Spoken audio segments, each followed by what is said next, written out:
つのくのびか次愛の反省一人じゃんけん運命と縛りにないふりそれも安定 Now I know all about you babe I don't want the handbags, the money or the diamond rings Cause guys like you they all don't care about the little things まあ anyway 吹きれたわけで棒に当たって下手って圏外です I'm moving on and I'm never ever turning back around, around, around again now I go higher and I go higher and you couldn't take me down if you tried ばらまいてた愛取り返してたいな Like a fly over my eyes それ rise でもない君への every time You took my life boy I'll get you, get you, get you 待ち話の声だ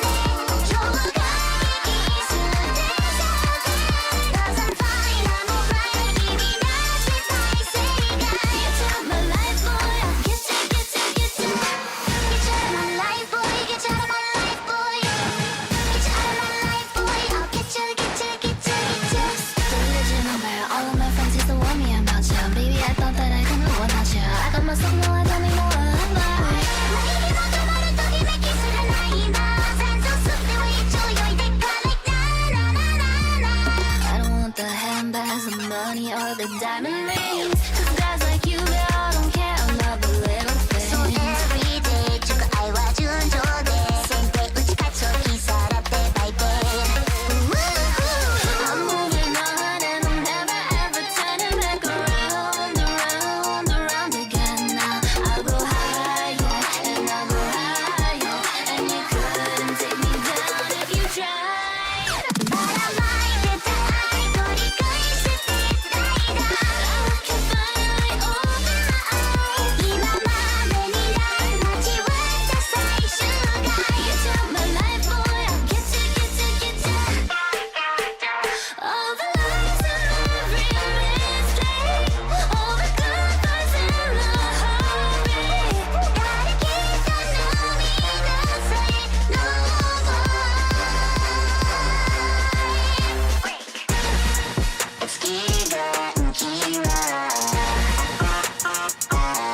You ready? Let's go!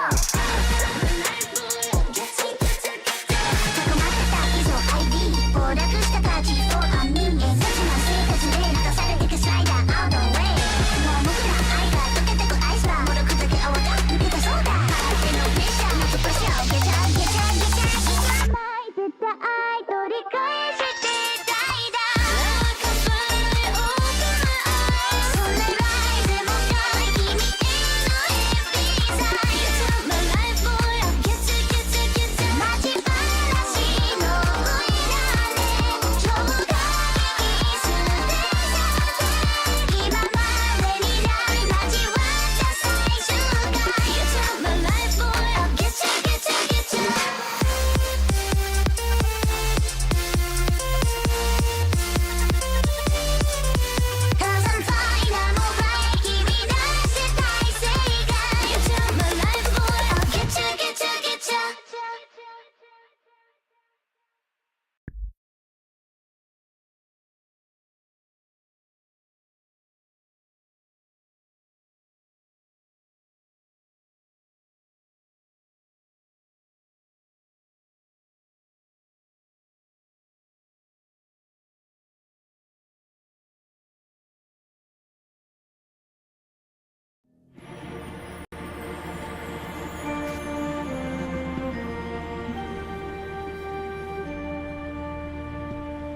Hello everyone. How's it going this fine day? Happy Saturday. Hi Discord. Yeah, spoiler, we're gonna have a Discord call going on as the stream goes on. How's everyone's weekend been so far? Hope you guys had a good week. Hope you guys had a good Friday as well. So today will be my very last Safari stream week. Safari week stream of the year. Won't be able to do one tomorrow as I'll be at work. So hopefully we can find something today. Whether we do or not, I nevertheless thank you guys for tuning in. Hopefully we can just have a good time. So yeah. With that said, we're going to be going into the main screen in just a little bit. I hope you guys are doing alright in chat. As always, if there's anyone in chat right now, if you guys can let me know if my audio is good and if the music sounds fine, if the volume levels are good, would help a lot if you guys could give me that heads up.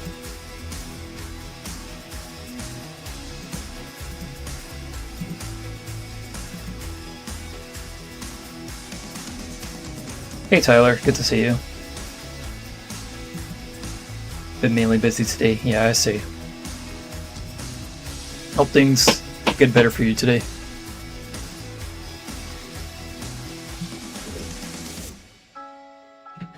I'm actually going to take a quick moment to...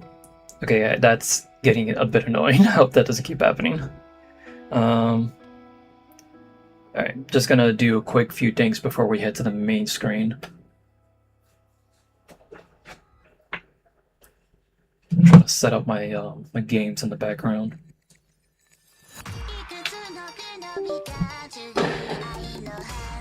That was the firework, in case the mic picked that up.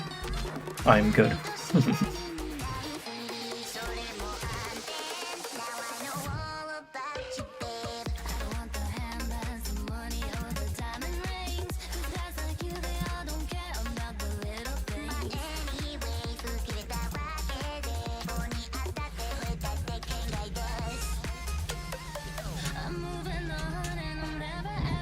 Okay, this works. Now for my other controller. If you guys hear any like USB sounds from Windows, that's from this stream right here, not you guys. In case you're on a Windows computer watching this.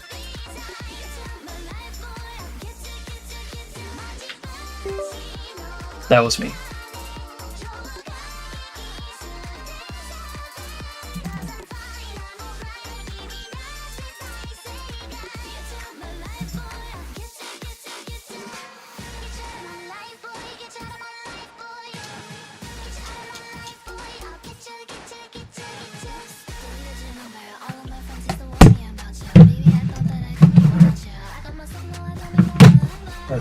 That's it up.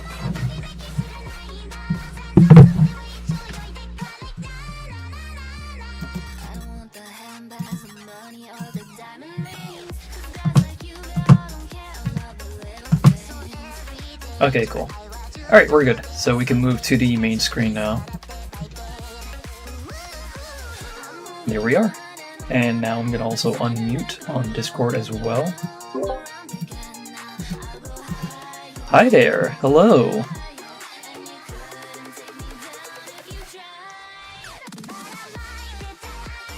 He's a little shy.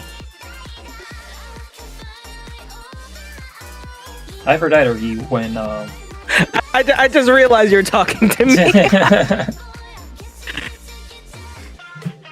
You're good. You're good.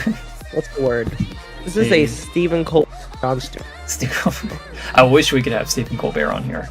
But you are Stephen Colbert, and I'm Jon Stewart. Yeah, that's so true. That's so true, actually. On your last day of Safari Week, I decided to join you. I'm gracing you with my presence. I'm sorry. That sounds weird, yeah, when you say it like that. I'm not actually an asshole. Okay. How you doing, buddy? I'm okay. For those of you that don't know me, Yeah. I'm a bit of an unknown entity here. I'm actually new. This is my first time meeting Ray over here. First time Nice to ever meet in you. life. I'm Royal Lorenzo, also known as Kilo Power Creep. I hope you're doing well today. Longtime friend of many years. If you guys have been following the channel, not since the beginning, but like at a very certain point many years ago, you guys know who this is. Good old buddy Lorenzo, aka Lawrence. Pretty much. I don't know who that is. Damn, okay. Mr. Amnesia. Thanks for the intro. Yeah, I am Royal Lorenzo. Sometimes I stream. It's been a while. I need to get back into this, but hopefully in Hopefully September, guys. I've been preparing everybody that I'm making a big comeback in September. I make it sound like I'm something like some hot shit, but I'm not. But I am planning to come back in September and start doing a lot more streams and stuff like that. And who knows, some more collabs with my buddy over here who's gotten into streaming as of late. Yee. And you know what? My first stream. Wait, what'd you say? By the way, congratulations on for upcoming death battle. That was fun to see. First time me hearing that actually. Thank you. Yeah, I kept it a surprise for a bit. I did do something for Aang vs. Traveler, which will be airing tomorrow on the Death Battle channel. It's admittedly not like the hugest thing in the world, but I still nevertheless contributed something officially to the episode. I was asked by Jacob to put something together. That's pretty much all I'll say on that. But you guys will see what it is tomorrow, and I'll post about it as well. But I'm excited, yeah. My name's attached to this episode. Did you see the trailer that they put out today, Lawrence? I haven't actually. You should. Since this morning, so I have not had time to be on YouTube. Yeah, that's fair. That's fair. Yeah, take a look as soon as you can. Wait, I have an idea, Ray. Oh, do you want me to? Yes. You want me to put it on? This is the perfect opportunity. Let's do a live reaction. We could do a live reaction, yeah. I have already seen this, but it'll be a first-time reaction for you. So let me go ahead and just open up a new window so we're clean on that. New window. YouTube. I'm not trying to hijack your stream, by the way. Oh no, you're good. Dude, honestly, like, whatever you advise, I'm following it, cause like I'm doing this because of you. So.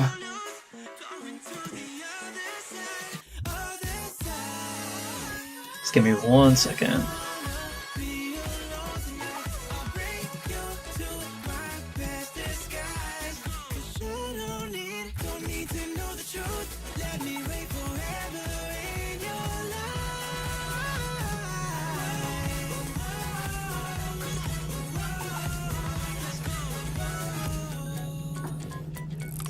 Actually, can I grab it from my video history?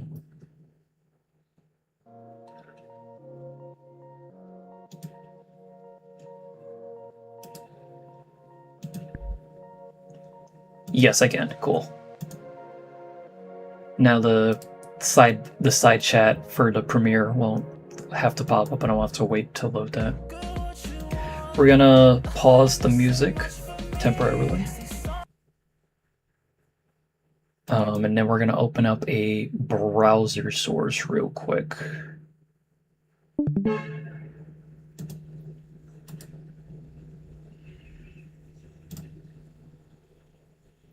Or rather a Windows source.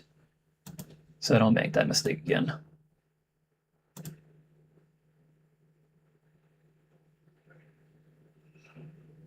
Okay, I'm gonna assume this is capturing the audio. I wish I made a new scene so then it doesn't overlay on here. It's fine. But yeah. Not exactly a world premiere, but world premiere of Lawrence's reaction, so here you go, guys. For us, and Yeah. whether or not my wallet will survive. Yeah. Survive. So Lawrence, you haven't seen anything from the animation, and you also don't know the cast list that's gonna be on here. I don't. I only know one thing, but I will not spoil that. So that's it. Gotcha. That's all I'll say. It's all good. It's all good. All right, let's watch this trailer. This will be premiering tomorrow on the Death Battle YouTube channel. Here he goes.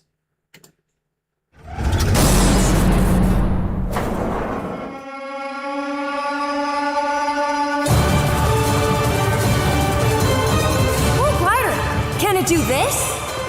No one fights alone. What's going on? What? Hold on. What? No, that's crazy. That's crazy. That's crazy. That's crazy.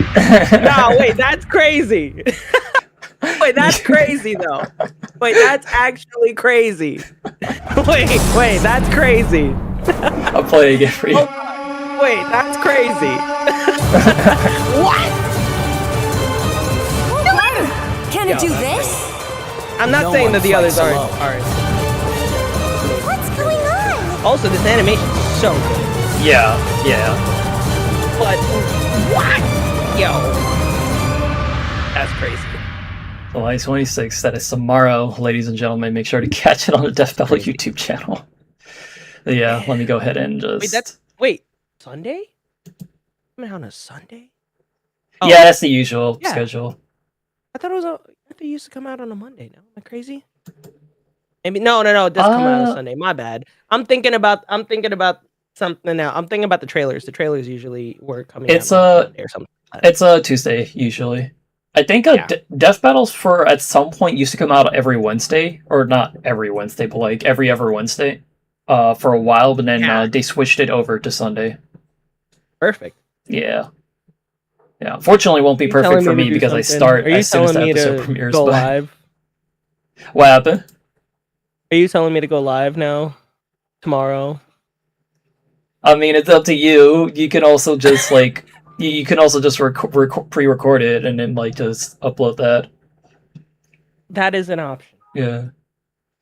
Because I guess, all right, before I talk more about Aang Traveler, for context, ladies and gentlemen, a while back, Lawrence was doing a Genshin stream, and obviously at the time we knew that Aang Traveler was happening because of the Kickstarter that got confirmed.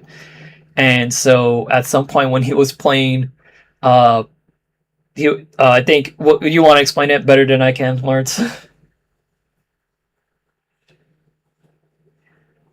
Yeah. So I was playing Genshin. It was like my first time back after a while.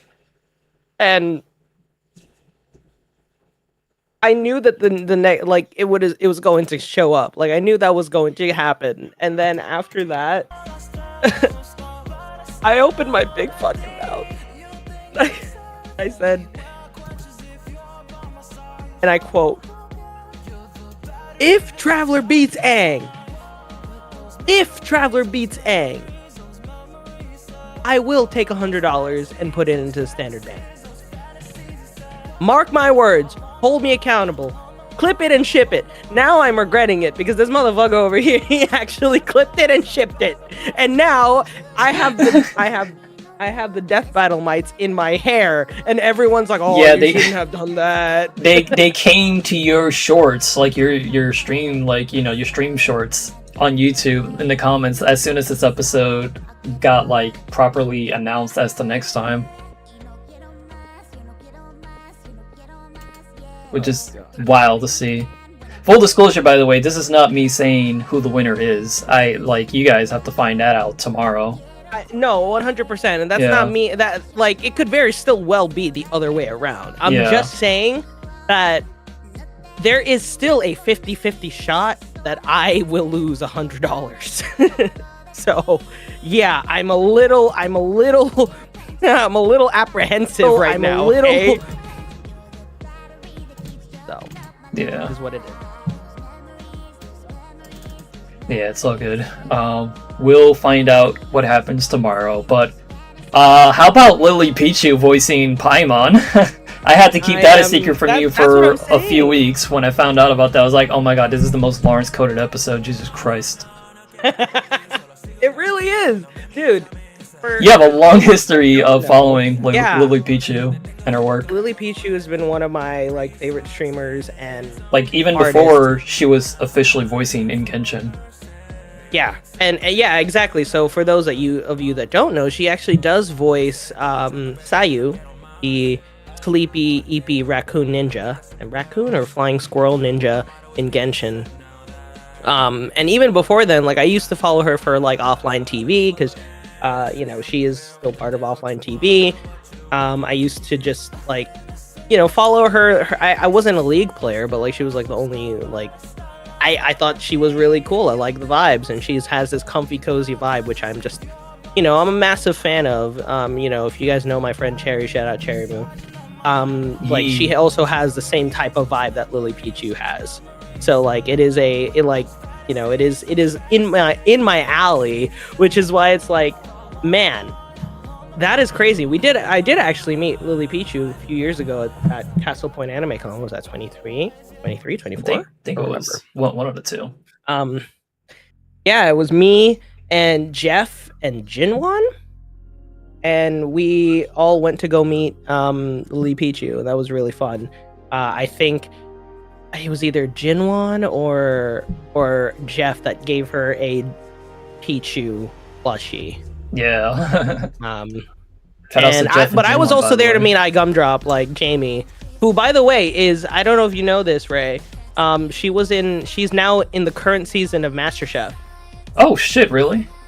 Yeah, with Gordon Ramsay, and she's like killing it right now. Like she's like the favorite to win right now. Fuck, I want to watch.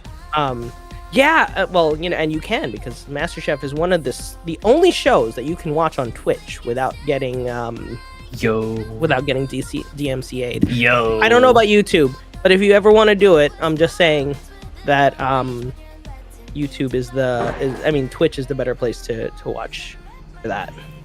Gotcha. But yeah, she's literally in there, and I'm just like, what the hell?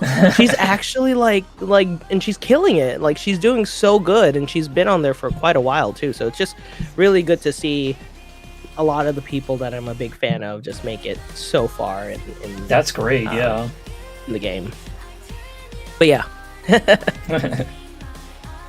Yeah, that's cool. Yeah, I'm glad. I couldn't tell you how we got Lily Pichu. Like I'm guessing there's a clause where like she can't voice her character officially, but she can voice other characters that aren't her character.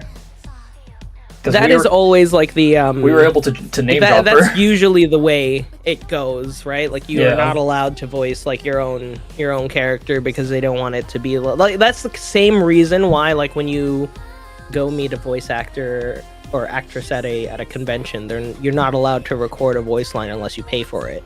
Right. Because they like if it ends up online, the cost that you pay them for that line will cover any fees that they have to pay for their contract. Yeah. Even if it's only like $40, like there is a reason why they do it. I mean, remember the one time we met Tom Kenny, like he was very like he was almost secretive about like doing a voice thing, right? Like he didn't want everyone to know that he was going to do it, but he did it for us anyways. He also had to make it clear like, hey, I'm Tom Kenny, the voice of SpongeBob, but not necessarily, hi, I'm SpongeBob. Right, exactly. Like there are rules to it. So like, I mean, but again, I'm psyched. You guys, I can't believe you guys actually, because like there has been so many episodes of, or rather so many streams of Lily Pichu doing the Paimon voice. Like she's done it before, so I know she can hit it, and she does really well at it. In fact, there was a lot of time. There was like a time period after we lost the last Paimon voice actor, and we got the new one, where everyone kind of speculated that we were either going to get the voice of Hua Courtney. I think her name's Courtney Stout, or we were going to get Lily Pichu as a new replacement for Paimon, because she's clearly not recording anything for Sayu as of late. So we all thought, there were a lot of people who really thought Lily Pichu was going to come back as the voice of Paimon, but we have the current voice, and she's actually really fun. She's really good, and I think she actually is a lot less squeaky compared to the last one. So I'm very excited to see where we end up with this fight, and hearing Lily Pichu as Paimon in a somewhat official setting. Yeah, Yeah, I'm stoked that we were able to get her. Like, but I said it earlier. Like most Lawrence coded episode, like literally all the stars are aligning on this one. Yeah. And they all lead to my wallet, right? I can neither confirm or deny that allegation. I would like the record to reflect, by the way, for everybody who's watching who might have come from that short. I'm not going to do it immediately tomorrow. I have bills to pay. So I'm not going to be under Sander Pool. Whenever I return to streaming, I will come back and we will do it. But I'm not going to be doing it tomorrow, regardless of the. I mean, if it goes the way that I hope for, meaning I have to spend the money, I'm not going to do it tomorrow. I will be doing it in the future. And that's not me copping out. I'm just going to wait for the exact moment and not going to do it tomorrow. So yeah, it's completely fair. In fact, actually, let me go ahead and just grab a certain link real quick. Hopefully this actually goes through in chat. Everyone, if you guys want to subscribe to Royal Lorenzo on YouTube, you can also find his Twitter on here as well. And then on his Twitter, you'll be able to find a link to his twitch.tv page, which I assume will be the primary page that you'll be live streaming on, unless you dual stream again. Like I will be dual streaming. So, okay. You guys can definitely also catch me on there as well. Sweet. But so you guys have two options. Then my Twitch is right there, which is funny. It's not going to highlight in the same way, but you know. If anybody wants to actually click that link or to copy and paste that link, you guys can follow me on Twitch. Thanks for the shout out, buddy. Appreciate that. Yeah, of Thank course. you for sending everybody my way when I had to. We're sending all the death battle mites my way. Oh my god. It's all in good fun. All in good spirits. Yeah, for sure. Sorry, I'm just pulling up my live chat on one of my tabs here. Content, live.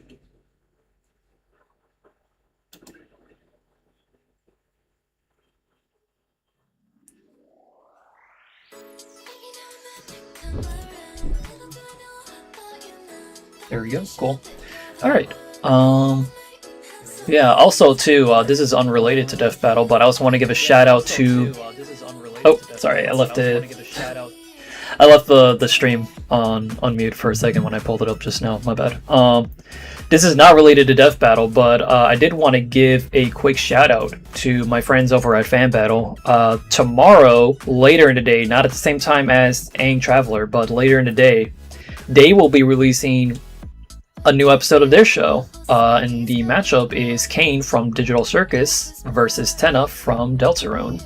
And while I'm not directly involved with that, I did want to give it a shout out because I know that they've been working really hard on the episode, and a lot of close friends, amazing artists and animators are involved with that. Amazing writers too, of course, amazing voice talent, and it is definitely going to be worth checking out. I love Fan Battle. I love the stuff that they do over there. They've been great friends with me and like with everything that they do, everything that we do. So I want y'all to do me a favor after you see Aang Traveler tomorrow. Later on in the day, make sure you guys go see the Fan Battle for Kane Tenna. It's going to be really cool. It's like a really awesome matchup for the both of them. And they're going to be doing a lot of cool stuff. There's also a trailer as well on their channel. In fact, I'll do one more sort of thing. We'll pull that up as well just to showcase that. And we'll actually get started on Shiny Hunting today. I did want to start a little earlier than usual since this is going to be like the last one. Yeah, let me just see real quick. I'm going to mute the music.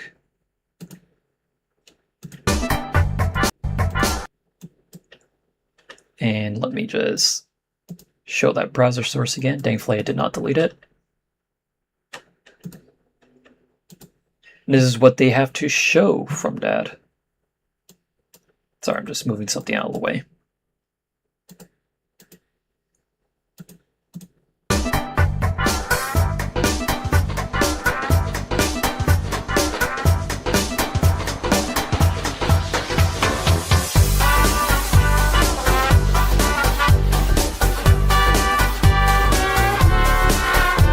We got a once-in-a-lifetime event! Play my battle music! First time for everything, I suppose. So, ready to call it a day?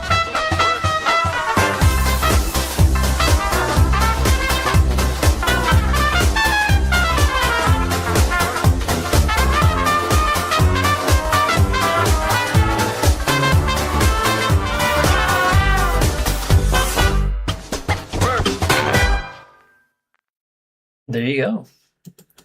It's gonna be really cool.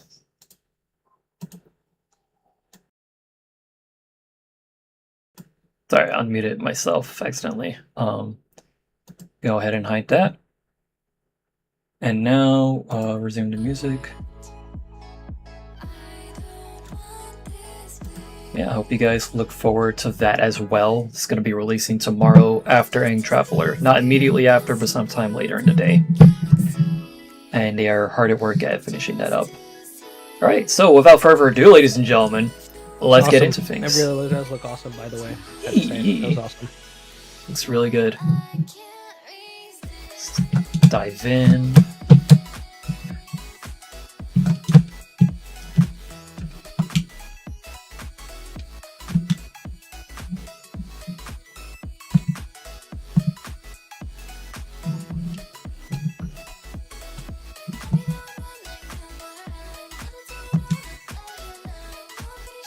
Actually, let me see what's available. I think the binoculars are up here, right?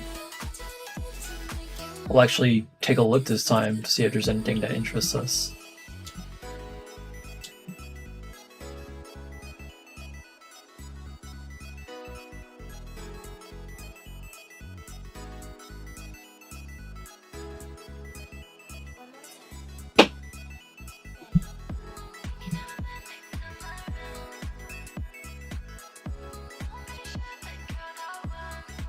Does it change if I don't mind spending the extra.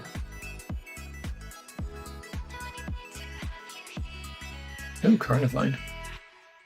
Don't tell it to change if it doesn't want to change, right? What's Damn. Alright. wrong with you?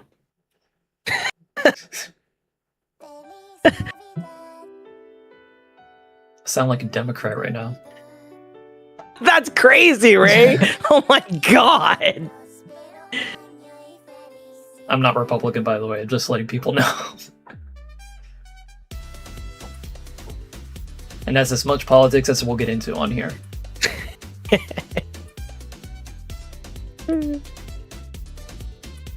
Oh my god, it's Christmas in July today. Oh, yeah, Merry Christmas. Wait, hold on. Merry Christmas.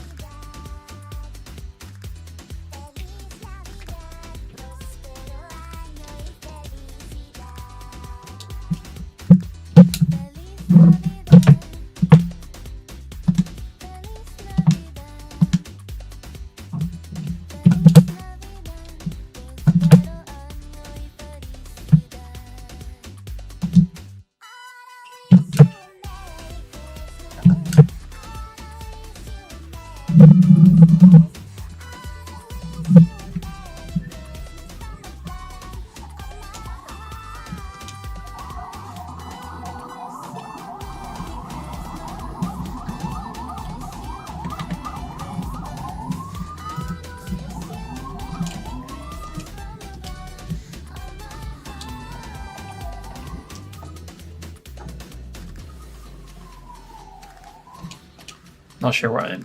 I'm trying to go for some repel. If I could find it. Oh, right here. I'll just do super repel.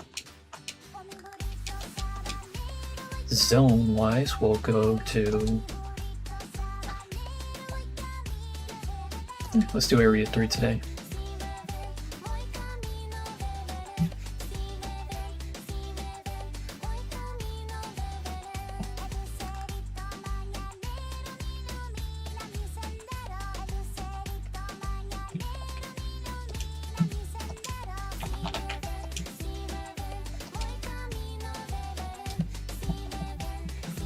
So that's set up.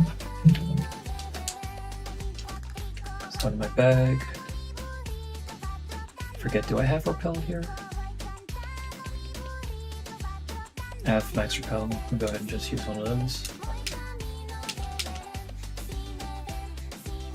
I think area 2's over this way.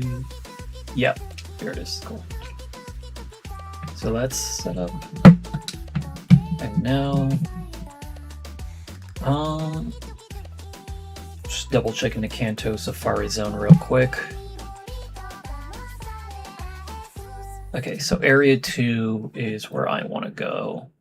Do I have repel? Pretty sure I should. Yep, super repel. Spot a lot of this shit during this playthrough. Debating whether or not I should like make finishing Leaf Green into like a stream sort of like a kind of thing where I just like continue the game. Ray, I'm still in Oak's lab. Oh my! You're still reset. I was wondering about that. Are you still resetting for that shiny? I am still reset. I don't like. Truth be told, I haven't had time to really exit Oak's lab because I also haven't gotten the goddamn Charmander. Oh my gosh. Do these games not have pity? Maybe I'm just so used to having pity. No, like, they didn't have that. Like yet. in a gacha game, right? Like. Fun.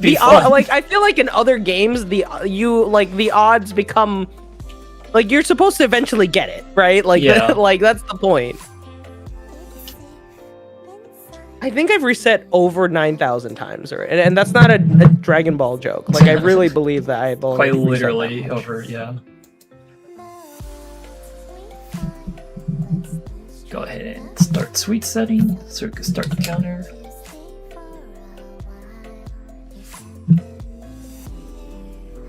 And our first encounters for today are Rhyhorn, Tangela, and... Wow, this is taking a while in Emerald version.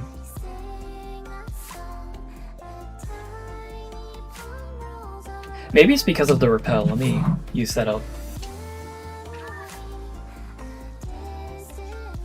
How dare you repel Pokemon away?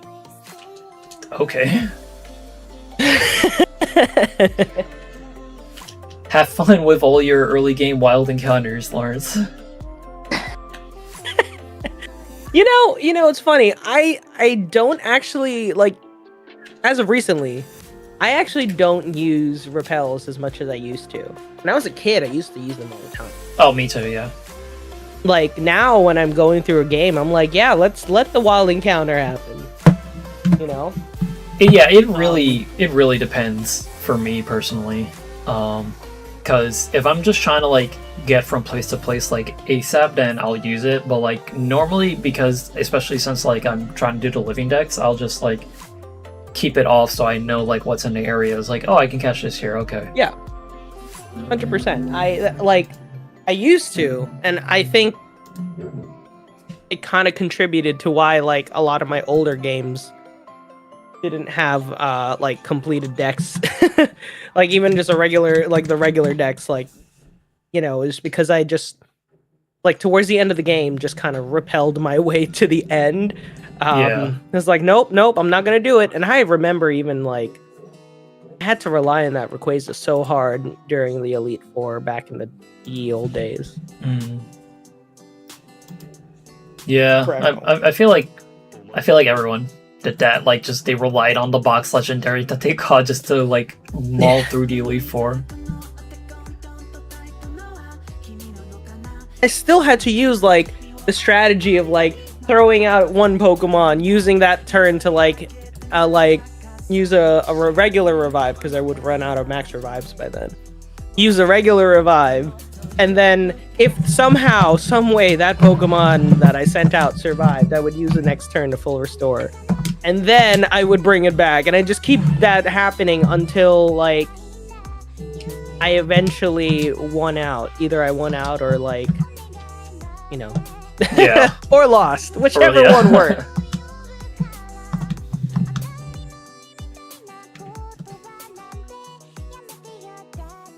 Tyler says, to be fair, I used a Dialga and an overpowered Empoleon on my first playthrough time. I feel like everyone has done that at one point with any Pokemon game. In fact, I'll actually show an example right now. Hang on. Since one of these is actually my childhood, well, two of them are my childhood copy, but one of them I showed more care for, and that's the Platinum on the right side. But for this Emerald version right here, level 83 Subtile, level 71 Rayquaza, who I actually tried to catch, like, legitimately, but I had no choice but to use the Master Ball at the end of it.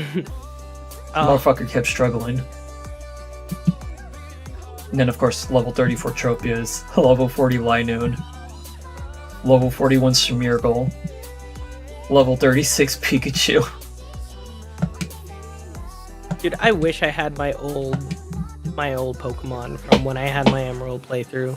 Like, I can't, like, I started playing that game again just to, like, you know, get my feet wet, and I'm just so sad that I was not able to, you know, get those, get any of them back. But I have a question for you. I think I've asked you this before.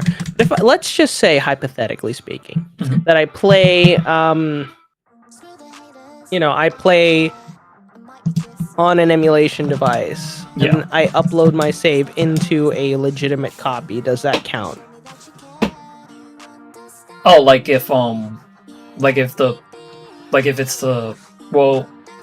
if everything is legit in there, like,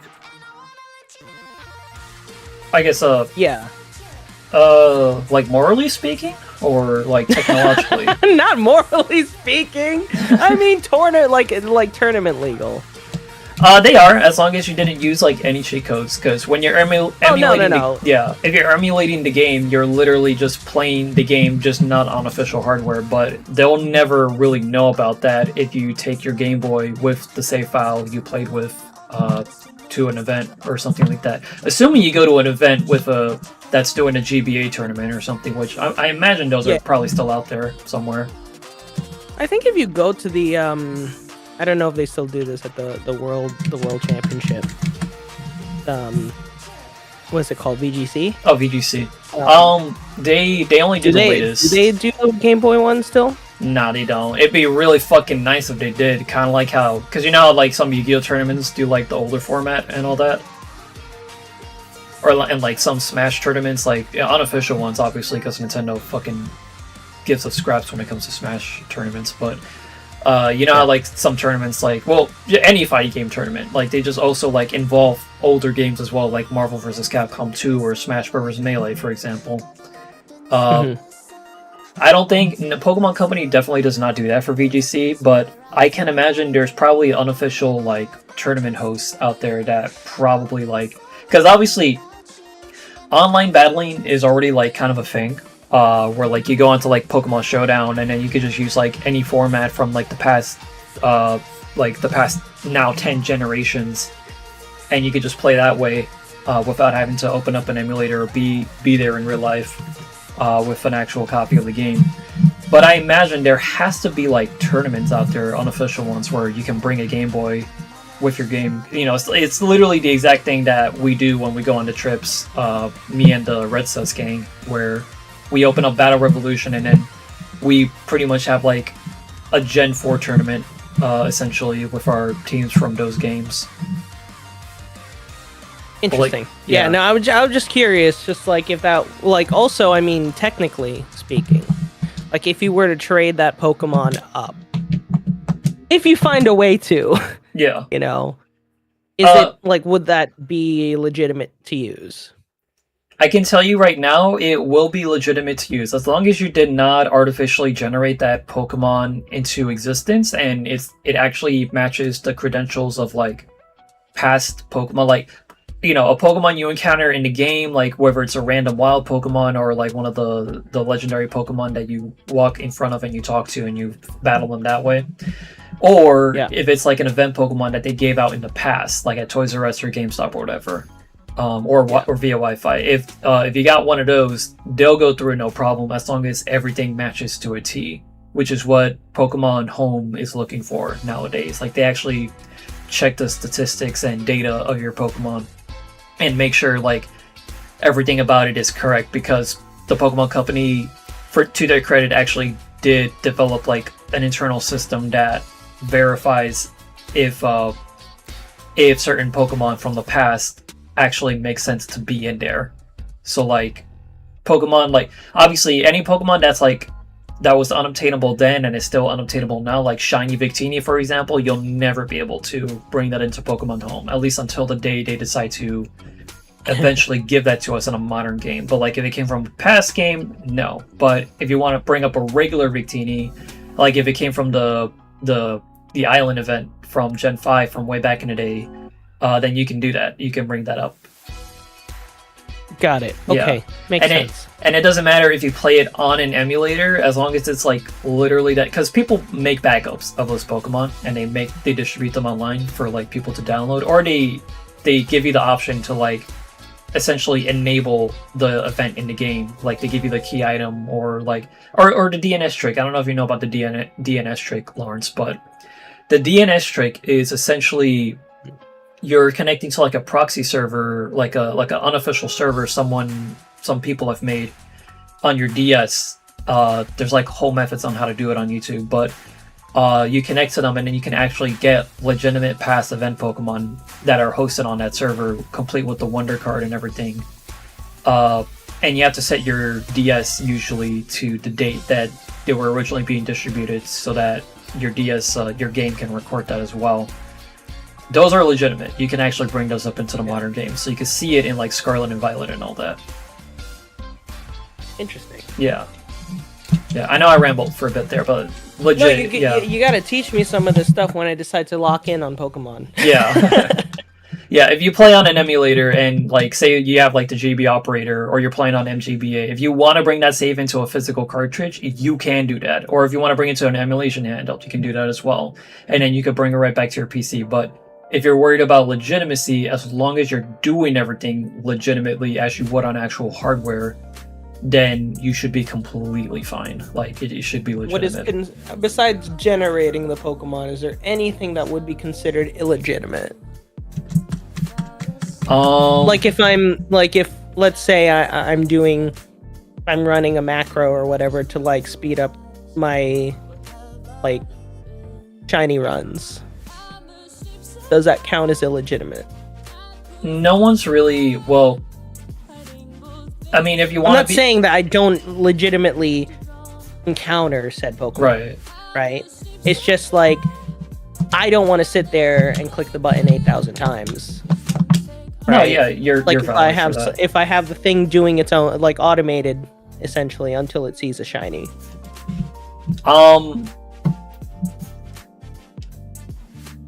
So the thing is that if you're fine. If you're a purist player, which you're not, but like if you're a purist who actually cares about that stuff, and obviously at that point you're just playing on actual hardware and not dealing with emulation and all that. But if I may be frank, I've seen a lot of Let's Players over the years use speed up for Pokemon if they need to. So no one's realistically going to give you a hard time if you decide to use it for that. Fair enough. But I mean, also too, like speeding up the game is just speeding it up. Like, yeah, you're on an emulator, but you're still legitimately playing the game. You're just playing it at a faster rate. But like, obviously, the Pokemon Company does not have a system in place where like, oh, you got this game from an emulator or like from not a legitimate copy. Like, they're never gonna be able to check for that. They just care if it came from an actual like official game. Makes sense. That's fair enough. Okay. Yeah. You're not cut. No, there's no way actually. Cause there's no way for me to do that for Switch. I wish. I mean, I heard that you could do it with like a macro, like using one of the 8-bit-do controllers. Yeah, there's that. I mean, there's also people. So here's an interesting thing. People are starting to develop interesting things for the Switch versions of Fire Red and Leaf Green. So someone, in fact, I'll actually give a shout out to Professor Rex's YouTube channel if you guys want to go check him out. He made a video recently talking about a fan project where people are basically, they made a free program that is currently in development.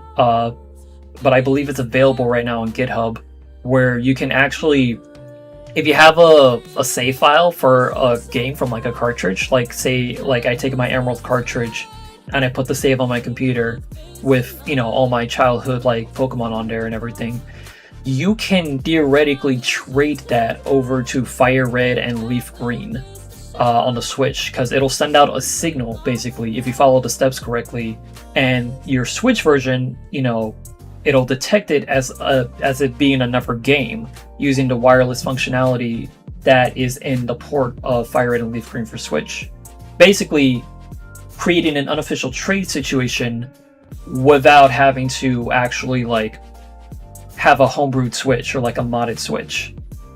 So in that regard, it's like that's a project that's in development, you can do that. And I'm pretty sure there's people that are probably trying to make actual like macro controls for like shiny hunting or like speeding up and all that, like who knows. But definitely if you have an 8-bit Do controller, obviously you can also do that, like if you want to like just go through the A button real quick and all that, you know, the usual spiel. But that is a thing that is in development. Like people are actually making ways to have the old games interact with the new games. It's fascinating because obviously at some point we're going to lose access to Pokemon Bank, being able to connect that over to Pokemon Home.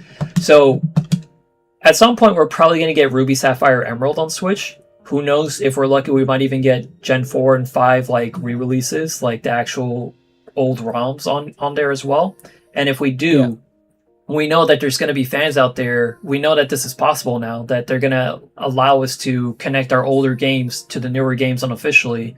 And the Pokemon are going to be legitimate, because there's obviously not going to be any way for Nintendo to really detect that and ban Switches because of that. Yeah, again, the whole spiel that I just went on, but it's fascinating information because it's like, this is the future. Sure.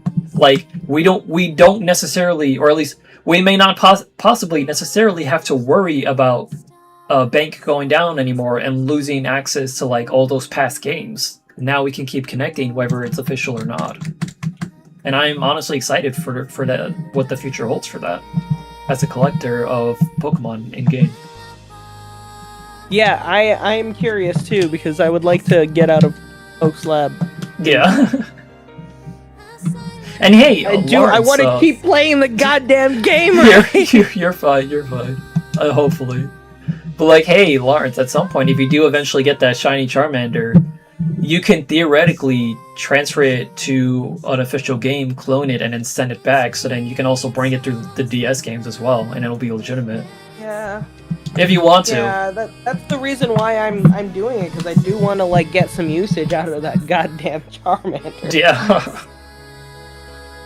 I don't even blame you, because it's like, why would you not? Like, fucking shiny Charizard is fantastic. Imagine having that in like Gen 4 or 5, or the 3DS games. Like, I always think like, how cool would it be to be able to transfer these Switch version like GBA Pokemon over to the past games? Yeah. Now we can actually do that, so that's cool. I mean, for sure. That's all. I mean, you gotta love the community. They're just so crafty. Yeah. Like, if I catch a useful Pokemon in Gen 3 that could be useful for like Gen 4 for like Battle Revolution, I could do that now. Well, even seeing some of the like the Safari Week stuff that you were talking about, like just the fact that people are creating these things. Yeah, like these weekly in like holidays, yeah, where people they all just say fuck it, like just celebrate and just go into the Safari Zones and stream it, or they don't stream it, they just like go in on their off time and they put on a stream of someone else's Safari Week stream. I love that. But they also have these like the 3D printed shelves and shit that you were talking about. Yeah, like wait, really?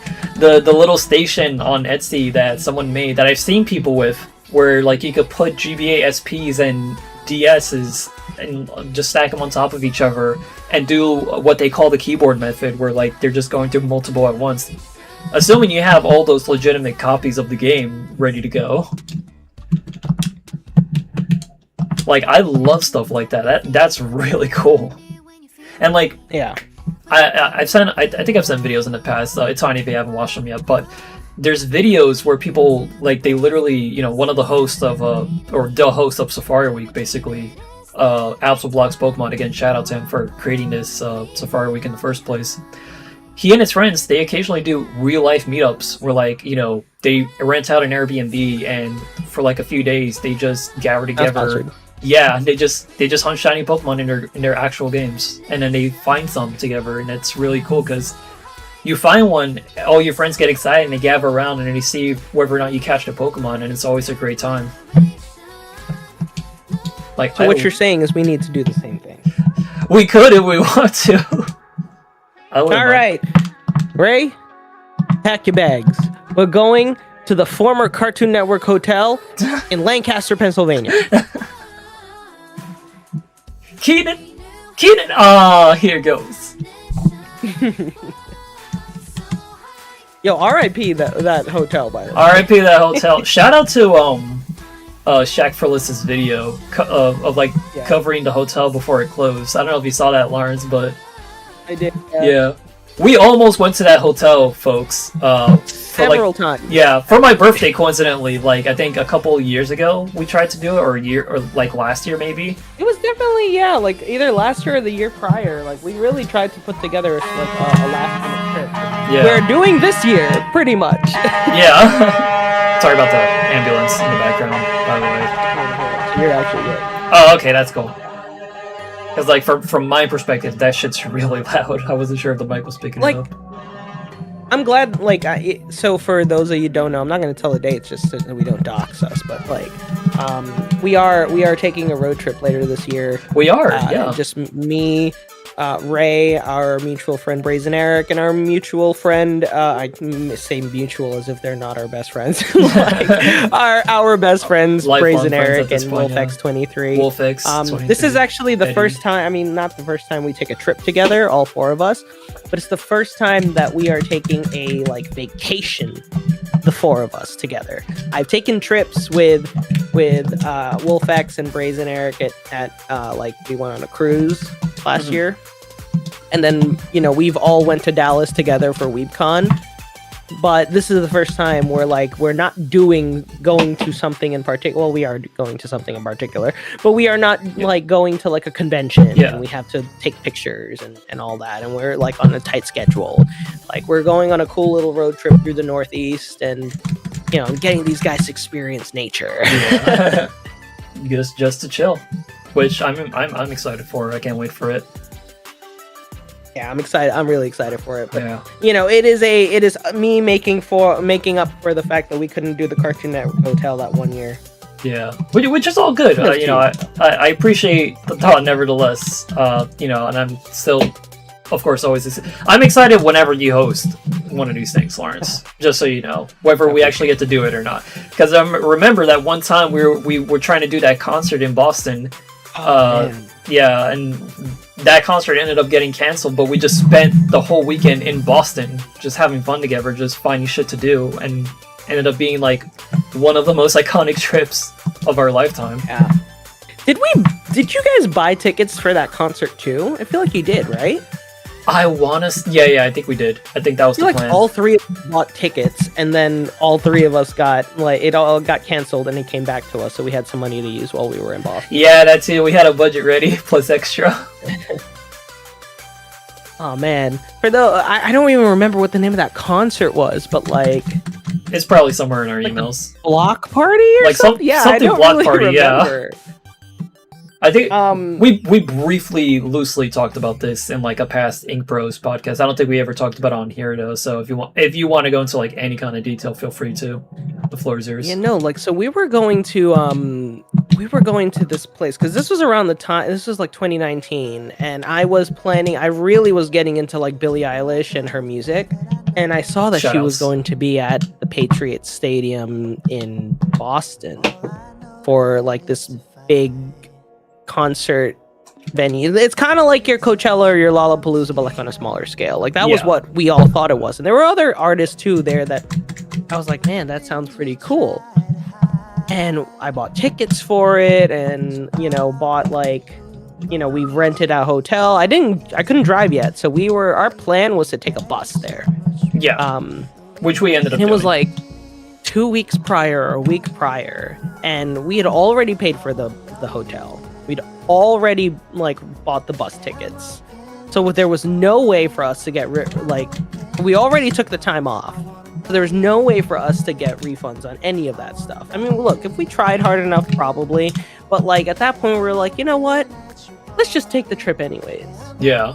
And I'd been to Boston several times in the past already because I went to school not too far away from there.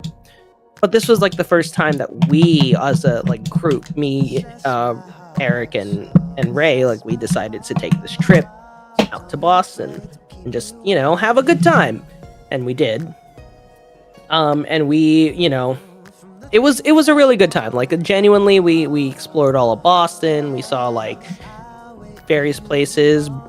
We went to a brewery. Did we do an escape room while we were there? I don't remember. Probably not, right?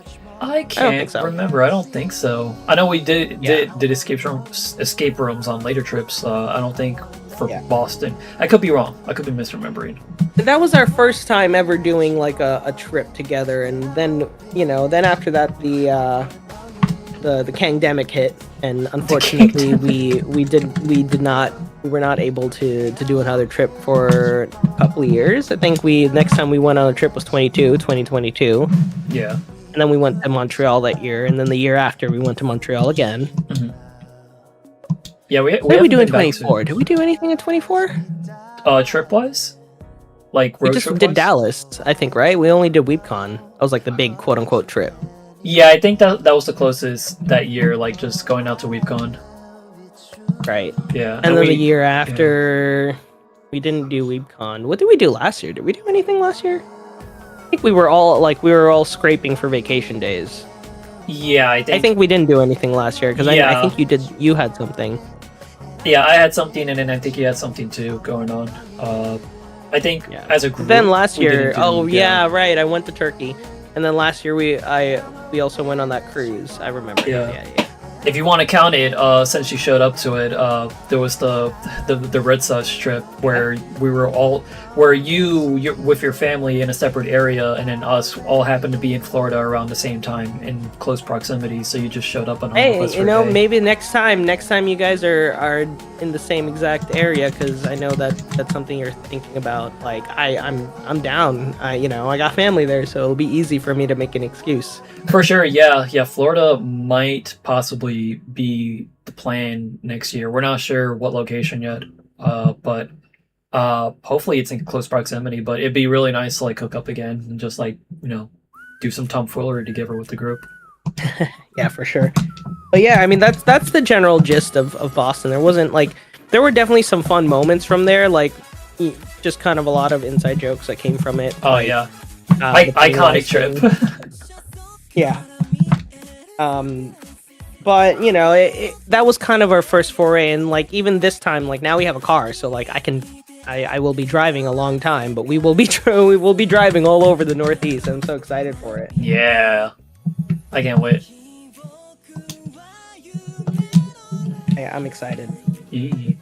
I planned the trip very intimately, because again, like I told you guys, I'm telling the audience, like I have intimate knowledge of the Northeast because of the way that like I spent 5-6 years there for college, so like I have a lot of experience kind of just knowing what to go see in those areas, and so I've kind of written down everything that we're going to. I'm kind of the dictator in this case, where I'm like, guys, if you are interested in something, you are welcome to tell me, but I've already written out the schedule because I have intimate knowledge of the area, so I've actually saved you a lot of time. But if you guys, as I've always said, like, if you guys actually do want to do something, you let me know. Yeah, because I mean, like, it's like extra stuff like to sprinkle in like into like the schedule that you're basically putting together. Like, hey, yeah, if we have extra time, let's also check this out as well. Because inevitably, I mean, you'll put something together, but there's always going to be like downtime for us to like do other stuff. Yeah, for sure. And I was saying this before to you guys, that like the original idea when we birthed the idea was that we were going to go for homecoming, which is still the case. Like, we are going to go witness homecoming at my old college. Not Spider-Man Homecoming, but like Lawrence's homecoming at his college. But, you know, I have heard from sources that, like, alumni and the student body, especially at my old fraternity, do not really get along in the way that they used to. It's not because they suck or anything. It's just, like, to be perfectly clear, and, you know, I could be wrong, but this is what I had heard, was that they pretty much up until 2024, they didn't allow visitors into the house, and that was because they were under the rule that pandemic was not over, right? Like, because they pretty much like, everyone believes that, you know, the pandemic was ended prematurely because they wanted everybody to get back to, like, their regular lives. And so there was this, like, there was a big debate about whether or not that was actually true. And so pretty much up until 2024, the house decided to stay under the same rule that pandemic wasn't over. So no visitors. We don't want any visitors. So unfortunately, that is what stuck around. And so they haven't had an intimate relationship, not in that way, with the alumni in, like, almost 5 years from the last time that they came over. So 2019 to 2024, barely any alumni involved, pretty much. Which sucks, because what that means is that, you know, maybe when we go there, they might not, like, you know, we might not be super, super, super welcome like we used to be. Which is good, because it gives us time for us to, like, go around and do other things. Yeah. You know. Yeah. I mean, yeah, the one time I got to go to that area, I barely got to do anything, and explore much. So it'd be nice to, like, make up for that lost time and just, like, see more of, like, what you guys have seen. Yeah, I'm excited for it. You know, it's just I'm really excited. Like, genuinely, every other day I have, like, a new update. So I'm always thinking, and I think that's the fun part about a lot of these, like, trips, where I'm not, like, held to I'm not held to make sure that I have to, like, get a con hotel, make sure we get badges, right? Like, it's so fun when you're planning a trip, because it's less about, like, making sure all the pieces are fit. Well, the pieces still need to fit, but, like, it's less about, like, making sure corralling everybody to do things, and more so, like, we're just doing this to have fun, and so we want to put together the best trip possible to have fun, you know.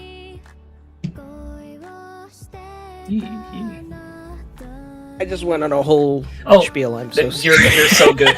You're so good. Like, I'm engaged with the conversation. I don't know if Chad is. I hope Chad is, but. And if they're not, it's time for you to walk the plank. No, but I appreciate you guys. It's time for you to lock the fuck in. So true, buddy. So true. No, yeah, I mean, genuinely, I'm excited for, like, the next few weeks. It's gonna be like a fucking, like, a money buster for me, sadly, but I mean, anytime I get to, like, take away, like, or anytime I get to get away from the city, like, you know, I'm all for it, especially if it's with you guys. We barely get to do it. The funny part is, I was just telling my folks, I was like, I hope y'all know, this weekend that we're currently in right now is the last weekend that you will have me fully free until, like, mid-September. Because let's do the math, right? Let's do the math, okay? So next week is a special day. It's the day that we go see Spider-Man.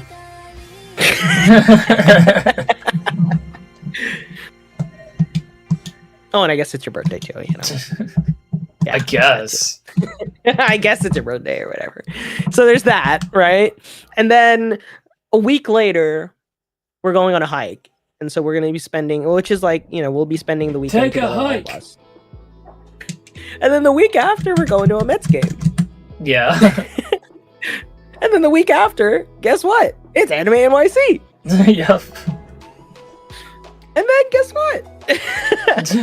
No, actually, that's the last thing until with you guys. I still have a couple more weeks of things that I have to do Yeah. after that because I have the Labor Day is the week after, I believe. Yeah.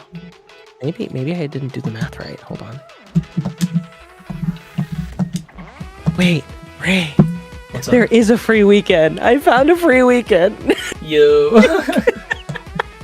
Don't tell your folks. Free weekend and all the bullshit. Wait, there's no, never mind. It's not a free weekend. Oh, I just okay. remembered I do have something to do that weekend. Damn it.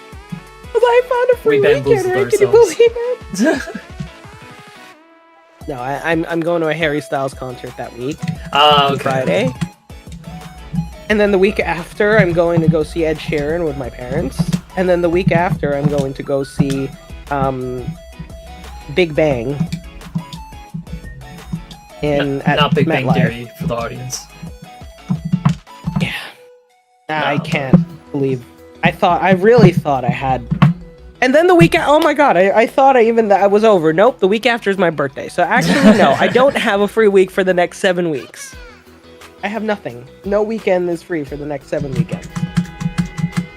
Yeah, we're literally entering like the big, busy like multi-occurrence series of events for us. Oh my god. And then I realized, Ray, hold on, I'm not even done yet. Guess what? What? The weekend after that is the trip.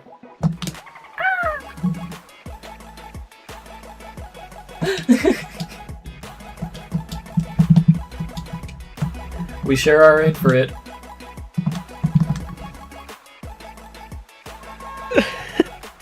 I love it here so much. You hear that, boy? Well, at least I'll finally have time in October. At least I'll finally have time to rest on October 10th. This is the part where Lawrence recalls, "Hey Ray, by the way, I bought me your Comic-Con ticket." I'm just kidding. Stop it! Don't! Wait a minute, hold on! Don't tell me that! Wait! Wait, hold on. Fuck. It is that week! Oh! Hey, why would you say that? We still have them about tickets, it's okay. We still have them about tickets. Fine. Probably... I don't know. It's up to y'all. If y'all still want to go for that Thursday, I'm happy to go. If I could get that Thursday off, I could. I don't know if my schedule's going to be the same by then. If it was, then I would have that Thursday free theoretically, but I don't know. We'll see. Jesus later. Christ! What happened? So expensive. Oh god. The 4-day tickets are completely sold out, which is crazy to me. But because Anime NYC 4-day tickets are still for sale. By the way, Yeah. go and buy your tickets, guys. Oh yeah, go buy your Thursday tickets. We're gonna be there. is $93.09. That's Thursday. Thursday used to be affordable. And then Friday and Sunday is $98.53. That's not it, Ray. Saturday, which is sold out, was $109.42. Oh my god. $100 Do you used to know get how us the much whole weekend. the 4-day pass was before it sold out? How much? $321. That's the fucking Switch 1. But wait, there's more. Do you know how What? much the VIP was? How much? $990.75. Fuck you! Oh my god, not you, Lawrence. Dumb, Repop. Fuck off. It's sold out too, so clearly people have money for that shit.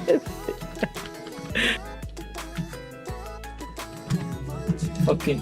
I don't know. What kind of jobs do y'all have? Are y'all in the medical field? Are you guys like? Are you guys on Wall Street? You know, that's a very big possibility.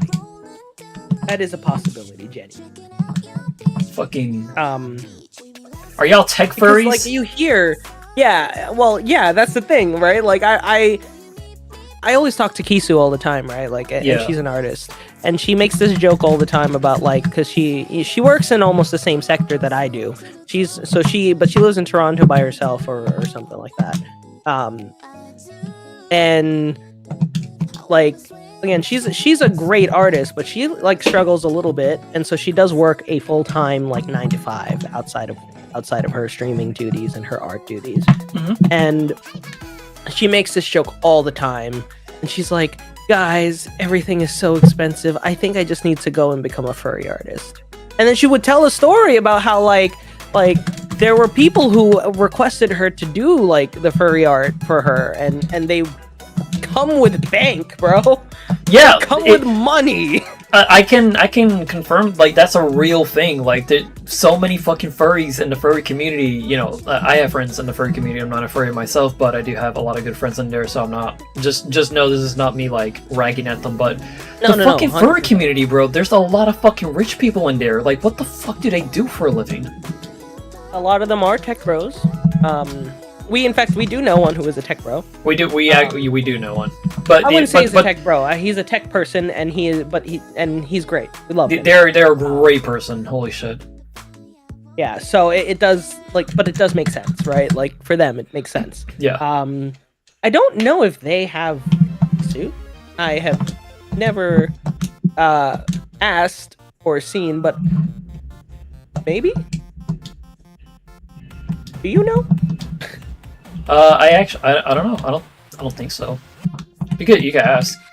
It doesn't have to be now, but yeah. But they are very involved in that community. They actually go to Anthrocon all the time. Yeah. And it was really funny because Kisu did tell me the story of how like she did want to go to Anthrocon, not because she is a furry like into furries, but like because she knows there is a lot of money to be made. Yeah. There's money to be made, and then obviously people who recognize her artist handle will probably be like, yeah, let me buy something from you. Let me get a commission or something like that.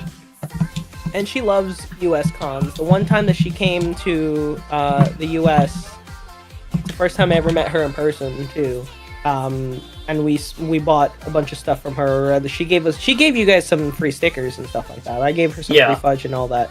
She's wonderful. But she said she made more money than she'd ever made at like all of her cons ever. When she came for Anime NYC.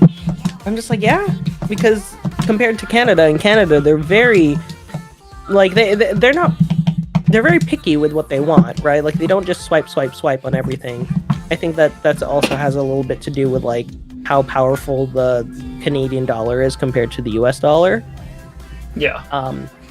But here, like she was like, y'all don't even think. You just see something and then you swipe and then you buy and then you walk away. And you don't even stay for a conversation. Not like, and that's not a bad thing. It's just like you guys just pull the card out, say I want this, and then walk away and say thank you and buy. And she was like, it's so different because in Canada, like they will take a long time to browse, and then they will ask questions, and then they will talk, and then all of a sudden, like sometimes they just don't buy shit. So it's just really funny. Like she said, the duality of man is like come to the U.S. The person just sneaks out of the corner, takes what they want, leaves the money on the table and a tip, and then walks away. we're like anti-social corner over here. Yeah. So it is really funny whenever I hear that. And I told her, I was like, you know what, Casey, you should just go and become go ahead. Go and become a furry artist. I'm sure you will enjoy it. She's never taken me up on that offer. Maybe one day. It's honest to God, like if you have the skill set and you're willing, it's not a bad profession to have if you need the extra money. Like legit. There's always gonna be someone looking. Like I have some animator and artist friends, like, and they sometimes make the joke that like, yeah, I mean like Rule 34, like there's money to be made there in that avenue as well. Like, you know, people are willing to put up, so it's like all else, like if all else fails, like there's an avenue right there for you to take if necessary, and you have the skill set for it. Yeah, literally, if you have the skill set for it, go make your bag, king. Yeah.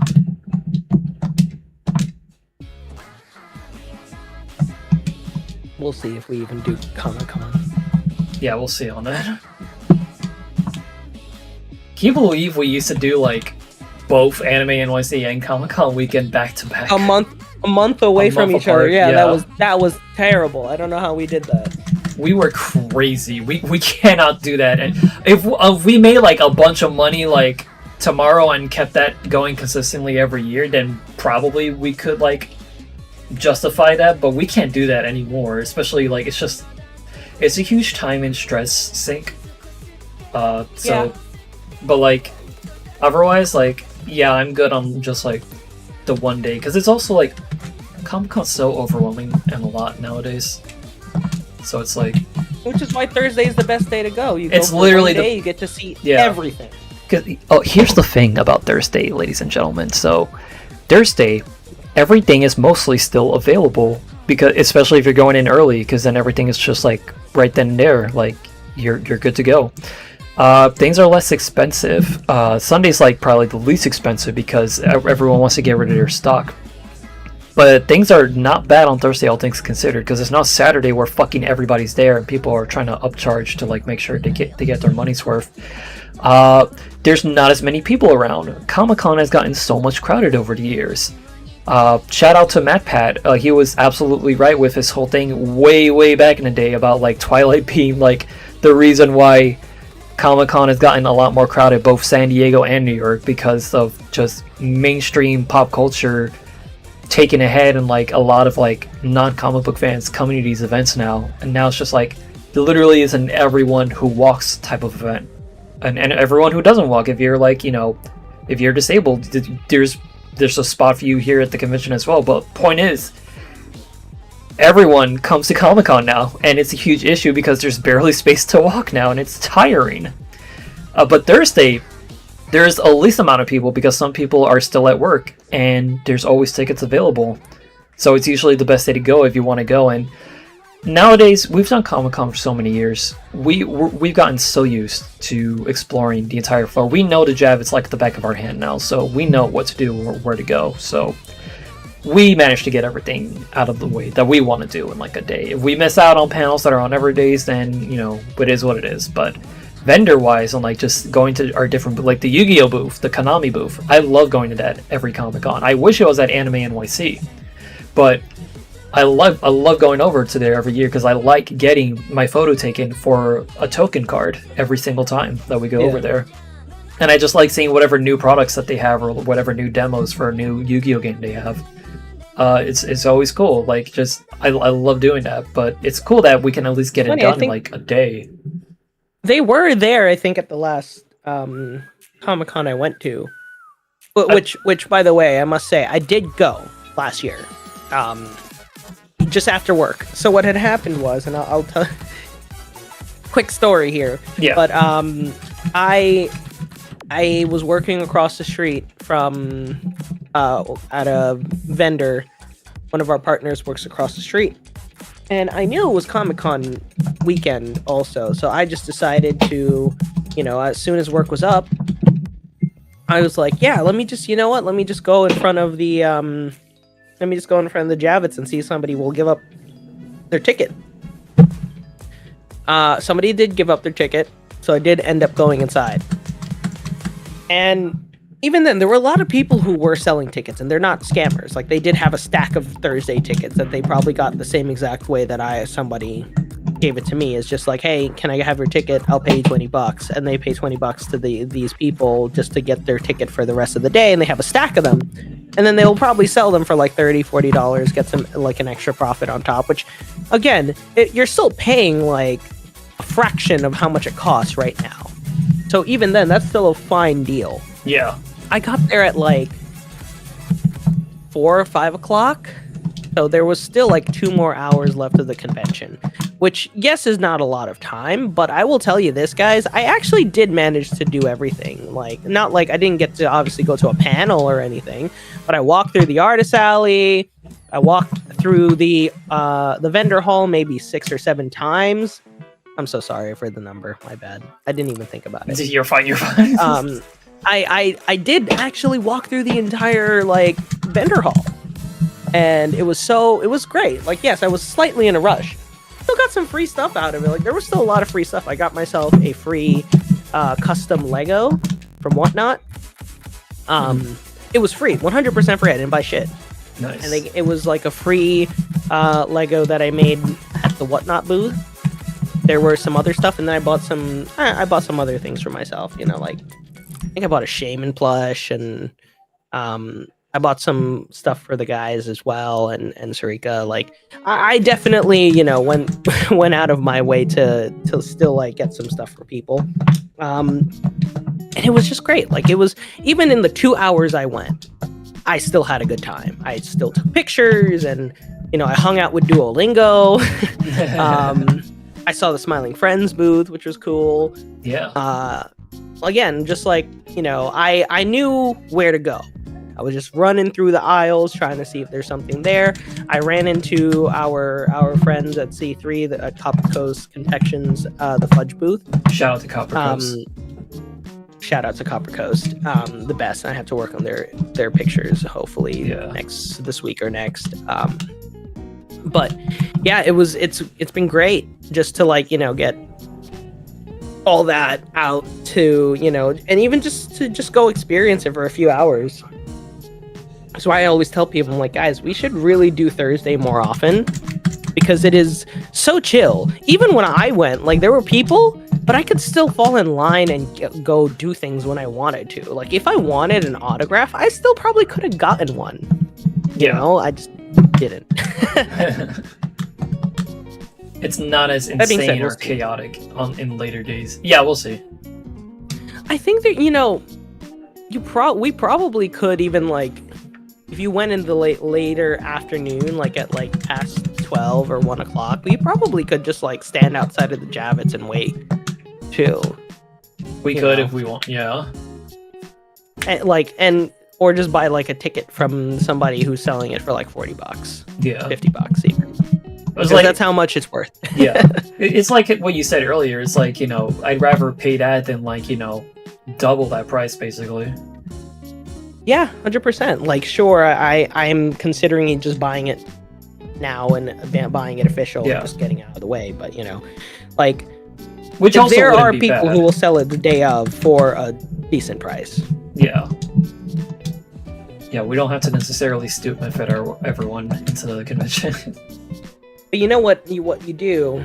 There are some people who, like, I was watching somebody as he did it, right? So the guy does have a stack of tickets and a stack of passes, and what he does is that he literally he will walk with you before you have to tell him, or like I saw somebody tell him, all right, cool, I'll pay you, you have to walk in with me, right? Mm-hmm. Because if you do that, and he's like, and then I'll pay you once we're past the guard, I'll pay you, right? Yeah, just to make sure that what the badge isn't fake. Yeah, that it's like genuine. You have to do it. Like, I'm not doing this I said I'm doing this from, you know, the guy was saying like, oh, I'm doing this for my protection. So, and he was like, nah, bro, I totally get it. And this was as I was getting all my stuff in my bag, I was watching this. It was just so interesting, and the guy didn't mind. Like, he was just like, yeah, sure, like, I'll show you, just like, you know, he was chill. Yeah. And he did, and he went through. Nothing happened, you know, and even the Javits Center security didn't give a shit. They were just like, yeah, okay, sure. Yeah. Typically they don't. It's like Javits specifically. Like, they just care if you have a legitimate badge. Right. Everyone who can, you know. So it is an option to do it. You can pay $50 for it to go through. It's cheaper. You might not get there exactly at opening.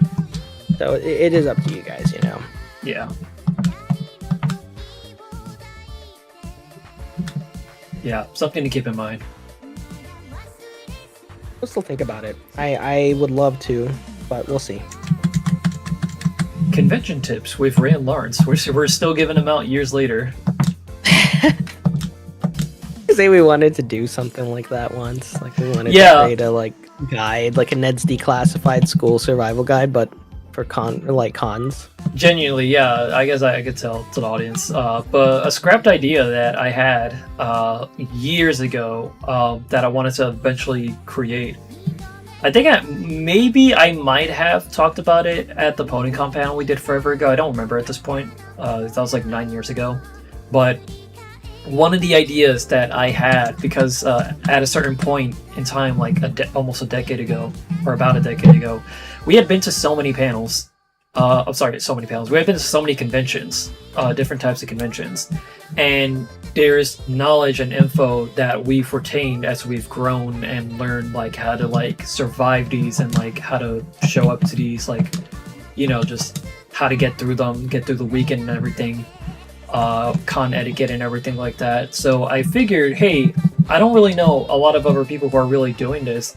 Wouldn't it be a cool idea to put together a sort of Nesta Classified type of like skits, like a 5-minute sort of skit thing, where we go over like tips on like you know, going to a convention. Like, what do you normally do at a convention? How do you get to one? How do you prepare for one? What do you do at a hotel? What do you do on the con floor? How do you interact with like artists and all that in the artist alley? Interacting with vendors, things to look out for, you know, obviously taking a shower and everything like that, you know, things that should be common knowledge, but you know, it's still useful and fun to make that into a series. And then obviously, so Lawrence and I, obviously years ago, we met through an acting drama class years ago, like a program where we used to like put on like stage plays and all that, like stage performances. And it was like local to us, and that's how we first met each other years ago. And I was thinking, like, you know, we have a lot of like expertise in that area as well, so wouldn't it be cool if we put our skills in that together with what we know, and then we just put together some kind of like little mini series of like skits of like, you know, teach people tips and all that, and that could be like a cool little feature for the channel. It never ended up going anywhere. Obviously I still like retain the idea, like, you know, who knows, it could be something that could be done someday. I'm not saying it will be, but that was an idea that I did have at one point that I thought would be like really cool to do, like just a Nesta Classified inspired convention survival show, which sounds awesome.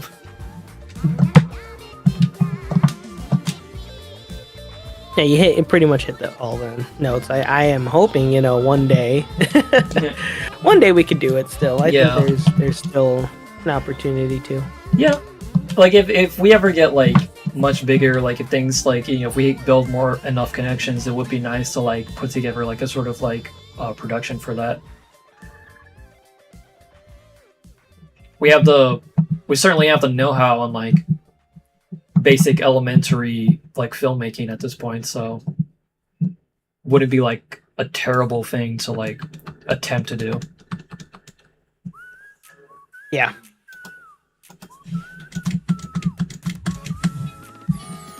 Also, they do have those vendors that sell deodorant now.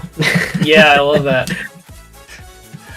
I love that became a thing, because obviously, and it still pretty much is now a problem, but like I love that it got to a point where like so much of a problem that people are just selling it or even giving it away now, like the fucking Hatsune Miku deodorant from that one. Oh, what was yeah. the anime NYC it was? Yeah, and it sold out within the first like few minutes. Yeah. Apparently. I like we wanted one of those. We like just for the novelty. Like we wanted to go grab like, you know, disclosure. Obviously, we always take our showers and deodorize before we head to a convention every morning. But you know, obviously having Hatsune Miku deodorant for free is like, yeah, fuck yeah, give me that. Yeah. Nice little thing to have. Miku said, "You fucking stink."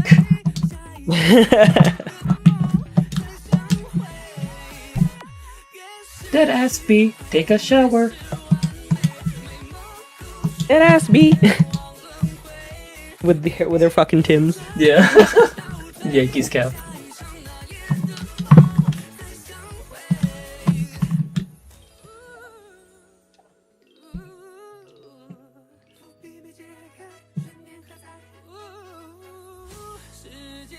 She has like a cup of you know what in the corner too.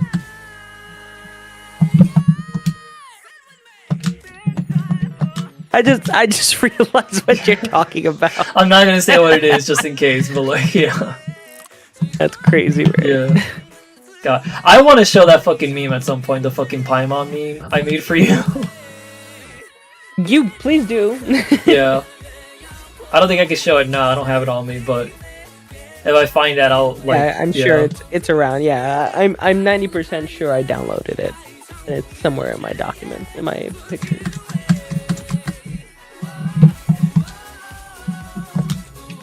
Deadass Traveler. Deadass Traveler.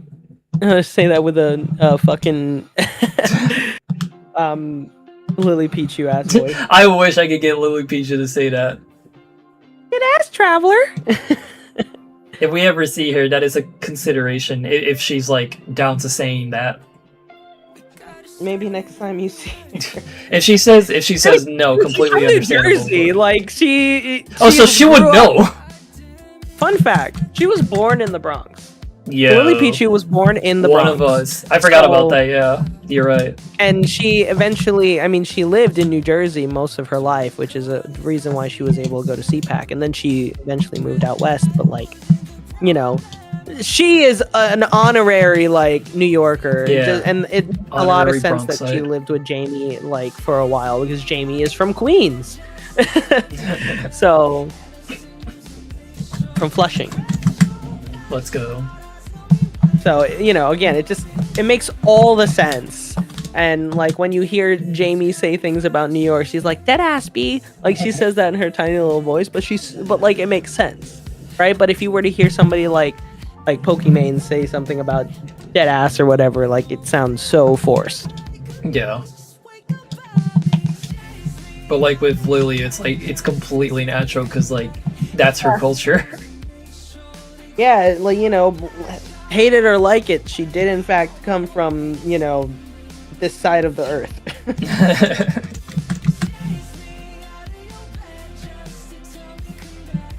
What's going on, Traveler? Are you a dead ass right now? What's going on, Traveler? Are you dead ass? I am neither the dead That's nor so the crazy ass. though. I still like am surprised, not in a bad way, just still so surprised that you guys were able to get secure. Yeah, for that. I'm surprised too. I have no idea how that happened. I'm guessing they did their usual audition process, and she probably like saw that. I assume that because from my understanding, I think the way that it usually works is that so Death Battle runs through Sound Cadence for trying Yeah. to get like voice actors and actresses. Oh, then that's the assume- same. That's the same studio that Genshin uses, I think. Yeah, because if Lily's part of that, then she probably saw the call out for that. Because that's what they usually do for the audition process. And this is like semi-public info, so it's not breaking NDA to talk about it. But yeah, like it's literally that's what I assumed that they did, and I assumed that there was no clause in her contract that prevents her from like voicing a character that isn't necessarily hers. I know, and I mean, I know Sound Cadence does stuff for pretty much all the Hoyo games now. Yeah. So it makes sense. But also she, like, you do know, you probably know this, but she is in, she's in an anime, Lily Pichu. She voices in an anime. I remember hearing that. I forgot what she's in though. What is it that she? It's on my Netflix list. Hold on, let me see. Gotcha.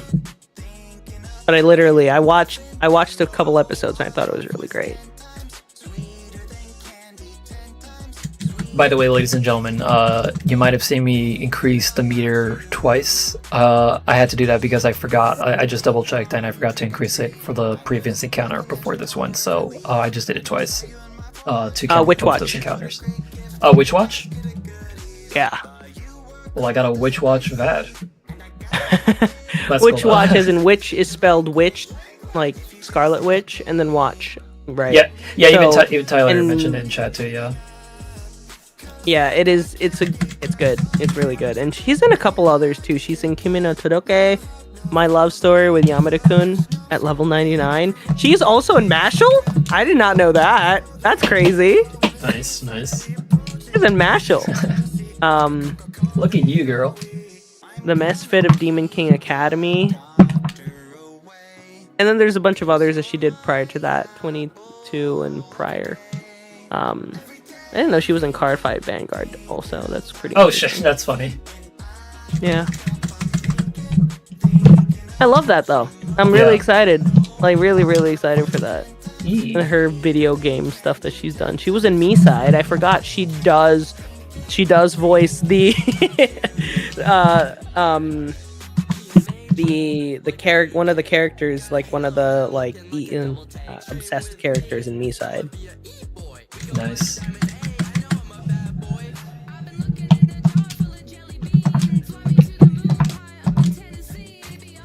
Fierce to Fathom. She's an Arknights? Yo, Since when? Arknights. I think that's how She's usually also how they in say Cookie it. Run Kingdom. Yo, Cookie Run. I have a few friends who are heavy. I'm into going Cookie to say this in the nicest way possible. I find it so funny that Cookie Run Kingdom has the success that it has. Run. I don't mean this in a bad way at all. I just think it's hilarious that it has that amount of success. Like, same thing with Battle Cats. Like, I find it so wild. Fucking Battle Cats, yeah. The character, like, and it's just so funny. Like, there are still gooners like to both of those games, but it's just so interesting to me how we have, like, where did we go wrong in society? Right? Like, I remember the one time because like we were talking with Iris and I talked about Cookie Run Kingdom and how I jokingly found one of the cookies attractive and she called me a cookie fucker. You would be in good company with a certain subculture of people, I'll tell you that much. Not saying that in a making fun of you type way, I'm just saying it's an actual thing I've seen. Yeah.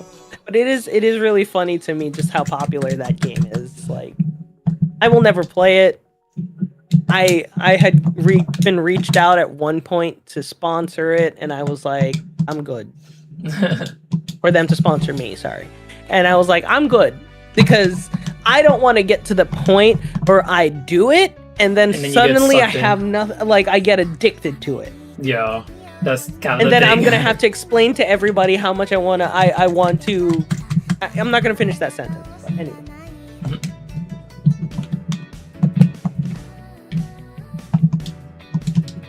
I do find a lot of the Cookie Run designs to be really good, like genuinely really cool designs. They're good. They're think- really good. Yeah, I think Marissa's in that game as well. I forgot who she voices. It would not surprise me because everyone we know, all the voice actors we know that are in Genshin, in Honkai, in ZZZ, in any of these games, they do have a voice character in Cookie Run Kingdom, right? I wonder if Christian's in that game. Who? Christian Banus. Christian Bonus, probably. Let me Bonus, see. yeah. Let me see.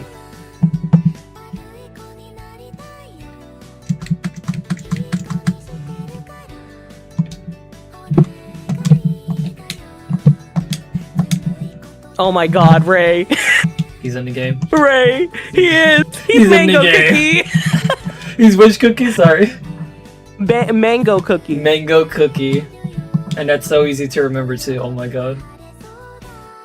And because Lily Pichu is onion cookie or something like Onion that. Cookie. Because I know Amelie's in the game and Alejandro is in the game too. So again, this is just a collection of every single voice actress that we follow that is also a part-time streamer, just in Cookie Run Kingdom. I love that whole subculture of like, there's this like a lot of voice actor, streamer, VTubers that they just all show up in the same exact product together. Oh yeah, and they're all friends. Which is why I remember when they did the Persona 3, like when P3R came out, and everyone got mad about like it wasn't the original cast. But then you look at the cast, and it's literally all people who are from like who are the modern day voice actors. Yeah. And who who are probably in a lot of modern day shit. And who probably literally also the same grew exact up with cast the of source people. material, yeah. Yeah, like they grew up with the source material, they know this stuff, so I thought it was a little stupid. Like, yes, sure, they didn't want to pay extra for the same people who did it before. I understand that. At the same time, though, like it's not like you haven't heard these people's voices before, and they did a damn good job at it too. Like I have not heard any complaints about their voice acting. The only thing is, obviously, people are like, "Oh, I miss the original voice for Akihiko," and I'm just like, I mean, not like Alejandro did a bad job. He did a wonderful job. In fact, that's the reason why he fucking voiced Deadpool in Marvel Rivals. Yeah. And I mean, like, the original games are there too. Like, if you want to experience the original voice. Yeah, like you can just go back and play that one. Yeah. It's not like it aged like in a bad way. Like, it's still a decent, good game to play. Yeah. I don't necessarily, like, it depends, you know, it's a case by case kind of thing, but I don't think it's always necessarily a bad thing when stuff like this happens, because I at the very least, I enjoy the idea of the passing of the torch, like letting new people play these characters, and sometimes they even like add on and enhance to that character's legacy as well, because like I think it's cool that the same character can have multiple great different performances.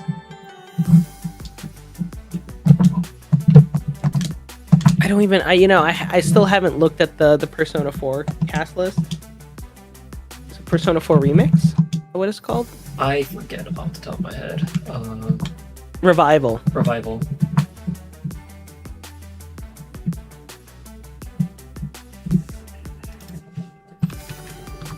Oh, come on, you guys are. This is such a solid list of people.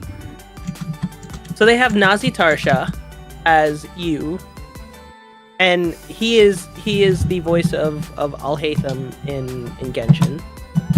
You have the voice Paul Castro Jr., who voices Fremine. I don't know if you remember Fremine from Genshin. Oh yeah, I remember. The depressed sibling. Yeah. And Yatko as Chie, aka Raiden Shogun, and many other characters who we know, and Yatko. She actually follows me on Twitch, which is very fun. Yeah, I remember. I think I remember that. As Yukiko, and Brianna Knickerbocker is the voice of Hu Tao. You don't know who Kanji is, but Abby Trott, you should definitely know Abby, plays Rise. Abby is obviously the voice of Nezuko. Hey. Like, this is a pretty solid cast. I would not have problems with this, actually. I have no problems with this.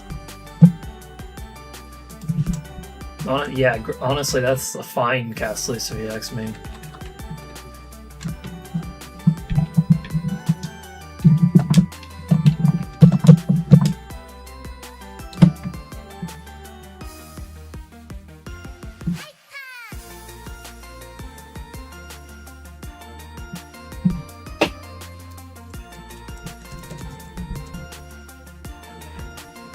Sorry, I'm just checking messages right now.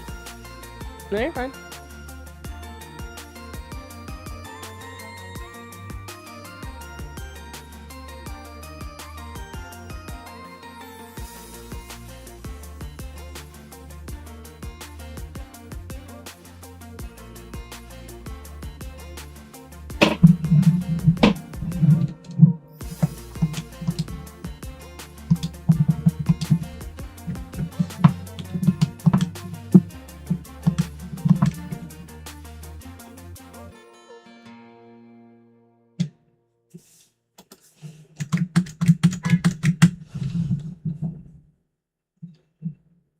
Tyler's hype for Revival. Yeah, I'm sure it's gonna be a good game, regardless. At least I hope it ends up being a good remake. And it's not like Persona 4 Golden is a bad game right now either, right? Like, it still, again, to this day, stands up. It was a PS Vita game, so it stands up to this very day. Yeah.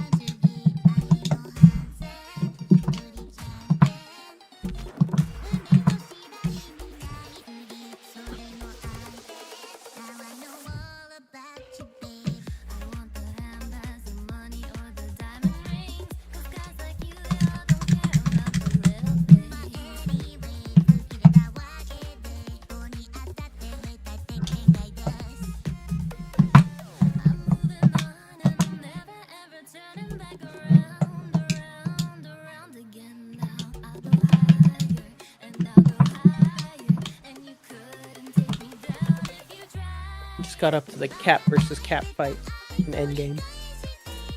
Oh, you're up to that scene now?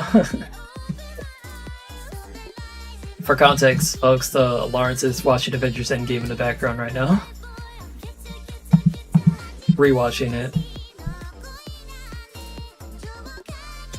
I just need to know, like I was telling Ray, I was like, I just need to map out the moments where we fucked up, you know?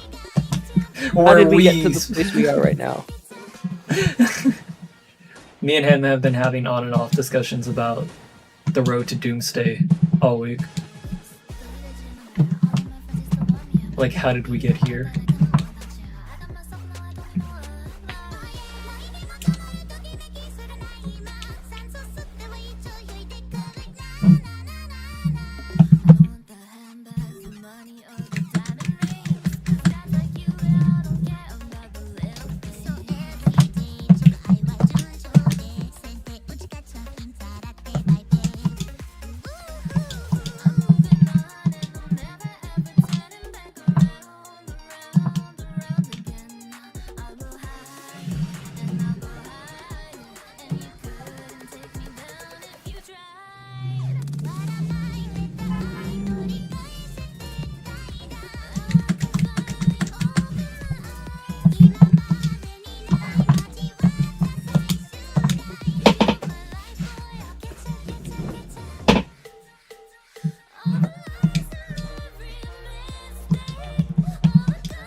Had to happen at some point. I accidentally threw a fireball at the B-barrel. It's okay. You can take another B-barrel. For what? Not. Do you want him? Why would I want your B-barrel? He said, there you go. But you know, give it a home, Ray. Like, I ask him for like a good reason why. He doesn't even give me a good reason.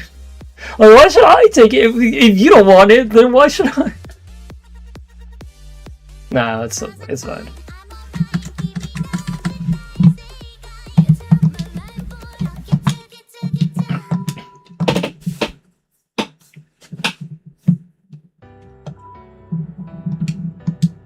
Thank you for your services, Tyler.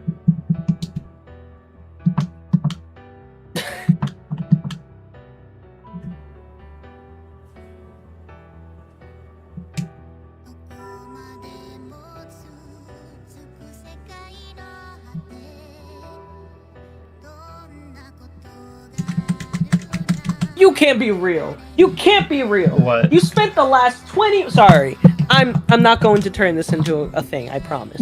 But, like, the Sorcerer Supreme, the bald one, spent 20 minutes talking to Bruce about how giving him the stone is a bad idea. And all he has to say is, oh, Strange gave it up, though. Oh, he's meant to be the best of us. Here, take the stone. Are you serious? You gave it up that easily? In retrospect, yeah, it is kind of like... No, Ray! It can't be real! I'm not disagreeing. Because I'm thinking about it and it's like... Wait, really? That's all you had to say? Really? Is that all you had to say? Like, oh man, no, Strange gave he it up in wouldn't. the future, though. No, he wouldn't. Unless... Yeah, but he did, though. So, like... Oh, one second. Really? Guys. That's it? That's all it took? My controller disconnected for some reason. Hang on.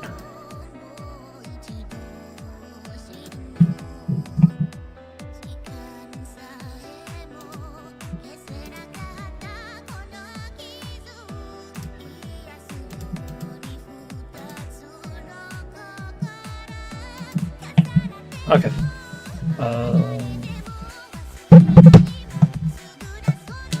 Okay. Thank God. I don't have to go through that mess of assigning controllers again. God, there is... I have to figure out a much more streamlined process for this next year.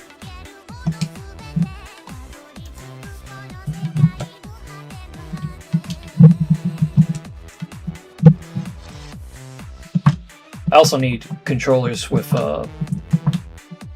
Bluetooth dongles plugged into the computer because doing this via USB-C cable or USB-C to USB-A cables is like low-key annoying because then I gotta like make sure they don't get untangled or disconnected at different points.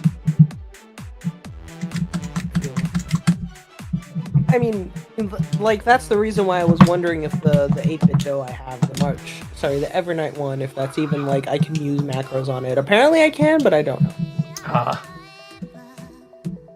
It's worth investigating, because that could be, like, a good I know option. you, like, the controller that Henry gave you, like, was, you can put macros on.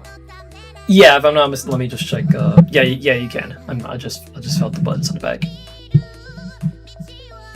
I know, like, the one he wanted, the one he put on his list that Eric bought for him, that one also has programmable buttons. Yeah. I'm hoping by next year I have, like, another 8-bit dough controller in my collection, probably the Pro 3, if it's still the most current one that's available. So I could just have, like, 4. Or not even 4, just 4 controllers to work with specifically for Safari Zone, but not necessarily for 8-bit doughs. Oh yeah. Yeah.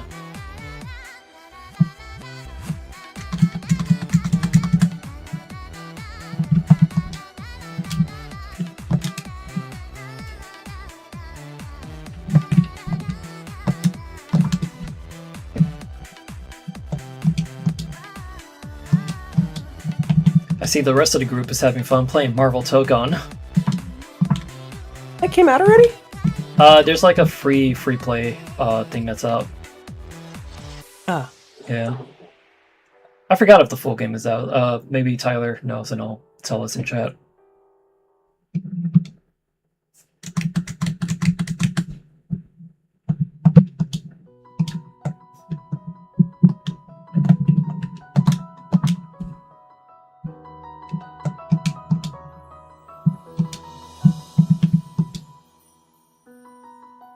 Tyler says, don't think it's fully out yet, hang on.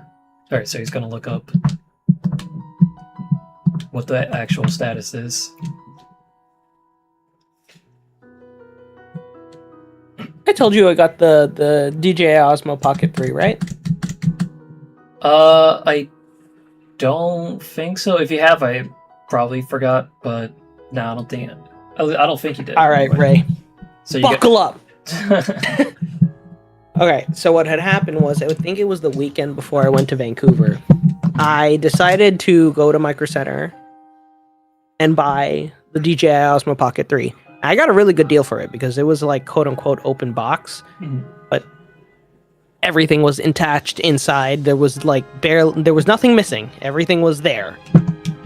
And they were selling it for, the only thing is it's obviously open, but like, they were selling it for maybe less than $100 more, pretty much, than what it usually is. Now, this is a $560 camera that they were selling for $400. So yes, I did buy it. Shit. And it comes with a mic. It comes with the DJI Osmo Pocket 3, and it comes with the mic 2, which when you turn it on, it automatically connects to the Osmo Pocket 3. Like it connects Bluetooth immediately. That's sick. And the Osmo Pocket 3 is probably one of the best things I have ever invested in because it is just so smooth. The picture is so good. It's better than the Action 2, which you tried the last time. Yeah. It is so much better. It can do 4K 24 for up to 4K 60. And so I put the 1 terabyte in here, and I could record up to 31 hours of 4K 24 footage. That's crazy, and that's also more than you'll probably need for like a single weekend. Yeah, And it was. I was there for I was recording for more than 4 days, and I still have 20 hours worth of footage left. That's great. And the thing is, like, you can also record in vertical. So, like, if you wanted to record a TikTok style video or a short, you can actually put it in vertical mode, and it will record you like a phone. And then you can take that and upload it onto TikTok and edit it like the way you would any other social video. 9:16. That's sweet. Shit. Yeah, And you cut it for a good so deal. and it will record up to 3K for that one. So it won't do 4K, but it will do 3K. That's still pretty good for a social video. That's actually really clear. So, literally one of the best, and like the literal best thing I have ever invested in this year was this. This is literally the best investment. So Eddie, once I have something together, I have to give Eddie the card. But I took it out for a spin. So like the day I got it, I recorded like a room tour video for my room, and just kind of like, just so I can test out some of the like functionality. And then the next day we went to the mall, the Mills at Jersey Garden. Yeah.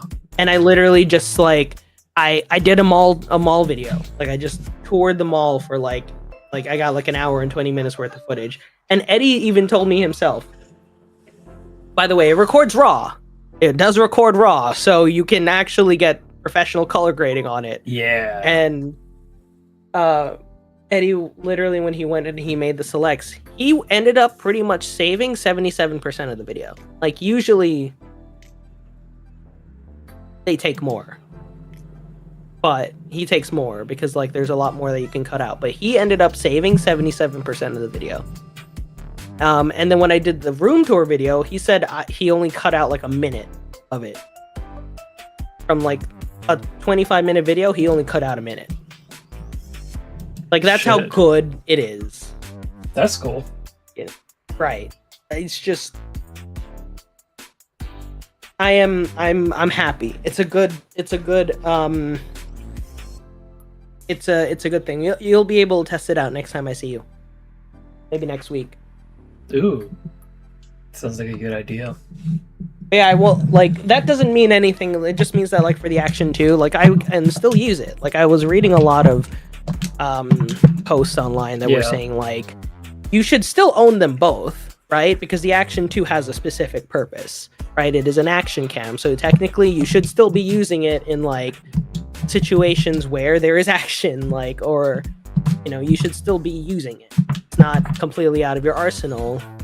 However, you can, when you're vlogging, you don't need to just use the Action 2. You can always just use the Osmo Pocket 3. And then when you're in a moment like, for example, when I was in the Philippines and I was riding on the back of a motorcycle, like that is a moment the Action 2 would be a really good thing to have. Yeah. When I'm walking through the mall, the Osmo Pocket 3 is a better thing to use.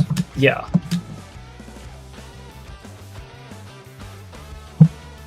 I like that. I like that mindset of having like because there is definitely a need for both. Like you don't just like. Yeah. You don't necessarily have to use there's like a need one for both. camera for all. Yeah. Yeah, it's the same thing like all the Versatility. other cameras I have, right? Like the M3 that I've used, the mirrorless camera, not the R, the one that you use for like behind the scenes. Like that clearly has a purpose, right? It is meant for like non-serious photography that can still look serious. Yeah. Right? And in comparison, the R is obviously for more professional photography.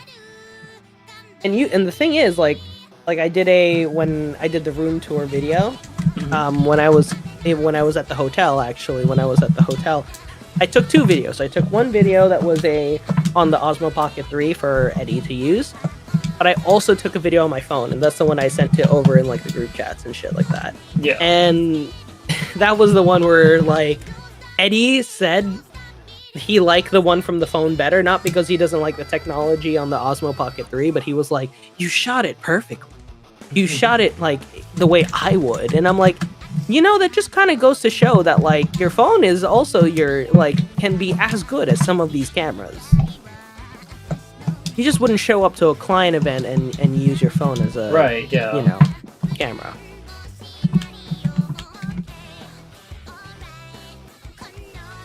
Yeah, I would like to invest in one of those down the line. Obviously, I've expressed interest before.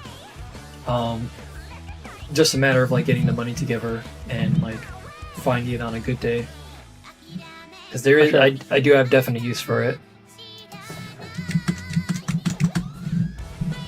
And that's the thing, right? Like before I went to the Philippines, like I did not have the drive to go out and vlog, right? I come back and not only, and like suddenly I'm just like, yeah, whenever I really have an opportunity, let's vlog, let's do something, you know? Oh, and by the way, you can live stream on this thing too, on the Osmo Pocket 3. There is a live functionality on it. Yo. So you connect it to your, like you Bluetooth connect it to your phone, and it'll use the signal on your phone so they can broadcast to wherever, Twitch, YouTube, Facebook, whatever. Sick. So you can do a live IRL thing. I don't know how good the bandwidth will be, but yeah, and also the battery is pretty good, honestly. Genuinely pretty decent. That's cool. How much battery are we talking? If you So happen for to the know. entire day, I got to the mall, let's say at 2:00, and I stopped recording at around 7:00, and I still had 23% battery. Shit. So it lasted for 5 hours of almost being yeah. on almost the entire time. And then when I was in Vancouver, I recorded while I was walking to the waterfront. That was like almost 50 minutes worth of footage of me just walking. And the battery was still intact. And then when I was we did a boat tour in the Pacific Coast.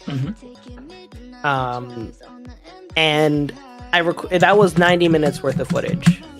And I did not need to plug it in. I recorded the entire thing. 90 minutes That's straight. great. How long does it take to do a full charge? Probably like an hour. Because it comes with, if you buy that exact like bundle that I bought, it comes with like a little power handle that it acts like an extra battery to it, right? Right. So when you stop recording, it starts charging the battery until it reaches 100. So I don't know if that makes sense, but like it's almost like an extra battery, but it's not really, right? So you connect it, and then once you're done using the actual device, that's when this thing will activate, and it will start charging the device. It will start charging the camera. Sweet. So effectively, you charge them at the same time. If you connect it to this thing, to the battery device, if you connect your cable to it, it will take maybe about an hour to fully charge both the battery handle and the actual camera. That makes sense.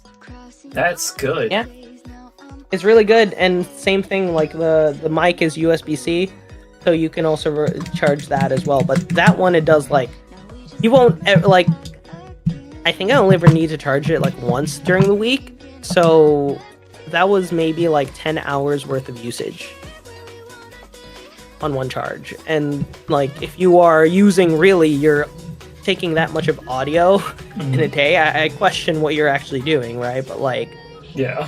like I pretty much the entire time I was in Vancouver, I never needed to charge it. That's great.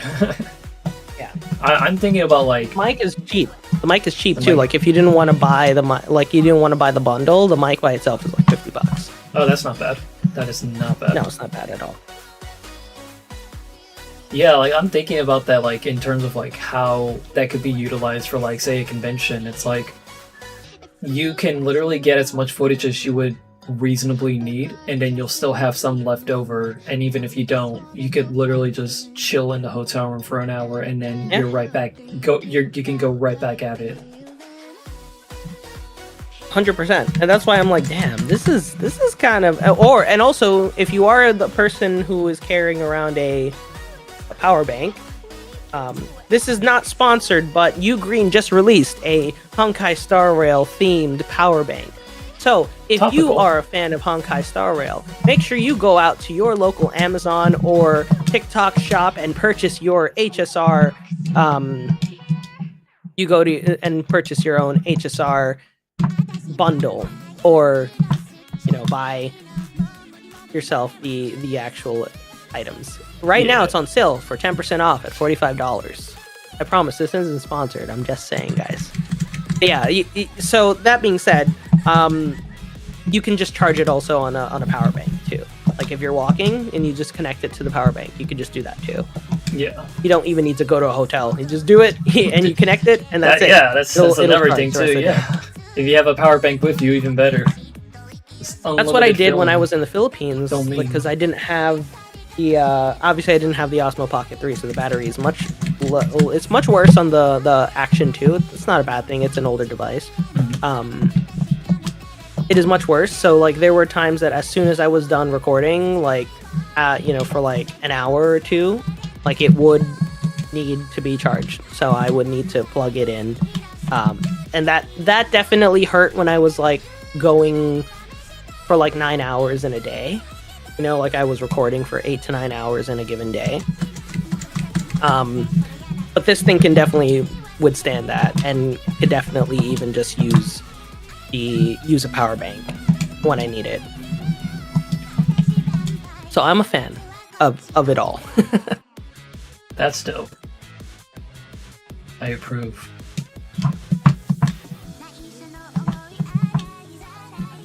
Looking forward to seeing us put that into action in the near future. Hell yeah, brother! Which reminds Very me, near future, actually. We're gonna be using it on the hike. hey, yeah, whether or not you guys actually see any of that is left to be seen, but it's gonna look good to us at least. Which reminds me though, I need to at some point, after I'm done with like the stuff that I'm doing now, I need to get the Castle Point vlogs edited and out there, because those were filmed on the DJI.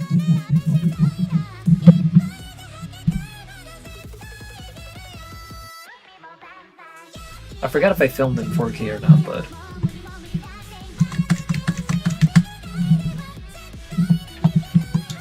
I'm excited for hopefully one day, yeah.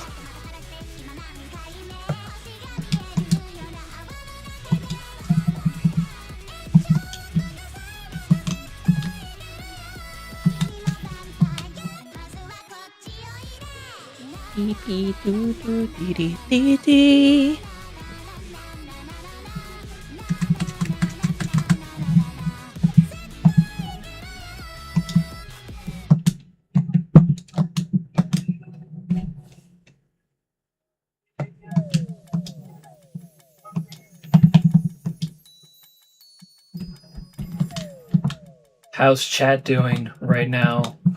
How are we doing mood-wise? You guys enjoying stream? Oh, sorry, I'm not chat. You could be chat. Nah, I closed that shit a long time ago. No, I'm kidding. Chat smokes a cigarette. I haven't heard that name in years.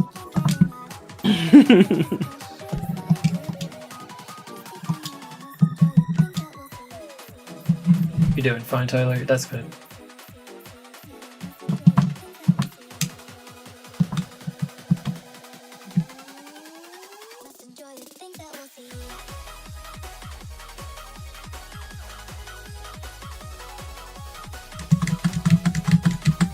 Yeah, I'm having a good time. I appreciate having you on, Lawrence, and just being able to have like just chill conversations. Of course. I actually wasn't doing anything today. Again, this is my rest weekend before all the danger for the next 8 weeks. Originally, it was 6. Look what you did, Ray.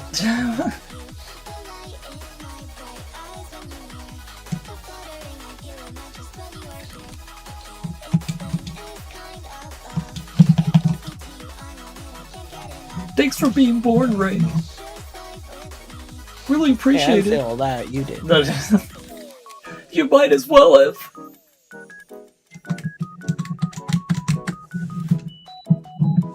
Okay. I am going to take a very quick break. I'm going to go to the BRB screen. Lawrence, you will have full reign of chat if you want to talk to anyone. You did that so perfectly too, which pisses me off. Alrighty. I will be right back, ladies and gentlemen. Won't be gone for too long.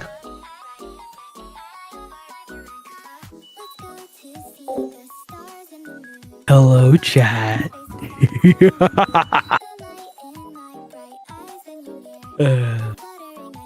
So today, I'm going to talk to you about our Lord and Savior Pizza Rat. Now, let me tell you something, guys. In the wild land of New York City, in the land and prophet's land of Manhattan, we have a Lord and Savior who has yet to be crucified, and therefore is not recently risen up into the lands of the prophets. But his name, and I say this with pure love in my heart. His name is Pizza Rat. Amen. Pizza Rat is the best thing ever. Okay. He requires nothing. He is as big as your cat. But his name is Pizza Rat. Amen. Now let me explain to you the gospel of Pizza Rat. Pizza Rat. Pizza Rat.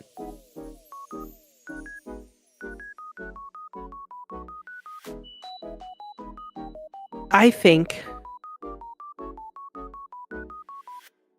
in the beginning there was a subway, and the subway was grimy. And lo and behold, it was Manhattan, New York. And a humble rat beheld a slice of pizza too great for one creature. However, it was not too great for him, and he said, "This burden shall be mine." And many laughed, saying, "Thou sayest it's impossible. Them stairs are steep, and that slice too big." But Pizza Rat dragged the pizza anyway. And faith is not measured by the ease of the path, but by the refusal to let go. And thus people watched in wonder, and some mocked and recorded upon their tablet-sized devices, and the clip spread throughout the worlds of the interwebs with exceeding haste. And the disciples asked, "Master, what if the pizza is too heavy?" And Pizza Rat answered, "Then you must drag it one stair at a time upon your own back." And they asked again, "What if others say that we cannot, that we may not?" And he replied, "They carry only opinions, but I carry the vow of thy pizza. Blessed are the persistent, for they shall reach the final platform. Blessed are those who seize unexpected opportunities, even if they are cold, greasy, cheesy filled, and found upon thy ground. Woe unto those who spread their days merely judging Pizza Rat, for they have missed the lesson while debating on which type of cheese may they stumble upon. Therefore, go forth with courage, grip thy impossible pizza slice, and climb thy impossible staircase, for every soul has a pizza to carry, like our Lord and Savior Pizza Rat, and every staircase can be conquered. Amen." And it came to pass that Pizza Rat descended once more into the tunnels, where the subway trains roared like thunder and pigeons scoffed from above. Unless you're in Manhattan, and then that way it's actually down below. And he lifted up a crust, and the rats gathered onto him, saying, "Lord, how shall we prosper in these difficult times?" As the crust lay in his hand, he seed and he sought and he said, "Seek not perfection, but what you can get, even if it is thy leftovers. For the perfect pizza is guarded by many hands, but the forgotten slice which exists in my hands is thy inheritance." One among them stood up and said, "Master, what of thy envy? My neighbor found a bagel." Pizza Rat replied, "Compare not thy feast with another's. Every crumb has its appointed eater." And then another said, "Lord, the staircase doth defeat me." And Pizza Rat answered, "Then rest upon the landing. Even the strongest rat pauses before the next step." And one of the bolder, smaller rats cried out, "Surely I deserve a larger slice." Pizza Rat looked upon him with pity, saying, "First, prove faithful with thy pepperoni, with thy slice, for whoever cannot carry one slice may drop two." And the rodents nodded as if they knew exactly what he may provide to everyone else. And as Pizza Rat walked out into the open, he spoketh to thy pigeons, "Dear pigeons, grace and crumbs be upon you. I have heard your complaints that the rats are too ambitious, and that pizza may belong to the birds. Know ye this, the city is abundant, and the dumpster overfloweth.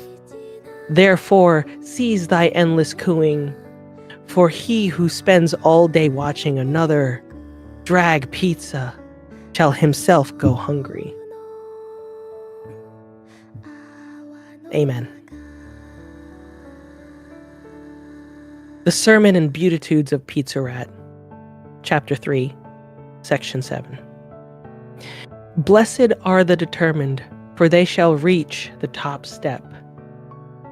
Blessed are the patient, for the train shall eventually arrive.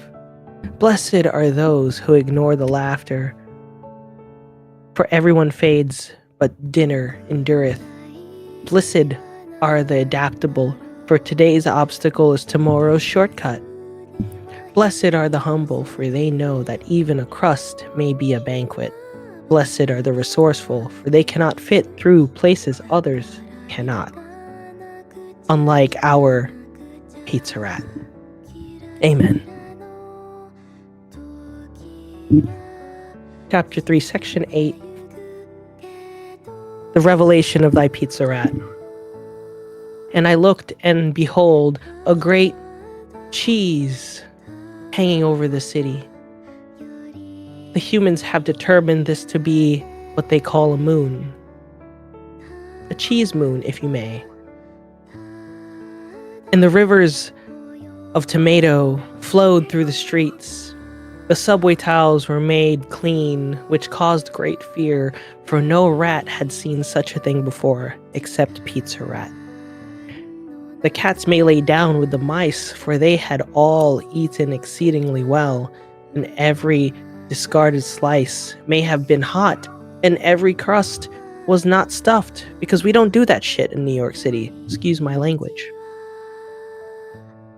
There were no surge fares, no delayed trains, and God rest peace upon thy Metro card scanned on the first attempt. And a voice cried from the station saying, "Fear not your slice.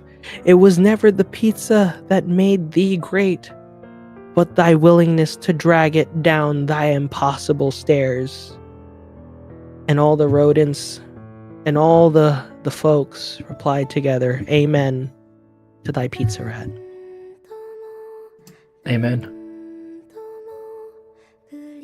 Now, upon these revelations, there's also the moment where the country and the world may have betrayed Pizza Rat. Because New York City, in this beautiful damn city that we claim, we do prefer thin sliced pizza. And so I will tell you today the Book of Deep Dish. And on the 7th station, Pizza Rat sat beside the tracks to teach. The young rats may have asked, Rabbi, which pizza is the greatest? He answered, the one thou actually find it. And they asked, is a thin crust holier than deep dish? He said unto them, why stir up needless division? All crust is sacred when thou art hungry. However, they did not know that they will once betray the gospel of thy Pizza Rat. Because the people who enjoy the deep dish will come one day to betray those who enjoy the thin crust. Amen. Amen. Oh my god, I'm so sorry. Okay, sorry, my bad. No, my bad. you are fine. I was engaged with that. You are fine, my dude. I just went on for like the last. How long were you gone? 5 minutes? Like 5 minutes, yeah. You're fine. I wrote this a long time ago because I think it was for a podcast. We made a joke about like our Lord and Savior Pizza Rat. So I just wrote a bunch of stuff a long time ago. And I just started reading it. Yeah. How much more is there to that? There's a lot more. I'm not going to read the rest of it. Okay. Don't worry. You can save some of that for like future. There's breaks. a lot more. Don't Yeah. worry. I'm never going to read more of that. Don't worry. No, you're fine. You're fine. You're fine. That was fun. Also, hi Iris. Good to see you in chat. Oh, hi Iris. Oh.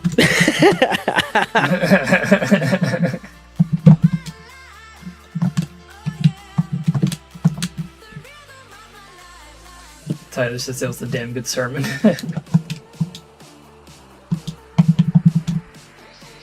Rat of power and rat of might.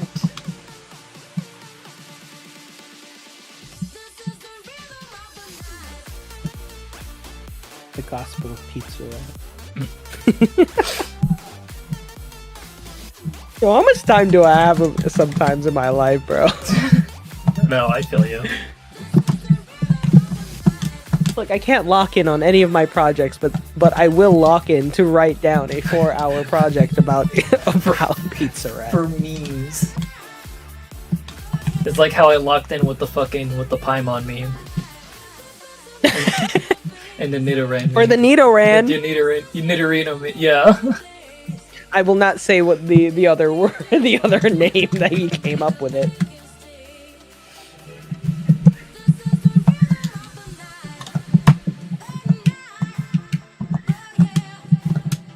Hulk's about to do his snap. The reverse snap.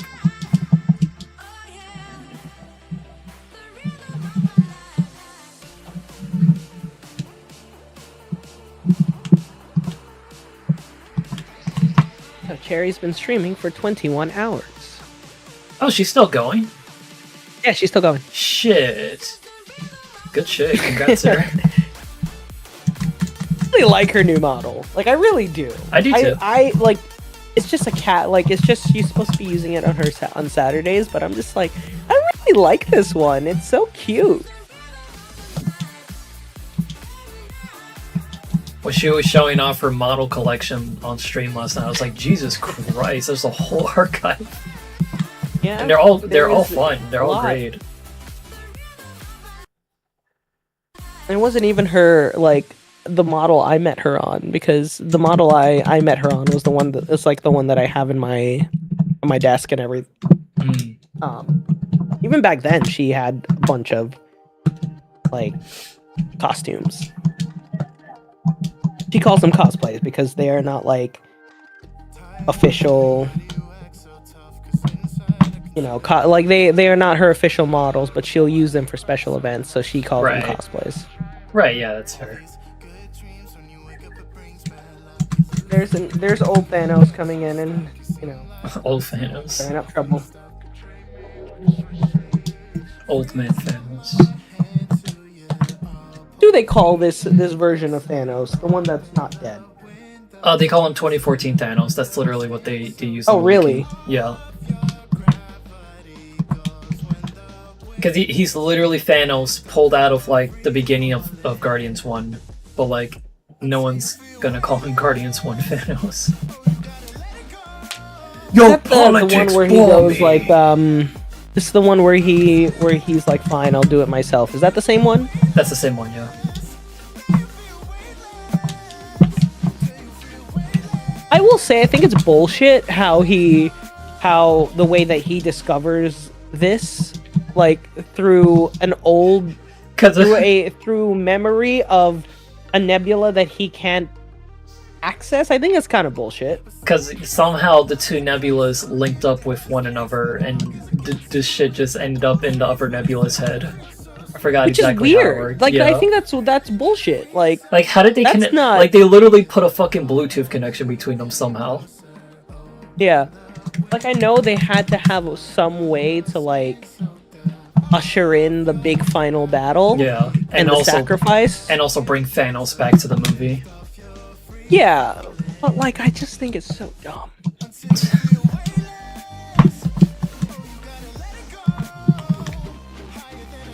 Which is why I prefer Infinity War over Endgame, because it's like, damn, these motherfuckers actually lost. Yeah, I mean, you're not wrong. The general consensus is that Infinity War is like the better movie. Endgame is still pretty damn good in its own right, but Sure. it's definitely not without issues in comparison to like Infinity War, where it's like Endgame had a lot of great build-up, obviously. Like, the whole point of the MCU phase, like the Infinity Saga, was getting to that moment with everyone uniting and fighting against Thanos. But obviously, Infinity War was like one of the biggest fucking events in pop culture history. Like, literally, Yeah. I remember that day when I came out of work, all of the Link NYC modules were taken over by Avengers Endgame ads. Like, see it tonight. I love that. It was nothing but that on repeat. No other ads, no train times or anything. It was just that. Like, Disney bought out all of them, which is like fucking. That's like a moment in like human history. Like, you had to be there during that time to see that movie, and you couldn't speak of any spoilers online. Like, Yeah, that was the literally, one time Thanos that like demands your they silence. actually locked in and they didn't like spoil shit. Yeah. I remember both movies, like, whenever, like, and I think this was the case with No Way Home as well. One of the things that me and DJ did was that as soon as we got out of the movie, whoever saw it first, we immediately just jumped into fucking DMs and started talking about the movie. Like, bro, did you see that shit?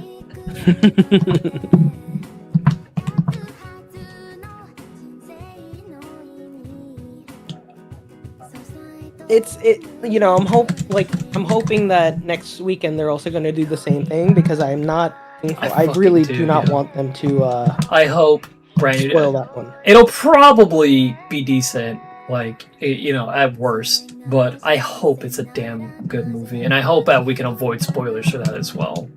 In a 2-day I think it will be a period. good movie. I think avoiding spoilers will be my main issue. Yeah, After this, I'm going to watch No Way Home again. yeah.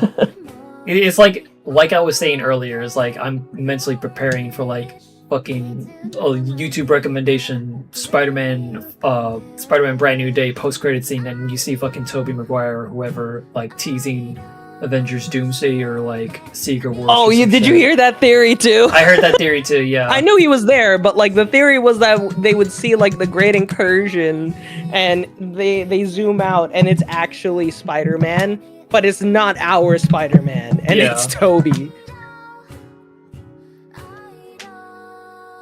I don't know. In my opinion, I'm just saying. Because they already said, I think, like that Tom Holland Spider-Man will not be in Doomsday. Like people have Yeah. said that he won't be. I think because he was too busy Probably- filming The Odyssey at the same Yeah. time as Yeah, Spider-Man. He had to juggle both Um, those movies, yeah. Yeah, so he didn't have time to legitimately come back and film and Doomsday. Yeah. Literally, it was just he was in the Odyssey. He was back and forth between the Odyssey and actual like Spider-Man. Yeah. Like 3 movies at once is crazy. Yeah. It makes a little bit of sense So- too, like in lore-wise, because obviously, like, probably the whole Avengers wouldn't just immediately remember Spider-Man because of the spell and all that, Yeah. but probably Oh yeah, that's right. yeah. So probably Thor Right. wouldn't think immediately to like invite him over to help out. So at least it makes some kind of sense why he won't be there. But like next movie, obviously, like he'll probably play a bigger role. I mean, Battle World. Yeah, and I mean, Spider-Man in the comics was also like a huge part of Secret Wars, so they kind of have to. They better fucking introduce the symbiote finally. LMAO. LMAO. Motherfucker, little symbiote Venom Jr. thing that Sony vs. Venom left behind is probably still chilling in Hawaii or wherever it was that they were at. That's the general like idea that people are thinking, like, because obviously Secret Wars in the comics is how, if I recall correctly, that's how Spider-Man first gets the black suit. So people are thinking that that's their shot to finally introduce it in there. If not towards the end of like Brand New Day or something, who knows? I have not read any spoilers or theories beyond what we just talked about, so everything I'm saying right now is just a prediction. So chat, if you're looking to see Brand New Day, don't worry, I did not just spoil anything. Just so we're clear. That was the firework. I agree. American shot.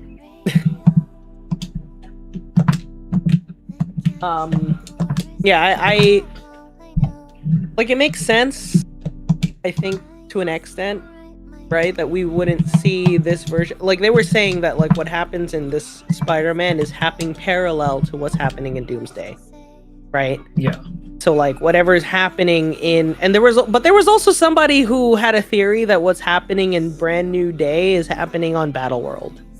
Like it's like the events of Doomsday have already passed, and so now what is happening in Brand New Day takes place in Battle World. That would be, I don't know how true that is, that would be crazy if it was. but they did it kind of with Quantumania, or you know, like where it is well, not Quantumania, Ant-Man and the Wasp, where it takes place in between. Yeah, kind like, of that, like in the you middle know, of Infinity War. Yeah.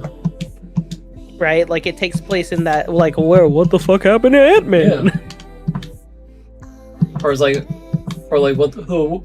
Yeah, because in Infinity War, it's like, you know, where's Ant-Man? This is what Ant-Man was doing, and it's like where Ant-Man is like, where the fuck did like the Pims and, you know, my girlfriend go off to? Like, what happened to them? The fucking turned to dust because he was stuck in the fucking he was stuck in the quantum realm for like 5 years, which for him, in his perspective, he didn't feel any of that. No. It's really funny to think about, right? Like, Yeah. of course.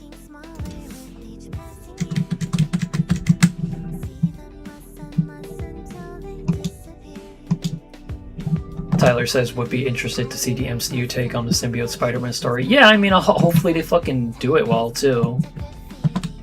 Like, this is Well, you know, probably their the one shot to do Spider-Man it. 2, the video game, did it pretty well, I would say.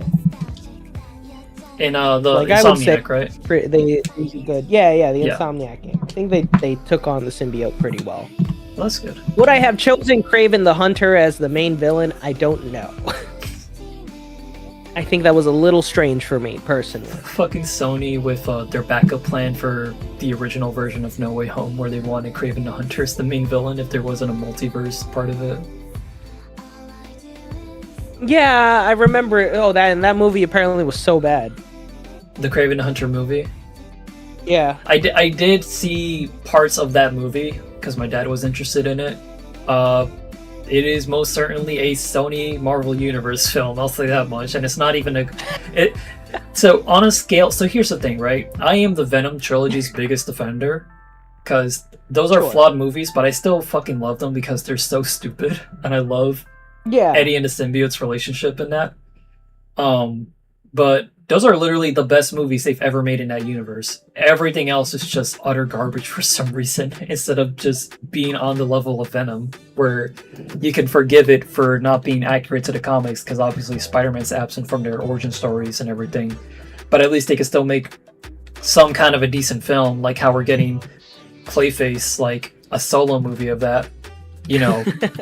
Which, That's hey, genius, though. It I might have be to good. say. Yeah. I think as much as I look, I love me a good body horror movie that makes sense, right? And for once, I was like, man, that's a stroke of genius to actually make it a body horror movie. Yeah, it makes sense. Like, you know, a Clayface movie in that specific like genre, in that regard, makes total sense. Like, it doesn't necessarily need to have Batman in it. No, it doesn't. In fact, if it had Batman in it, I would be disappointed. Yeah. Oh, yep, just lift it up, Mjolnir. There we go.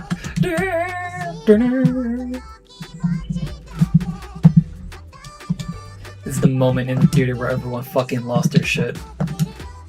I mean, this entire battle sequence was just people screaming and chanting for like I still remember, dude. 45 minutes. Fuck. There are moments of life I genuinely wish I could re-experience. That's one of them, the fucking Endgame premiere. Everyone says that. It's like one of the best like moments in the theater. Is like you can't help but like get so fucking hype when this plays. Like you can't re-experience that. Like that's because Doomsday will probably have some moments. I don't think it's going to be like as great as Infinity War Doomsday when it comes to audience reactions though. Because I don't know. Like even didn't know when, what to expect in every I think film. one of those moments is like even when Andrew Garfield and Tobey Maguire showed up in No Way Home. Dude, hands down, that was the only ever time they were able to do that, and he knew it too because they had those pauses during the movie. Yeah, because they knew audiences were gonna react that way. It may have been Hollywood's worst kept secret, but by God, the payoff of actually seeing it in theaters actually was worth it. Definitely a worst kept secret, but I will say that they did not confirm it for a long time, which was good. Yeah, you know, they kept it. You pretty much locked had in. leading up to the moment when you saw it in the theater, you had no confirmation they were in the movie. Yeah, because like in retrospect, there were definitely leaks that came out, some of which we did see, but we weren't sure if they were actually part of the movie, especially since Sony was not directly confirming it. Like the most famous one I remember was the Andrew Garfield in front of the blue screen, and it was deconfirmed, quote unquote, as like, you know, as like an edit, like a deep fake. You know, nobody knew like definitively where it came from. Like, for all we know, it could have just been like behind the scenes of the original Amazing Spider-Man films, or it could have just been like completely fake altogether, like CG, because AI wasn't really like a thing back when that movie was coming out. To a point where even like Andrew Garfield, when he was questioned about it, like he was saying like, no, this is fake, it's not me. Like, if you guys are expecting me to be in this movie, you're going to be sorely disappointed. I don't know what to say. Like, it's news to me that I'm in this movie, apparently. Yeah. Like, to his credit, he was doing his best to dodge everything. It was like the fucking gray jeans thing you were talking about the other day with the actress in Brand New Day that everyone thinks like, oh, this is Jean Grey. Like, we don't know that though, and she is completely mouth shut about it. I saw another theory that was saying that she is the daughter of Cyclops and Jean Grey. In let me see if I can find it. Yeah. Because there was a picture. Yeah, here it is. It's from Discussing Film. So like they showed a picture of Sadie Sink in the movie with her head, like when she's not hiding her face. Yeah. And they said Sadie Sink is rumored to play Rachel Summers, and obviously she is a former host of the Phoenix Force, and she can time travel, but she is also the daughter of Cyclops and Jean Grey from Earth 811, the Days of Future Past timeline. Yeah. Makes sense too. Like, right? Yeah. What was her name again? Like character name? Rachel Summers. Rachel Summers. Gotcha. Because I remember hearing in the comics that Spider-Man is like the destined teacher of Hope Summers, who was like the ultimate mutant. I don't know if they're the same character necessarily. Obviously, Summers is the connection there, but like, that could be like what this is an homage to, if it is her. Oh, for sure, yeah. Oh, And probably why she's in the movie. On your left. Ivape! And then, oh man, I still get goosebumps to this day, man. Yeah. To this day.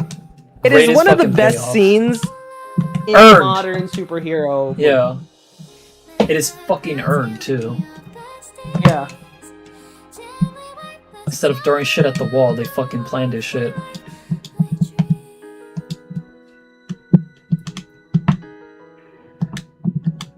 Tyler says, I still remember the No Way Home trailer where Lizard was getting punched in the face. But I literally talked to Lawrence about that last night in DMs. I literally talked to him. I remember that shit too. Fucking Lizard. This didn't happen in the actual like English trailer, but like in a foreign language trailer, I forget which one.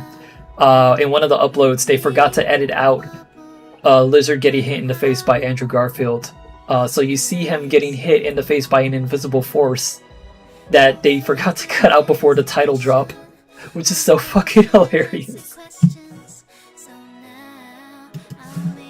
No. You Like, give me damn, that. Spider-Man's You in get here, the little one. You get the little one. Like, damn, alright. Like, fucking Dory, we rag on Love and Thunder, rightfully so, but, like, I understand Mjolnir in that movie. For that shit. I thought that for what was he did. silly as fuck. Dude. It was absolutely That was silly as fuck. I didn't even know Mjolnir was sentient to that degree. Yeah, right? Like, we knew Mjolnir was sentient, but, like, not to a point where it's literally having relationship drama with Thor. It's so Like, fucking, weird, dude. like Doctor Strange's cape.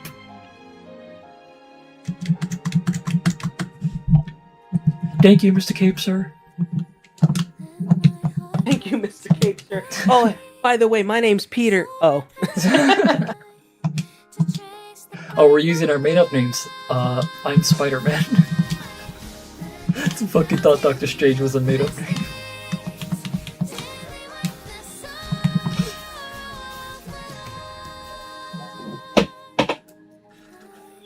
Tyler says, yeah, seeing that was basically my sign of, yeah, Andrew and Toby are in the movie. Yeah. Like we said, worst kept secret. There were newspaper articles, I think, that came out or something. Like, some tabloid, I remember, posted some pictures early of, like, both Toby, Andrew, and also, what's his name?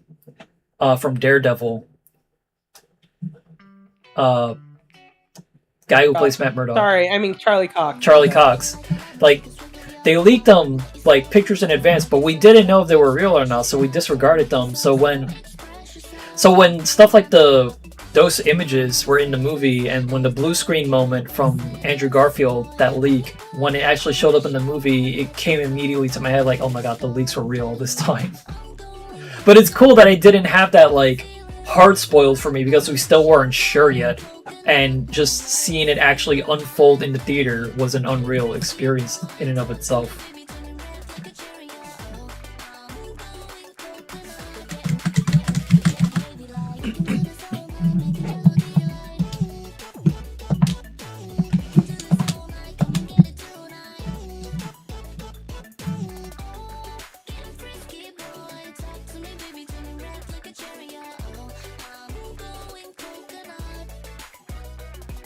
Chicken convenience.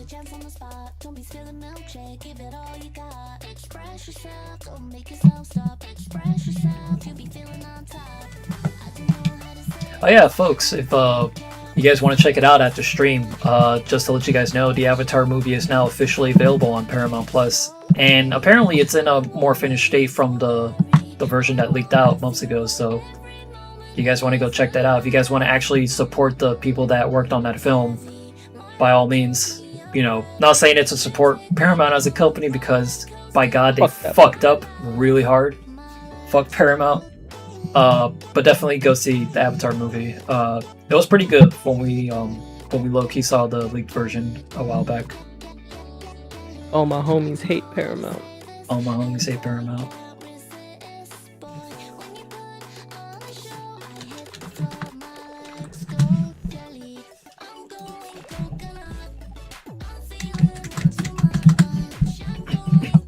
Crazy that it fucking came out a day before the Tomorrow's Death Battle. Completely coincidental, unless someone at Paramount's paying attention to the show. Because I imagine, like, that's probably gonna do us well for, like, search engine optimization. That and the fact that the fucking It's really Avatar funny fighting because, game just came out too. I was talking to my director yesterday, and she was like, "Are you gonna watch the Avatar movie officially?" I'll probably watch it again, but I think I already watched it. And she's like, "You watched the lake?" And I was like, "Well, yeah, me and my friends wanted to watch." And she's like, "Lawrence, no!" And I'm like, "Yeah." But then I told her, I'm like, "Look, it's really good." And she's like, "Okay, good." She's gonna watch it. That's good. That's good. I mean, you're at least supporting the release now, so it's like, you know.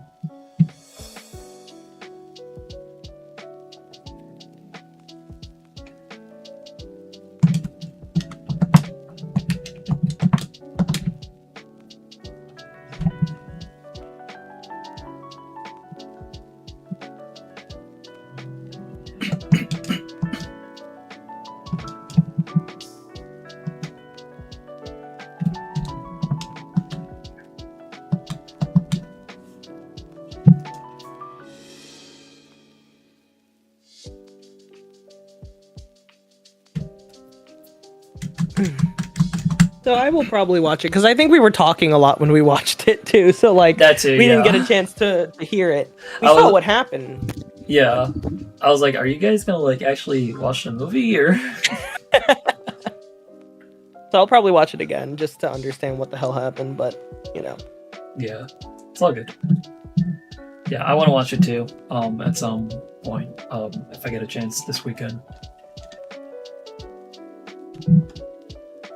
But yeah, you guys get to enjoy something good before the episode tomorrow. Fantastic fucking animation, if I do say so myself.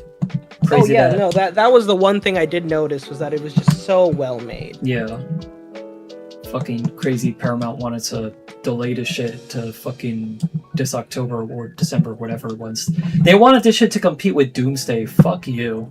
That was not gonna happen. I think the only movie that is worthy enough to go up against Doomsday is actually Dune. Like, if there is a movie that people are as excited for, it's Dune 3. Yeah. That's Like, the so one thing that genuinely, would yes, compete with Doomsday is a real thing. it. Doomsday, yeah, I forgot. Doomsday.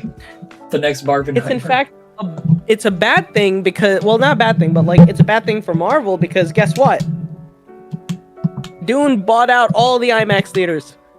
Insanity. In fucking Right? Like, how crazy they is can't, that? they Like- can't put out their usual IMAX cut of it until like Disney Plus. Yeah, they can't. And by the way, IMAX Enhanced sucks. My humble opinion. I've like in the last 24 hours, I've watched Multiverse of Madness, Infinity War, and now Endgame, and I've had to restart the movie like 6 or 7 times. I hate that I just said those numbers again, but it's not false. Okay? It's because the thing keeps like the picture keeps freezing Oh, that sucks. and but the audio keeps going. So I have to go back and like restart the movie because it for some reason doesn't register that I was already watching it. So I have to find the exact moment. Like it's annoying, and I'm like, I think this is because it's in like that higher IMAX enhanced quality. Because I watched tons of things on Disney, I've never had this problem. Also, like, who has an IMAX theater in their backyard? Let's be real. Why No is this one. an IMAX enhanced quality? Rich Like, people who are you have a serious? mansion.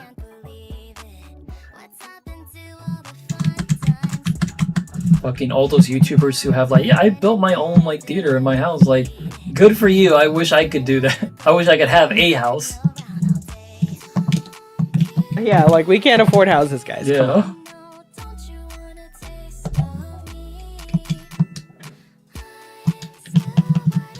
Yeah. We are gonna go see the encore, even if it's just me and you. I assume. I'm down for that too. I can. Hey, you know what? Keep your A-list subscription until then. Oh yeah, for sure. When is that again?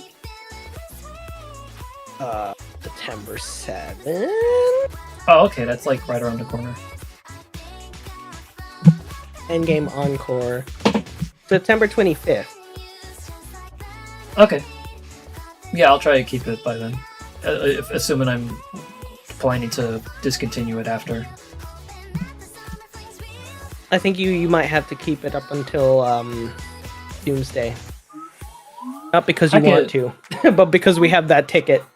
Oh yeah, you bought for you're right. Doomsday. I think they would actually release your ticket if that happened. That would fucking suck. I don't know if it's true, but I mean, like, I don't know. I wouldn't want to. I wouldn't want to test it. Either way, there's a lot of good movies coming out. I think you'll get your usage out of it. Considering that one movie is like $30, like for a ticket. You know, like I think you're still saving quite a bit. Even if you just go out to the to the movies to watch like a random like one day when you're in the city. Yeah. I really should I mean when I'm free of like projects, I should try to get out the house like more like during my days off. And use that as a justification.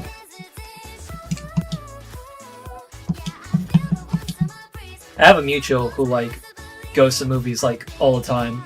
They're always seeing like a bunch of different like movies. I mean, that's pretty much what Eric does too. Like he goes like this time he just kind of goes out to the movies like on a random weekday after work and just goes to like watch whatever. Even if he has a passing interest in a movie, like he'll go watch it. And it's a pretty good deal. Like we went to go see Obsession, then I saw Backrooms with my folks. And then this week we went to go see Evil Dead Burn. So like after like one or two movies, like it pays for itself. And I hate saying that because I know that's the meme, right? Is that everyone talks about how like the value pays for itself after two movies. Yeah. But like it's not wrong. Like it's really not wrong. It's a really good idea.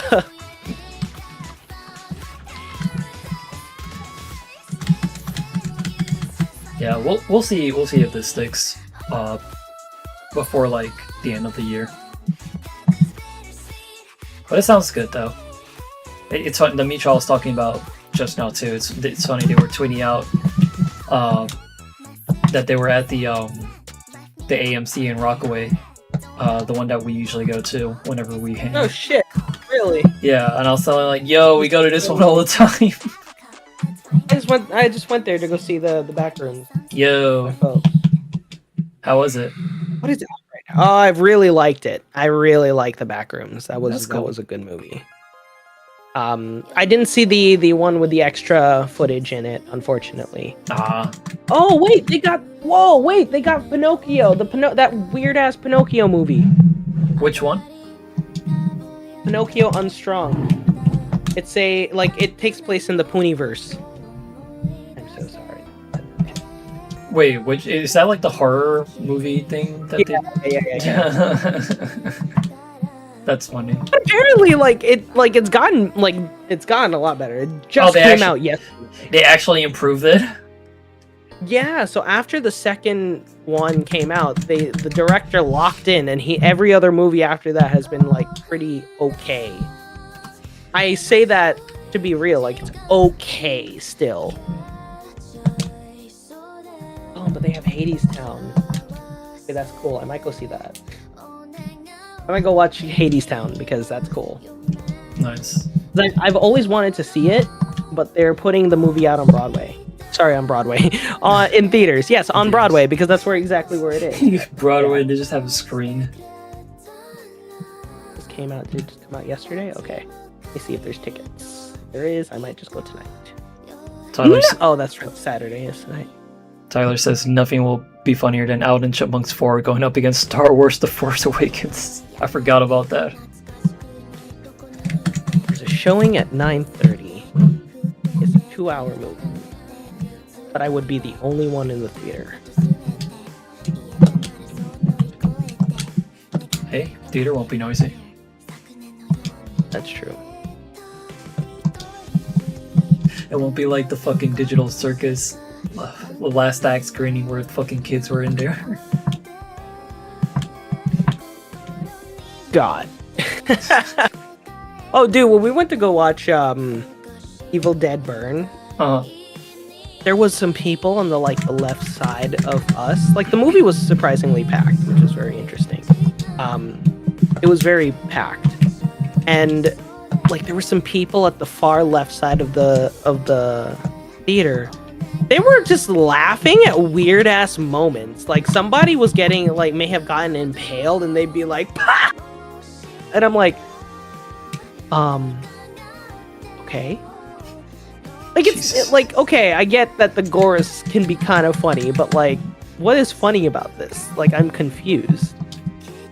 What about everything that we're doing? What about whatever is happening on the screen right now is hilarious? I don't get it.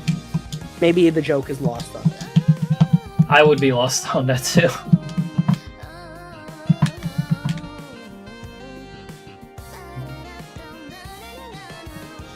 It's also kind of just fucked up. Like, I know the characters are fictional, but these characters are going through it, and this is clearly terrible in universe, but then out of universe, there's just people laughing at their expense, witnessing this on a movie screen. Yeah, I'm like, these people are going through it, man. I don't know what to tell you.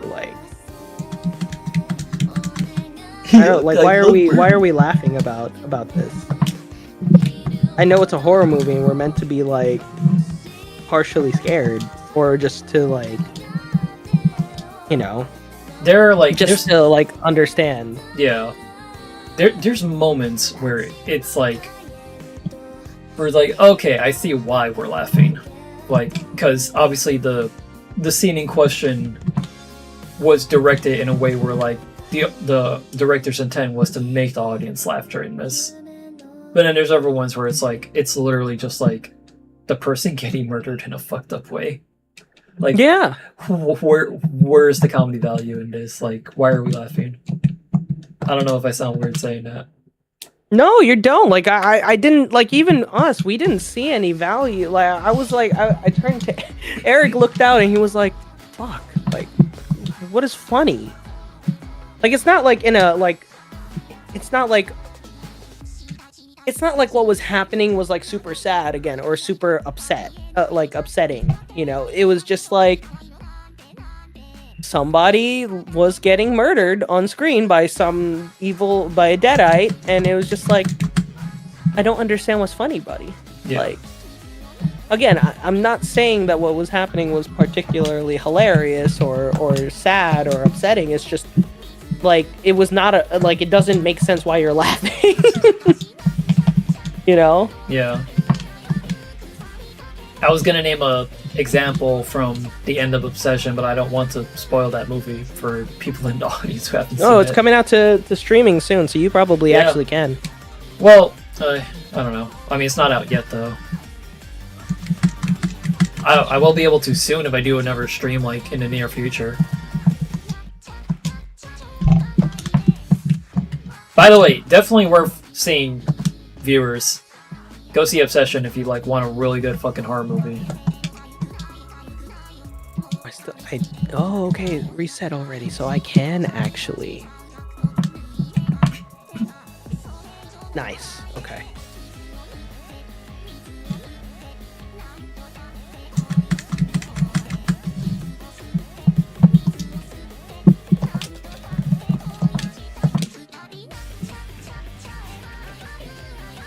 Confused.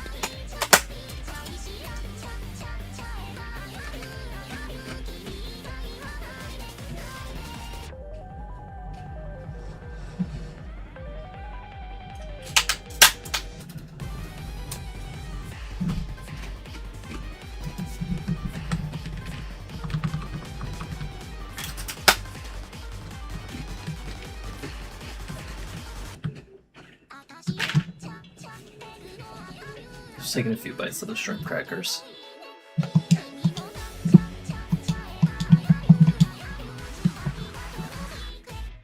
Oh, there's that funeral. GG. I love you 2000. I love you 2,999. Damn. The one is reserved for other people. Sorry. I have to. Oh, this is why I need to make sure I get it. I have fucking icy that I need to claim. You have what? Oh, from the So- A-list? No, an investor, because I'm an investor for AMC. Oh, okay. They give free stuff to their investors. You know, if you have time, you should just definitely buy one of their stocks or something like that. It's pretty interesting. It's only like $2 for like one of their stocks on like Robinhood or whatever. Yeah, it's not crazy. But then you can go onto your AMC profile and you say that you're an investor, and they give out like one free thing. Sometimes they give like cookies, like a box of cookies, which you can use at any point. Sometimes they give out like free medium-sized popcorn. And of course, if you're subscribed to A-List and Stubs, they give you a free drink and a large popcorn for your birthday. Like they surprisingly give a lot of good stuff out. Like I'm a little surprised.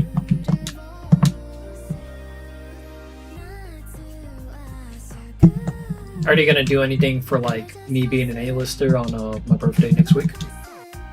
Yeah, actually, since you are an A-lister, yeah, when we go, you will get a free large popcorn and free fountain drink.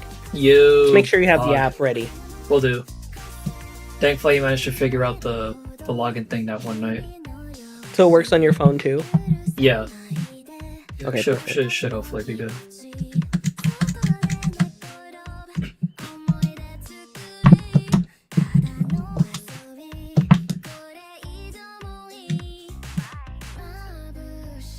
What year is it in Thunderbolts? Wait, what you said? What year is it in Thunderbolts? Oh, I forget. The new Avengers. Let me see. I know at this point the MCU has like surpassed real life in terms of what year we're supposed to be at. Before it used to be like either synced up or like behind, but now it's like 4 or 5 years ahead of us. Off the top of my head, I want to say 2028. I could be wrong though. Yeah, 2027. So it starts in 2027, but then what happens in 2028? Because remember at the end of the movie it says 14 months later. So Yeah. Doomsday takes place in 2028. Okay, yeah, that's probably where I remember that.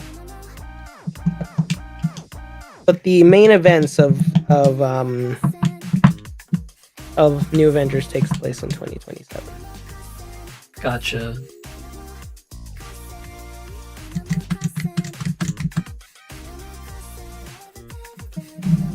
But also, by the way, so that for if you want, and what you can do, if eventually you feel like A-List you can't keep using it, you can get the yearly pass, which is it's called Premiere. That's the one I used to have before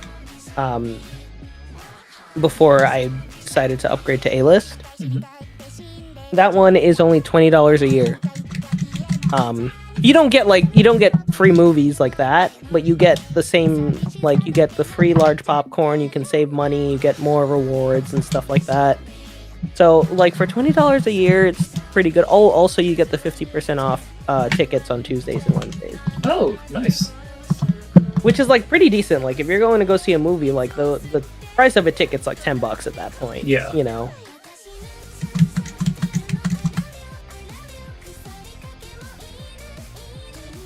That's great. Yeah, I like it. I'm a fan. I was telling Eric the other day, I was like, you know what? This kind of reminds me of how I used to have Movie Pass, but I appreciate that that with A-List, I can just book the ticket from my home. I don't have to be there. I don't have to go there. Yeah. Right? I don't have to be in the. You remember when I had Movie Pass, I had to actually be inside of the theater. Of the theater, yeah, I remember. Before I could buy tickets. because they wouldn't let you buy tickets in advance. I love that about A-List is that I can straight up reserve a ticket several months in advance, like we did for Doomsday. Yeah. That's good. I know, it's such like I used to shit on A-List because I was like, I don't know if I can stomach paying $30 a month. Then I started getting screwed over by buying tickets for movies, and I was like, you know what, maybe it's time.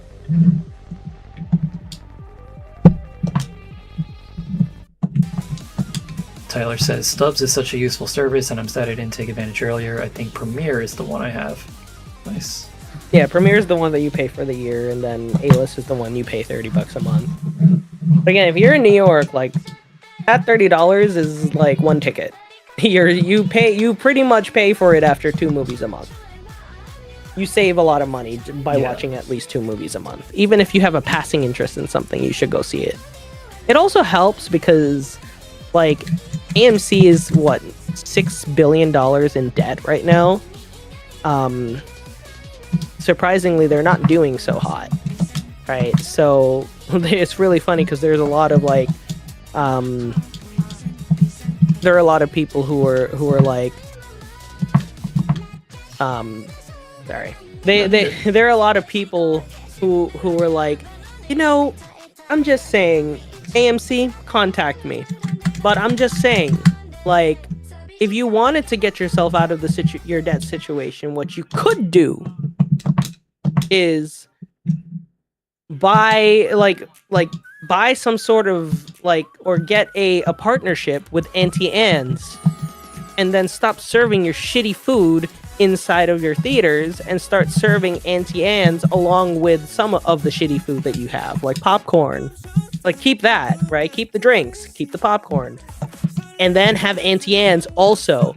I'm telling you, the smell of an Auntie Anne's when you walk into a movie theater will be so intoxicating. Dude, Y'all are gonna solve your problems just with the pretzels. We And know I was like, Eddie's yeah, gonna you be know, all that's over that. probably right. I'm like, you get it, right? Like, Yeah. it makes sense. Makes a ton of sense. I don't remember the last time I bought like food from the movies. We're It's yeah, we're always so shitty. Look, I'm just gonna say it outright. We always stop by the CVS in front of the AMC every time we go see a movie, because it's cheaper to get snacks over there, and they have more bang for our buck and more of a selection compared to going to the theaters where you're spending like what $30-$40 on snacks, Yeah. especially if you don't have a membership with them. Now, I will say this, right, and I am part of the problem because I did buy the popcorn pass. I bought the popcorn pass because it was like $17 for the rest of the year, and you get 50% off for their large popcorn for the rest of the year. Like, you get one large tub of popcorn. I don't know anybody who's ever finished a large tub of popcorn, and so that makes it pretty much only $5 for a large popcorn. So, I don't know. I think that's a pretty good deal. Again, it was only $17. So I was like, yeah, okay, sure. Why not? But again, like, the popcorn, sure. That's why I say keep the popcorn. I don't know if you really, like, if it makes sense for you to, like, I don't know if it makes sense for you to, like, book a, sorry, like I don't know if it makes sense to like get anything else from the movie theater besides like a popcorn, you know? Yeah, because so here's the thing, right? Back when Clearview Cinemas was still a thing and we had the Optimum Rewards card, OGs will know about the value of the Optimum Rewards card, especially if you lived in New York City. We used to go, I forgot what day it was, but like we would get discounted movie Clearview tickets. Cinemas on Tuesdays or Wednesdays. Yeah, and then they would have very cheap snacks like at the concession stand. So we would get, me and my dad and my sister, my mom, depending on who's available, we would always go like all the time to that movie theater on like 23rd Street. And when it was, when it was still there, and we would just get like a big tub of popcorn, big soda that we would just share, and we would get some snacks. We would get Bunch of Crunch along with that as well. So sometimes we'd even mix it in with the popcorn. And we used to go always see movies, and the theater was big, and there were a lot of floors, so plenty of space to go see movies. That was one of the premier theaters we used to go to. We used to do like Lowe's before we switched over to Clearview, because we were Optimum customers and we had the rewards card, and that gave us benefits at Clearview. And that was great until they fucking sold off Clearview Cinemas to someone else, and then fucking it became like Bowtie Cinemas or whatever. And you couldn't get any rewards with the Optimal Rewards card anymore. And the card itself pretty much just became useless, and I think they dissolved it at some point. And eventually Optimum itself became more expensive, and we just switched over to Fios, and like now we don't really go to the movies anymore. The last time, like my dad, he's pretty much stay at home. Like whenever he comes home from work, like he's always watching movies at home and just waiting for movies that are in theaters to just come to streaming. But we used to always go to the theaters all the time, and the last he'll still go sometimes when it's like a very special occasion, but not always, because it's just so expensive now, and you have to be part of a membership to get cheaper deals or be available on certain days. But the last time we did get to go see a movie, funny enough, was Obsession the other day when we went to go celebrate his birthday. So we at least managed to do that, but that was the first time in a long time that I went out with him and my sister to go see a movie together in theaters. It's crazy how it's funny you say that, because the first time that me and my parents had ever gone to the movies in recent time was when we went to go watch Backrooms. Yeah. Which, yeah, they did not. Trying to explain the concept of the Backrooms to my parents is very difficult. Yeah. I literally was like, okay, so like, you remember when I used to play video games? Now imagine I'm playing that in like GTA, and all of a sudden I just like clip through a wall, and I'm I'm part of a wall that I shouldn't, like part of the game that I should not be in. Yeah. But there's nothing in there. I tried to explain that, and they're like, okay, but like, why didn't they fix that? I'm like, see, this is the problem. I have no way to explain this to you. I have no way to explain the concept of the Backrooms because it's so abstract. And like, if you didn't grow up in internet culture during like the late 2010s and early 2020s, like, you will never understand the concept of the Backrooms. You're so right for that, because like we understand the concept very easily, but like for others it's like, the fuck is this? Like it's so abstract of a concept. Like you really gotta understand it. Yeah, it's so abstract that like I was like, I don't know how to best explain this to you other than like I was like, this is a place where it kind of poorly copies reality. It's like literally, and it's still that's not a good explanation either. And it's like, there's no way to say, like, explain, like, why don't they fix it? I mean, like, God isn't gonna like issue patch updates like for stuff like that. Like, you would think he would issue patch updates for other things in reality, but he hasn't. Why would he fix this? Same thing with a video game, like it just happens to be in there. Like there's no way for, if you're playing an old game and you go out of bounds, they're not gonna issue an update for that. It's impossible for them to do that. That's basically what it is.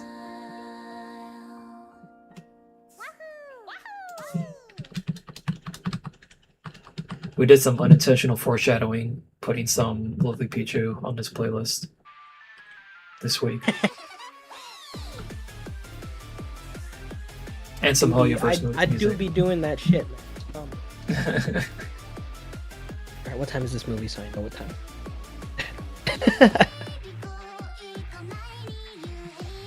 Okay, it's at 9:30. Jesus Christ, why did I do this to myself? I know I could just not go, but like, I'm already committed. I'm already committing, so I'm gonna do it. For what movie? The Hades Town on Broadway Right, in the yeah. movies. Fandango at home. I need to, I have a bunch of movies I think on there that I just have never like claimed. Let me see if I have. I don't know if you remember, but like there was like when you bought a movie, there was a bunch of codes and shit like that sometimes would show up. And so you would just like put in like in a DVD. you claim them in. Yeah. Yeah, I remember those. So, I'm looking at them right now because they were all on Fandango. I'm sure there were a bunch of them that I never claimed either. I have The Arrival, Carriers, Ghost, A Knight's Tale, Paranormal Activity, the theatrical version, The Producers, Rudy, not Giuliani, The Scorpion King. So I Married an Axe Murderer and Soul Survivors, along with Season 1, Episode 1 of the show Dads. Now, beats the fuck out of me, I'm sure if I open up some of the movies that I have downstairs, like they'll have codes and I just put them in there, but I don't know. Assuming they haven't expired yet. That's the thing. I don't know. They might have. Like, I was really bad at like not opening my DVDs and going through and collecting the codes and shit. Yeah. I remember Yu-Gi-Oh! The movie Pyramid of Light, the DVD for it, had a mail-in offer to get some of the movie cards if you didn't go to the theater for them. But I think you also had to pay a fee for it, and it was apparently pretty expensive. So I was like, why would I want to do this? I'm also just a kid, and my parents are always gonna say no to that. Back in the day, I went to go see the movie in theaters, and I got the cards anyway. So it's like whatever. But yeah, if I didn't, why would I do this?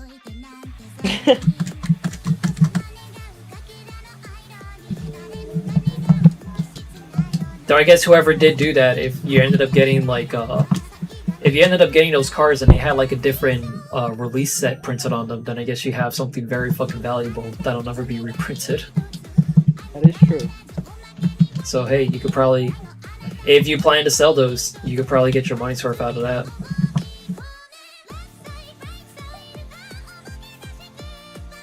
Shoutouts to the multiplex cinema in Cross County. I don't know if it's still around. I haven't been in forever. Well, it's a new name now. Oh, it's a new name. It's not the multiplex. It is. Let me see what it's called. I went there to go watch. It's Cinema Deluxe. Cinema Deluxe. Showcase Cinema Deluxe. I went there to go watch the Karate Kid movie with my dad when my mom had something to do in that area. Nice.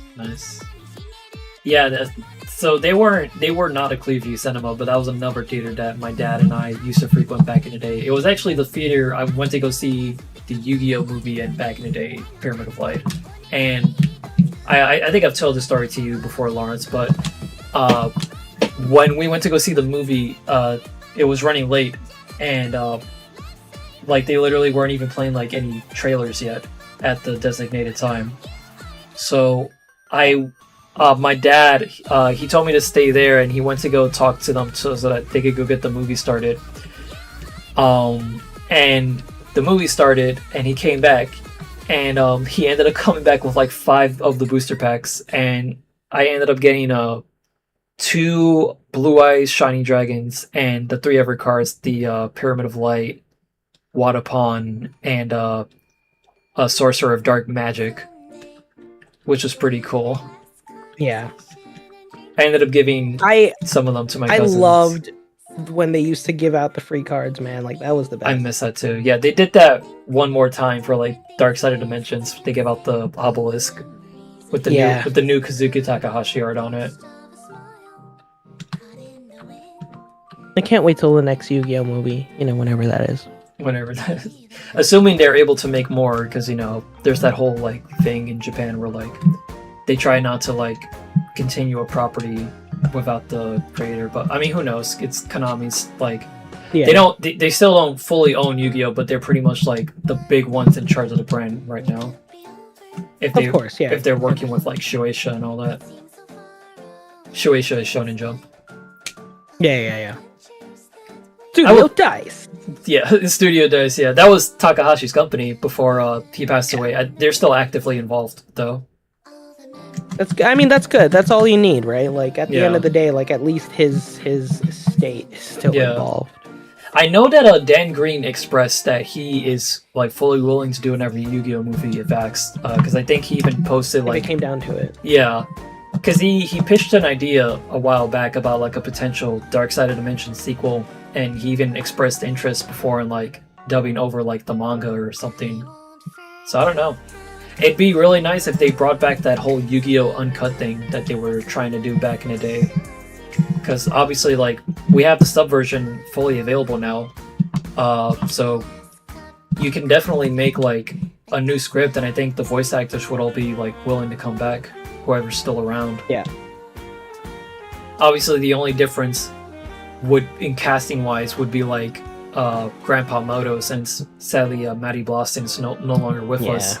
But it would have to be Wayne Grayson, Joey's voice actor, who I think provided it starting from Bonds Beyond Time. That's why Well, it like they could also like kind of do what they did with Chadwick Boseman and like just move on without Grandpa. You know, he is an old guy in the show. You know, they could, but the thing is that I believe his voice actor in Japan is still alive, so like unless it's an American so they would production, still it'd be- want to bring him back. Yeah. Basically, there's no... Unless he's just not involved in the plot for some reason. Yeah. But again, it would be like an American-only kind of thing if they did that. But yeah, I'd be open to seeing another Yu-Gi-Oh movie. Hopefully, you know, one worthy of, like, following up what came before it. Because obviously, like, Dark Side of Dimensions was meant to be, like, the finale for the story. But, I mean, hey, you could totally make another story as long as it's just... Obviously, just keep Atem in the, you know, in the afterlife and just, like, have a new journey with Yugi and Joey. Just Yugi and Joey. Like, we do not... Like, Yeah. I'm good. We don't need to bring back Atem. Yeah. Which I love. I appreciate that part of the story, which was just like, look, Atem's gone, man. Yeah. Like, it's literally... I don't know what to tell you. Yugi's moved on, as he did from the end of the show and the manga, and Kaiba's the only one who still hasn't moved on because he doesn't have that closure with Atem. It's like a fucking ex-girlfriend. See, it literally... Bro spent like millions upon billions of dollars trying to recreate him. It's like, no, it's not perfect. Give it to me! I need the real Atem. To a point where this dude literally built a machine that took him into the afterlife dimension to duel him. He's like, I need to duel him one more time! We have unfinished business. I love that Atem was just chill about it the whole time.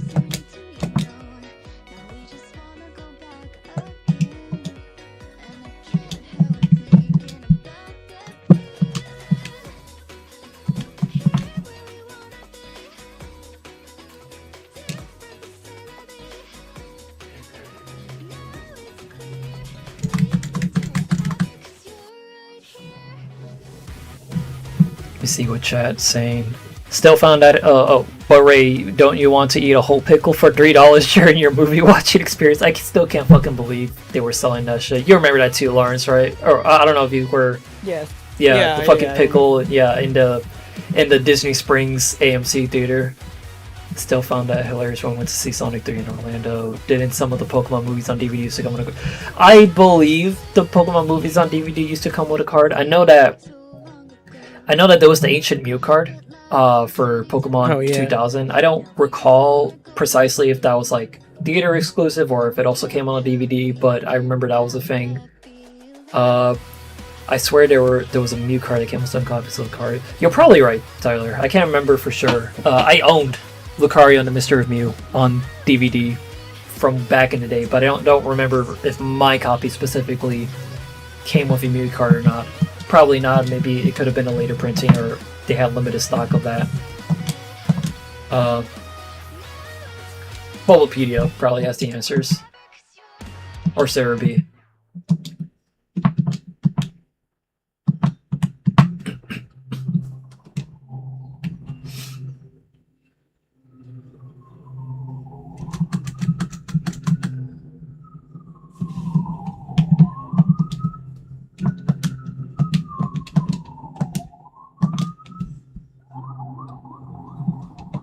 I'm gonna BRB. I'm gonna go eat dinner. Okay. See you back. Make sure you preach the gospel of Pizza Rat, okay? No promises.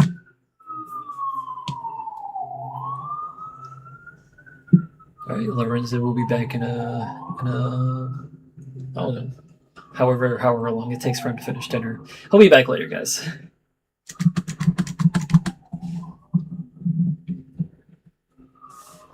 Did the music stop literally? The music stopped at the same time that Lawrence left. That's crazy fucking timing. Oh my gosh. I guess we could just replay this again. Click this. Shuffle it again.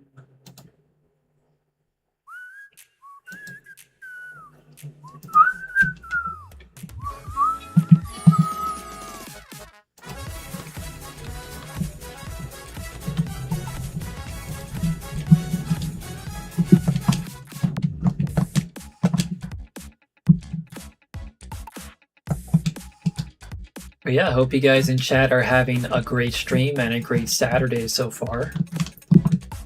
Once again, if you're just coming in, or if you've been here for a bit but not from the beginning, this is the last Safari Week 2026 stream that we are doing. Fortunately, as I will be busy at work tomorrow, so I'll be unable to do one more stream. Nevertheless, however, it's been a fun week doing these, and I'll consider doing it again next year. I'll have to see. I would like to, regardless, participate in Safari Week one more time next year. Probably not the last time, who knows, but it'd be fun to do all over again. If not on stream, then at least me doing it on my off time and just watching other streamers go at it. But streaming it, along with having friends on and having you guys in chat, has been a ton of fun. So hopefully we can do this again, and hopefully so this week has actually been a great experience streaming wise, because now I've totally gotten the hang of doing these on a semi-regular basis. So we're probably not going to do another stream next week, because I've been streaming all week. I don't know when we'll come back, but I would definitely love to do another stream in the near future.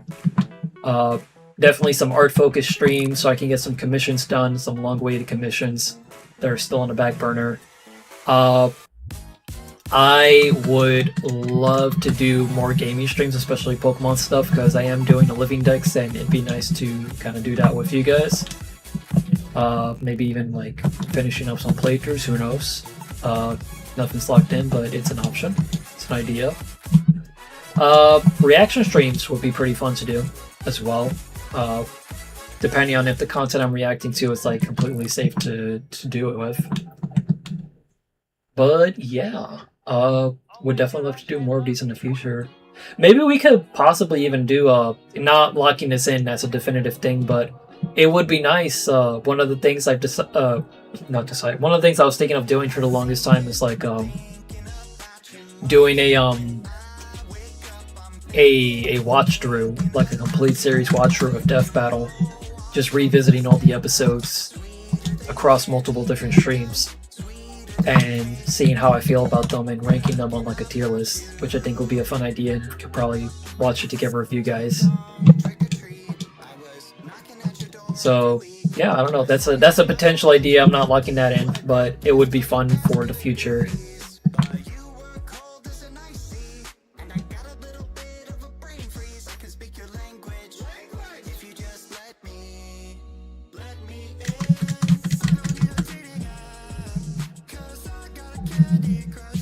Be down to join one for Dev. Yeah, that'd be fun.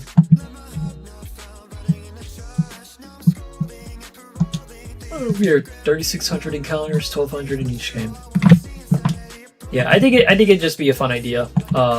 Especially since I imagine, like, because it's Death Battle related, so I'd probably get, like, a few more people in here. I'll probably base the tier list on my own thoughts on it, while probably also getting, like, second opinions from others, instead of, like, combining ratings from other people. Because I think, like, if I do that and then the same people aren't always present on stream to watch the other episodes, then, you know, the tier list just gets, like, muddied very quickly. But regardless, I mean, yeah, it'd be fun to do, like, as, like, a sort of group setting sort of thing, or even just solo and just, like, having people interact or chat either which way. But yeah, if there ever comes a point where I'm free and available, that could be something I'm interested in, like, in doing. Especially since, I mean, I work closely with the show now, so I can't really just, like, review the newer episodes now. And while there probably are some other episodes I'd be interested in doing, like, retrospective sort of reviews on, I probably would want to avoid doing that as much as possible, if only so that I don't have to, like, spend too much time on, like, that particular project, so I could just work on, like, other things. Like, I really want to work on the Gauntlet soon after I'm done with the Build Discord review. And like I said in a past stream this week, I would also like to also try to see if I could get my original series idea off the ground for Kindred Spirits at some eventual point in time. And, you know, other things too. Like, I'm working on so many different things at once for different people and for myself. So, you know, the less I have to work on that, you know, things I don't really need to do, the better. And I think, like, just doing it on a stream is probably the more easier idea, because then I get to hang out with you guys and I don't have to edit anything. Also, too, just knowing, like, how it's been going for other people like Nem and Biffweed and GA and all that when they do their, like, episode reviews and sometimes even season reviews. That shit takes fucking forever, and I don't know if I want to commit myself to that. If this was something I was doing full time, then probably. But I can't really afford to do stuff like this full time, unfortunately. Not with the current way things are right now.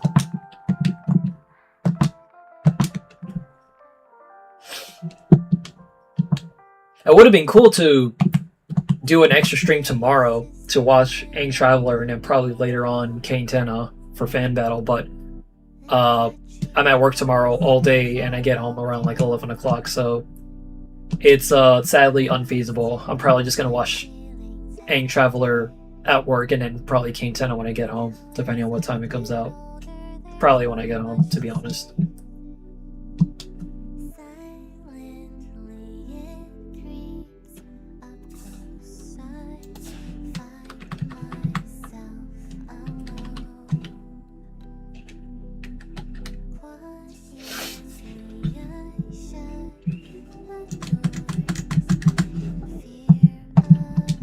Oh, shout out to the Fan Battle crew, by the way, especially my good buddy Wagonworks, co-host on the show, for providing the thumbnail. I reached out to them and asked if I could get it early today, because I'm actually also the person who maintains the Fan Battle tier list on Tiermaker. So I usually get the thumbnails when after the episodes come out at some point.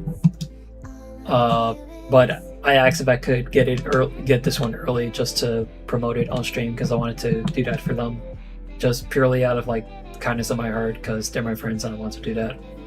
So shout outs to Fan Battle for providing the thumbnail. I guess this is technically the world premiere of this thumbnail on this stream. This is the first time anyone is in the public is actually seeing it with their permission. So you guys are getting it first on here with that. But yeah, shout outs to the Fan Battle crew. I love them. Yeah. Let me, did I increase the... Yeah, okay, here we go. There we are.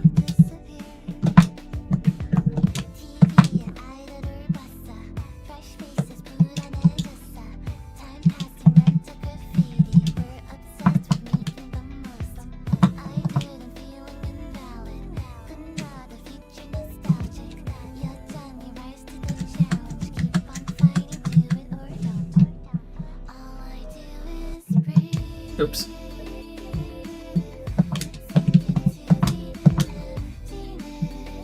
Thankfully, that is just bait. And it also fled, so it's fine. That's what we want.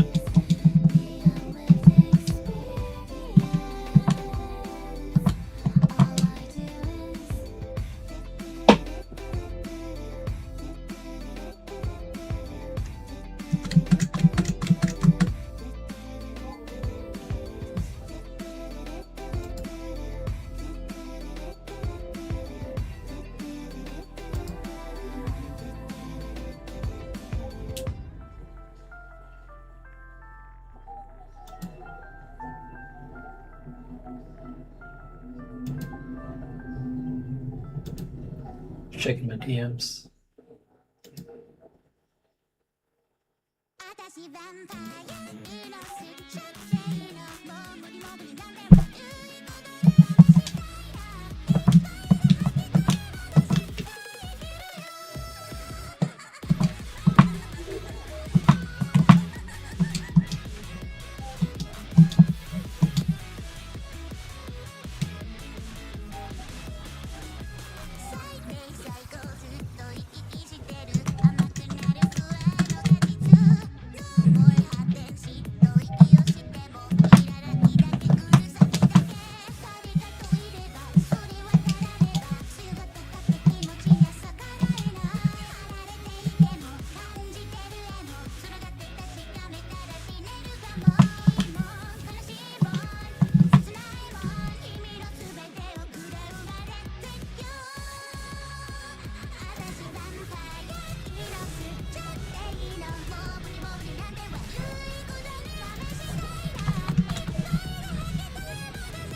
That's the little version of the thumbnail, chat. I want y'all to see it.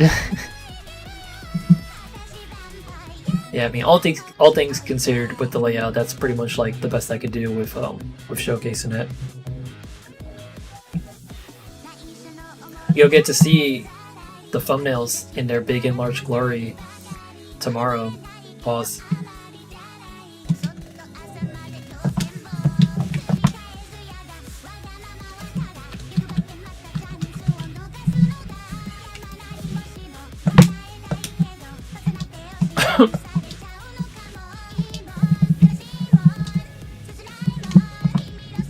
I moved up a sweet set up in Tropius' moveset earlier. I meant to do it earlier in the week, but I wasn't sure if I'd be able to do it or not. But I looked at it and like, oh yeah, no, I could. That was easier than I remember in Gen 4. They literally just let you click it and move it upwards. So, but now I got to get used to training my muscle memory to not scroll down 3 times anymore when I'm in the Pokemon menu. Because now it's at the very top where I want it.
For what it's worth, I know we haven't found any shinies yet, but I'm also kind of glad that we haven't ran from any at the same time.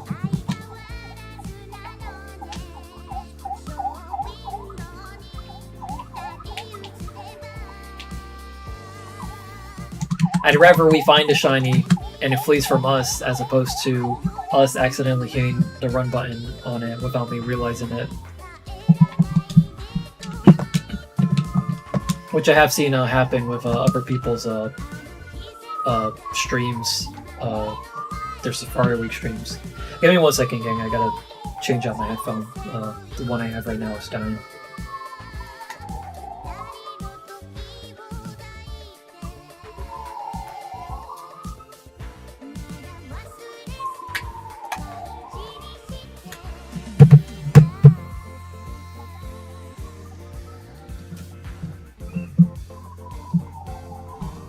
Okay, switched over to my left headphone.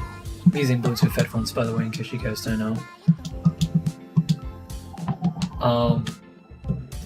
Hoping to switch back to the rightmost one soon, because I admittedly hear a little better out of that one compared to my leftmost one. I'm not sure what my issue is there.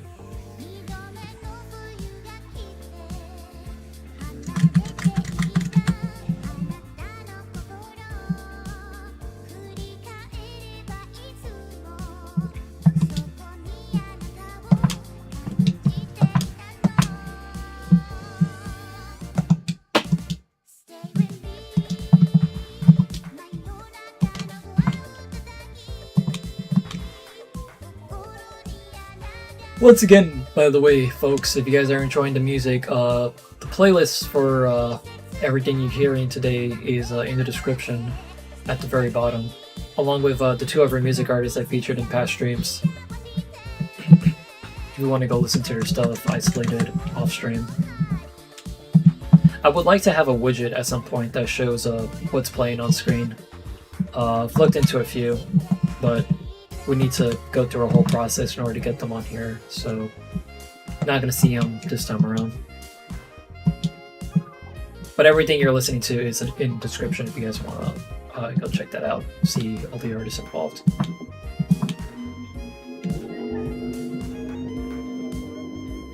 A lot of Iron Mouse, a lot of Lovely Pichu. Different, a bunch of different artists.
If I don't talk for like an extended period of time, just to let you guys know, I'm just resting my voice since I've been talking a lot this stream. More than usual, which I'm glad. But I am here, just to let you guys know, obviously. And if you guys have any questions or just want to interact in chat in general, by all means.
Sorry.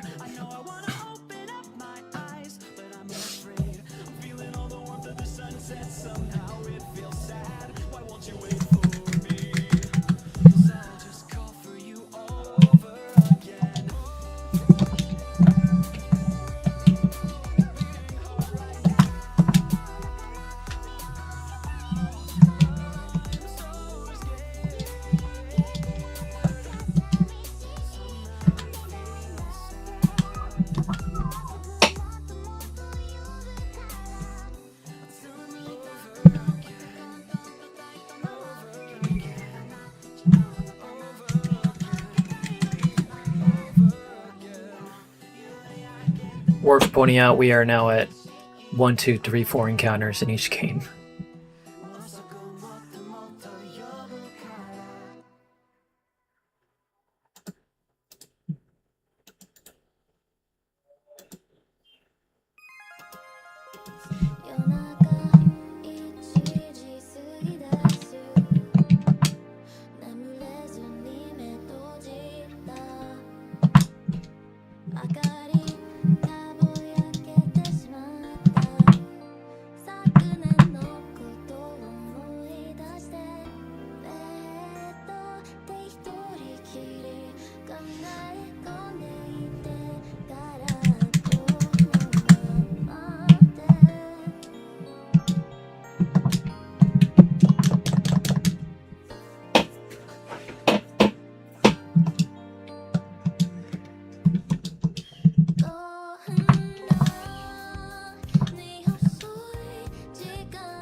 Tyler says, honestly, surprised I haven't found an area yet in my shiny hunt with a Carnivine in it. That is kind of surprising. I guess it's not super common, or at least it just hasn't been like showing up as often as it probably could be in your game.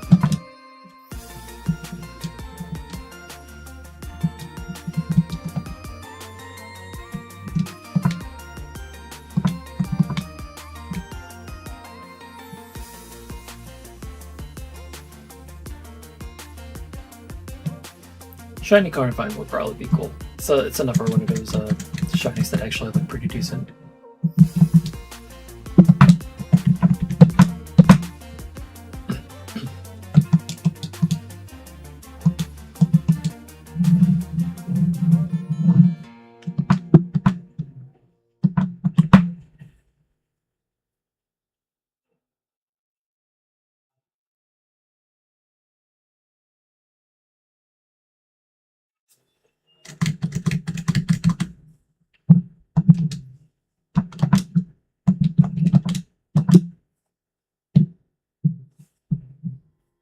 Did it play stuff?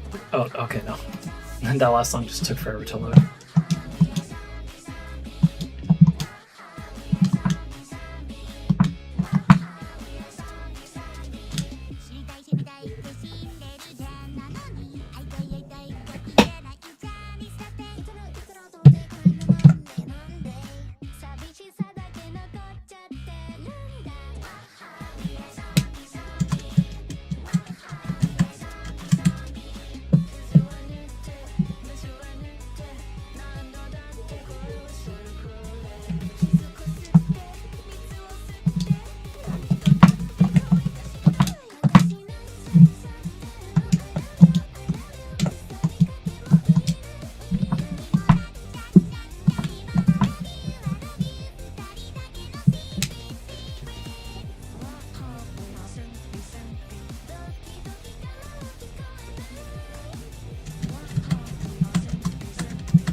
Hello, back I am. Hey, Sorry. welcome back. Now you're good.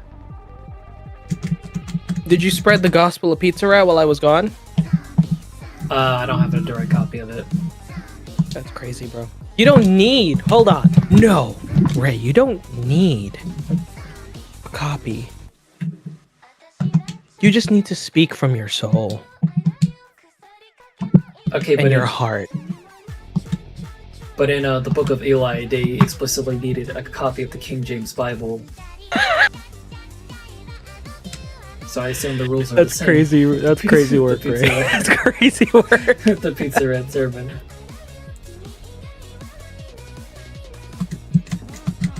Damn, bro, I can't believe you pulled out the Bible like that against me.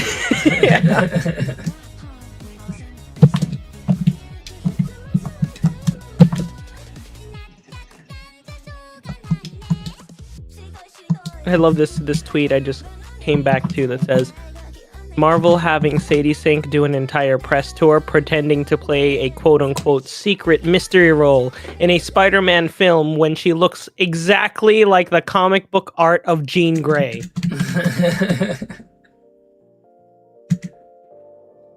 And send you the tweet. You can look at. You'll see what I mean. once you see it. Yeah.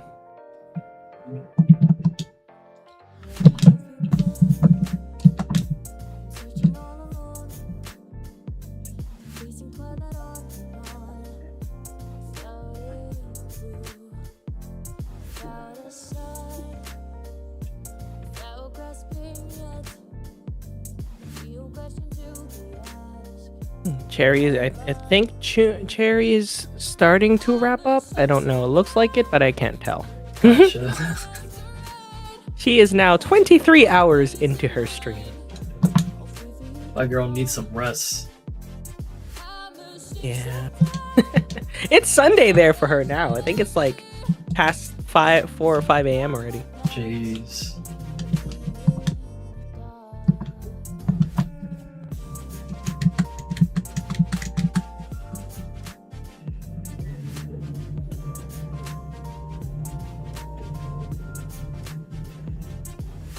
Yeah, no, that's an exact. She looks exactly like Right? exactly like Jean Grey. So I don't know.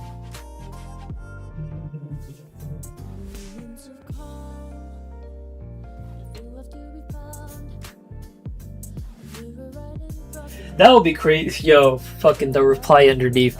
How fucking crazy would it be if this is somehow Mary Jane Watson? Yeah, okay, buddy. Like, Yeah, even- buddy, okay. Even though obviously we have that with Michelle Jones, who to me is the MJ of this universe, bar none. But like, that would be very fucking crazy if it just turns out, oh, but Mary Jane is also here. I'm like, what?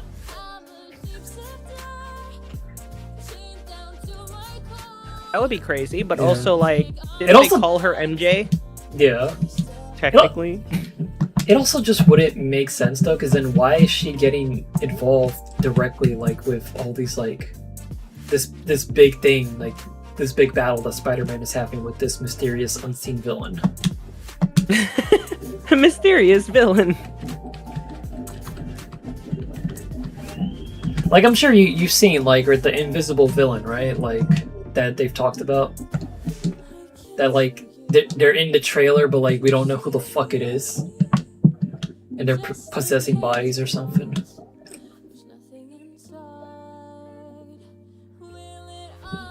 But it's funny because again, even in the comics, we all know this. Spider-Man is the only one who can resist Jean Grey's like telepathy, telekinesis, whatever the fuck it is. So why are they hiding that from everybody as if like as if like we already know he's the only one who can do it. So it's very funny how in the trailers and all that they show he's the only one who can fight. And I'm just like, guys, you're doing a really bad job of hiding who this person is. But they also like, I don't know if you heard this theory. It was very strange, but I was watching a video yesterday that was saying that like the end of Brand New Day will be the death of Peter Parker. The what? The death of Peter Parker, right? Like, What's that supposed like to that was mean? one of the theories people are throwing around that like I know people are talking from their asshole sometimes, but like they were saying that like I think there's a comic where Peter dies. Maybe. I don't remember. Probably. There's several. Superior Spider-Man being one of them. But they're saying that at the end of Brand New Day, he fucking dies. That's not a spoiler. Again, these are all just like theories that like the world will have to grasp the idea that Spider-Man is dead. And I'm like, I don't know about that, guys. I don't know about you, but like, I don't know if I buy into that theory. But that would be absolutely fucking insane if that actually happened. Yeah. Especially like without his friends remembering who he was, Yeah. which we The still. most plausible theory I heard was that like he will fight quote unquote Jean Grey, Grey Jeans over here, Grey Jeans. for a bit, and then at the end he's gonna say like I'm here with you, like I understand what you're going through, and obviously as you mentioned, as other people have mentioned, he becomes like the mentor for Jean Grey or like all of those people, right? Yeah. And then for he Hope Summers. and then he just like like she has the power to restore the memories for Ned and MJ. So she gives it back to them. Oh, that's so true.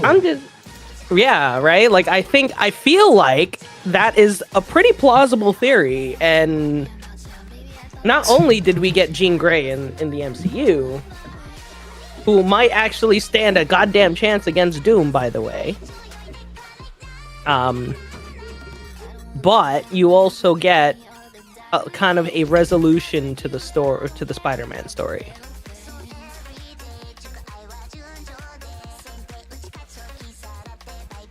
If you think about it, like we got everything we wanted from this Spider-Man. We got Space Spider-Man. We got Iron Spider. We got we might get Man Spider in the upcoming movie, right? Like everyone's saying we might get Man Spider. We've gotten all 3 Spider-Mans. We've gotten Doc Ock and Green Goblin. We got Electro. Like we got literally all the villains that we would want in a Spider-Man movie. You know? Vulture, Scorpion. So it's like you really can make the argument that like if they wanted to end the story right here, right now for Spider-Man. Yeah. With his friends remembering who he was. And yeah, they probably could. And we all know that they with Spider-Man is their money printing press, so they probably are not going to do that. So yeah. Let's be real. Every time a Spider-Man movie releases, it is almost the same as an Avengers level movie every single time. Yeah. Like Spider-Man is the Avengers level thread. Yeah, for their wallets, yeah. Yeah. You don't see people selling out movie theaters for fucking Ant-Man. Yeah, like Spider-Man's the only ever movie that is like hitting those big bucks. Because even like Thor: Love and Thunder, do you remember like movie theaters selling out for that movie? Yeah, I remember. Oops. I don't think they I don't think they were, right? Like I don't think they were selling out. I don't think so. I don't think people really gave a shit about Love and Thunder that much. It's just weird because like there was no need to really make the movie, like whether or not it was good or bad. There was no need to make the movie because Thor already had like a perfect like, you know, end cap for like in Ragnarok with his whole like story. Oh, come on, man. You didn't want to see the love story between Stormbreaker, Mjolnir, and Thor?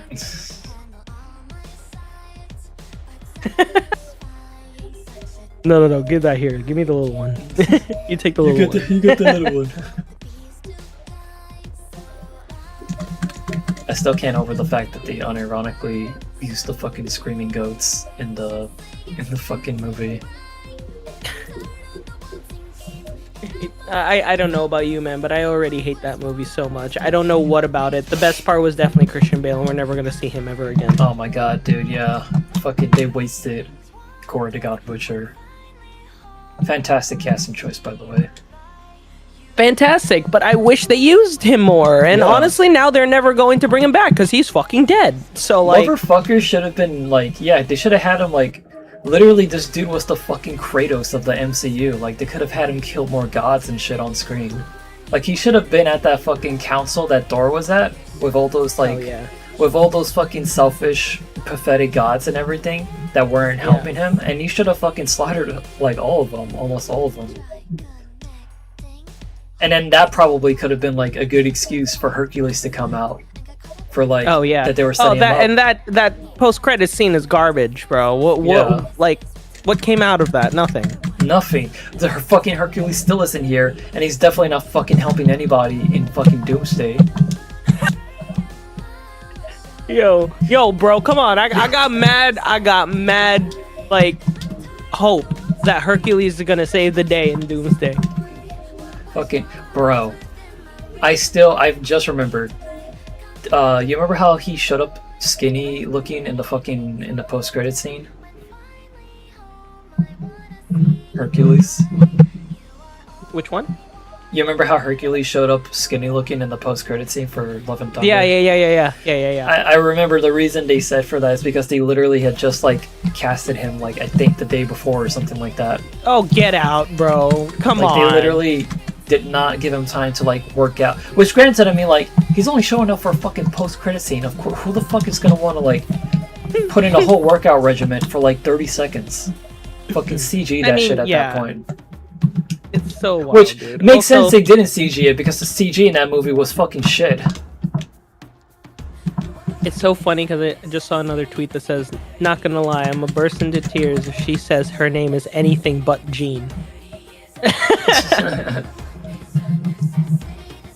Oh my god. But it's true. Yeah. But yeah, I don't know, man. I'm just saying, I don't think Hercules is ever coming back. I think that motherfucker's dead. If they had fucking Hercules, that'd be funny if it was actually dead.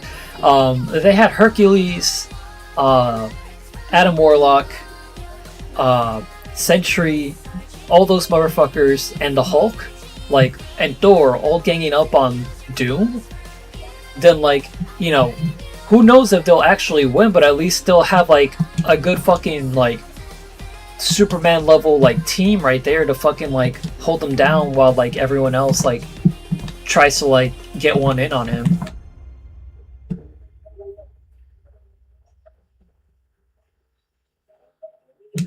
And the thing is, like, maybe it's just me, but I think that is a weird place to introduce Hercules because It is, yeah.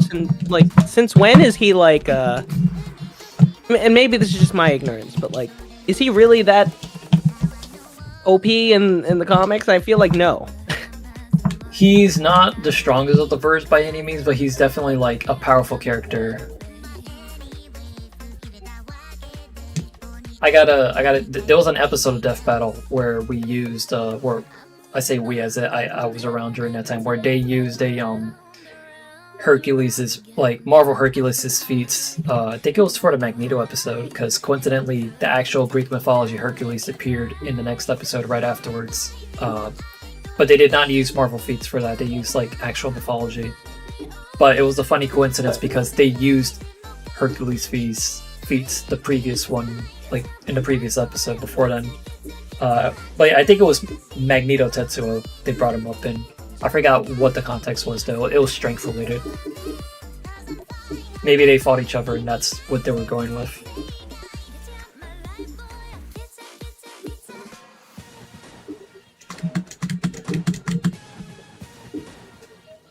In fact, actually, let me look this up real quick. Just real quick.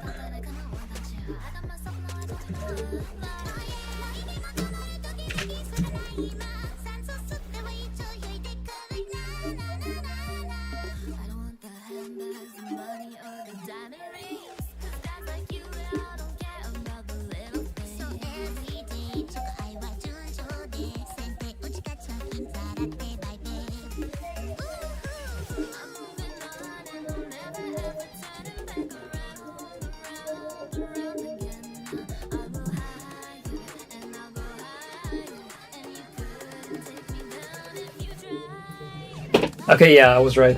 So in the episode, they said that that Magneto took on Hercules himself, who held up the skies of Olympus for Atlas. Oh. And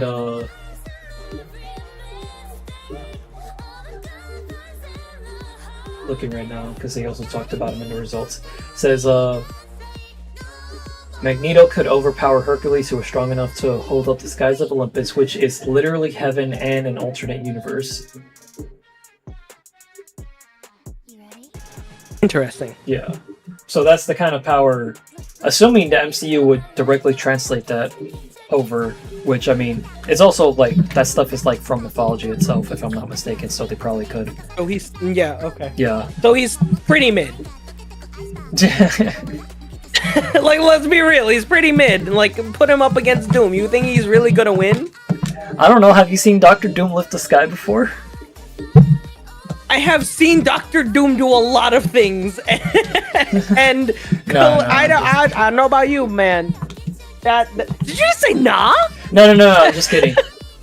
That's what I'm saying. Okay. Yeah. I was like, nah? What you mean, nah? No. Look, man. Hey, man. Don't hit me with the hey, man. God. I'm just saying, like, I've seen Doom do a lot of things, and I think one of the things he's done is make the entire world completely fucking forget about the past before Battle World. So I can see that he probably would curb stomp Hercules. I mean, he probably would. Like, we're talking. So here's the thing, right? We're talking about Magneto matching his strength. If Magneto can do that, fucking surely Doctor Doom should be able to. Especially if it looks like he's probably going to be giving him a run for his money in the movie. And even then, Magneto, right? Like, if he is not, if it's only if Doctor Doom is like already at a like a disadvantage, does Magneto beat Doctor Doom? Yeah. You know what's funny is that I don't know if you remember, pre-Infinity War, we were all sitting here and discussing whether like power scaling on fucking Thanos. Yeah. We all were like, do you guys think that the Hulk can beat Thanos? And we were all sitting there and like, damn, bro, I think they're all fucking, they're all gonna die. Because literally the opening of the movie fucking starts with Hulk taking on Thanos head on in a one-on-one physical fist fight. And fucking Thanos like lays it into him to a point where he doesn't show up for the entire rest of the movie. It's like, bro, he kicked my ass. I'm not posting that shit. And he's like, no! What do you screw mean? You, no? big green asshole! I'll do it myself! I still think it, and he's like, oh, Hulk, we got some shit to work through. I still love that in the Infinity War trailers, Hulk is just there in Wakanda, and obviously that doesn't fucking happen in the movie. Completely fake scene.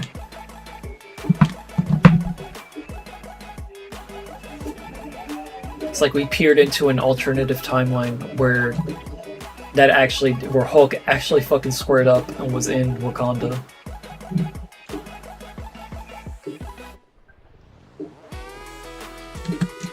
I think it's like, now we're sitting here and we're like, god damn, everyone's cooked. Everyone's actually cooked. Like, there is no Infinity Stones that will... Actually, no, wait, we don't even have Infinity Stones anymore. They're gone. They're dead. They are destroyed, and the other ones were moved back to their original timeline. Unless Loki took any with him, but then again, some Infinity Stones only work in their respective universe, so... That's true. Yeah. Also, yeah, you remember the fucking the drawer the filled fucking, with Infinity Stones? I love that fucking scene in Loki. The drawer filled with Infinity Stones, which is literally... And we're all sitting there like, yeah, these are paperweights here. Oh. we put so much power behind these things, and turns out they're actually just... They're fucking garbage. Like fucking these don't work here anymore. And it's funny because that's literally true to canon, because in the canon Marvel DC crossover, the JLA Avengers, and it's funny because Steph Battle talked about this too during Thanos versus Darkseid, when Darkseid had the Infinity Gauntlet in Apocalypse, I think is what it's called, in the DC universe, the stones literally did not work at all. So the Infinity Gauntlet was completely useless to him. So he ended up tossing it aside. So they literally do not work outside of their home universe. Fucking Thanos, more or less, is a super powerful bum if he came to our world. Yeah. We could probably beat MCU Thanos. We just fucking need a fucking nuke or something like that. I don't even know if a nuke would do it, right? But Doom makes it seem like all you need is a fucking crying baby to defeat Thanos. Yeah. I don't know, because they were cakewalking Thanos after Endgame in all the other universes. Yeah. Like, fucking Star-Lord T'Challa managed to reform him very easily and made him part of his team. Multiverse of Madness, he was killed very easily by the Illuminati. That is true, yeah. Infinity Ultron annihilated him as soon as he came to battle. Didn't even have time to process what the fuck is going on. that's who we need. That's who we need. We need Infinity Ultron. Yeah, so he could fucking rule over us right afterwards. Just insert himself as You know the what? ruler Would you instead. prefer Doom or Infinity Ultron? I would prefer for the villain to not be Kang the fucking Conqueror. I'll tell you that much. Kangdemic. Fucking Kangdemic, I love that term now. That's, for those who don't know, Kangdemic is what we refer to as the period from... And it's funny because this literally happened during the actual pandemic, but like, when Kang the Conqueror was introduced in Loki, and they tried to center the entire multiverse saga of the MCU around him being the main villain, up into the Kang Dynasty. That's what the Avengers movie was originally going to be called instead of Doomsday. But they... the whole Jonathan Major stuff happened, and those plans got canceled. And so now Marvel did everything in their power to try to like retcon the fuck out of Kang, and now Doom is just the main villain instead. We're never getting follow-ups on like that post-credit scene of Quantumania where all those Kangs in that stadium just like showed up like, yeah! Which is why I'm hoping, and I've told this to Lawrence before, but I'm hoping that fucking Avengers Doomsday opens up with, sorry, did I count the meter already? Oh, I did. My bad, hang on. Which is why I hope Avengers Doomsday opens up with fucking Doom destroying and killing all those fucking Kang variants in that stadium. Just to show how powerful he is. They would have to do it in such a way where they don't show his face, right? Because the problem that I have seen is that they don't want to have him attached at all to the movie, right? Because if they even show like a flashback sequence, they have to credit him in the credits. Well, yeah. So they don't even want to do that. So I think the way to do it would be like, you don't show what happens and Doom destroys the fucking stadium or some shit. That's what like, I'm thinking. with Yeah, his like powers. Like you just see like the corpses of all the Kangs, but you don't see their faces or anything. Like they're just like covered up, or like they're doing the Peter Griffin pose or some shit. I don't know. Or even just like, not even that, even just showing the outside of that stadium. Yeah. And Doom walks out, like having already just dealt with all of them. Having dealt with all of them. I think that's literally your best, like, idea, right? Yeah. Like, if you really want to just completely get over that, you would... It would be almost in a similar vein to what happened at the beginning of Infinity War, where Thanos and Loki kind of make they meet up, right? Yeah. Even though Loki tries to kill him and then he himself dies, right? Like, it would be almost in the same vein of like Thanos, like Doom taking care of the last threat that didn't do exactly what he thought would do. That could also like stand in his way. Right. Yeah.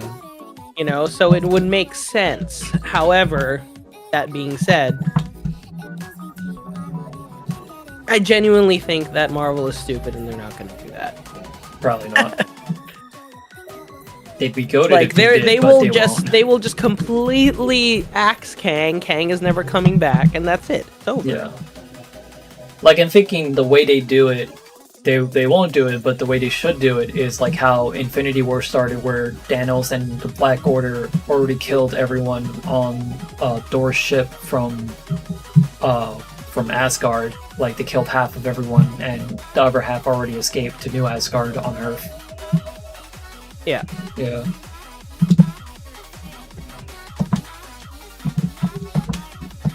Tyler asked, okay, question. Thor the Dark World or Love and Thunder? Great Dark question. Dark World. They're both shitty movies. They're both shitty movies. See, this is super controversial. I would say here's my thing, right? I would say Love and Thunder because I've tried Dark World twice. I fell asleep both times. At least Love and Thunder, I was able to like sit through and hope for a good movie the first time. Counter question: would you watch it again? No, I would watch neither again. Okay. I would try Dark World a third time. One again. Which one would you watch again? Love and Thunder because I can actively make fun of it as I watch it. I'm sorry, I disagree, but you know that's fine. That's right? completely hate fine. Both, like we both agree at the end of the day, they're both shitty, and we both hate. It's both just that Dark World is a boring movie. I just can't. But like, Nothing here's happens. the thing, right? Like, I can't believe that their follow-up to Ragnarok was that. It just That's completely. It just that's felt completely that's completely fair. It's just that at the same time, Ragnarok, like I don't know, because it followed up off of like Dark World, which made Thor 1 okay movie, obviously because it's introducing Thor and all that. Easily, probably, regardless of where you have either movie we're talking about, that's probably second place on the echelon of the 4 Thor movies. But Ragnarok literally reinvented Thor and made the movies less boring. So yeah, right. Because I feel like that's mainly Dark World's fault because it's like it didn't really reinvent the wheel with Thor. Ragnarok did that. Like, I don't know. Obviously, you can definitely make the case that Love and Thunder killed it. I'm not defending either movie, but like, I don't know. I guess it's just easier for me to go back to Love and Thunder because I already know what to expect out of it. But like for Dark World, I have to literally like sit through that and like try to not fall asleep through that slog. Like, it took a lot for like things to start happening in that movie, I feel like.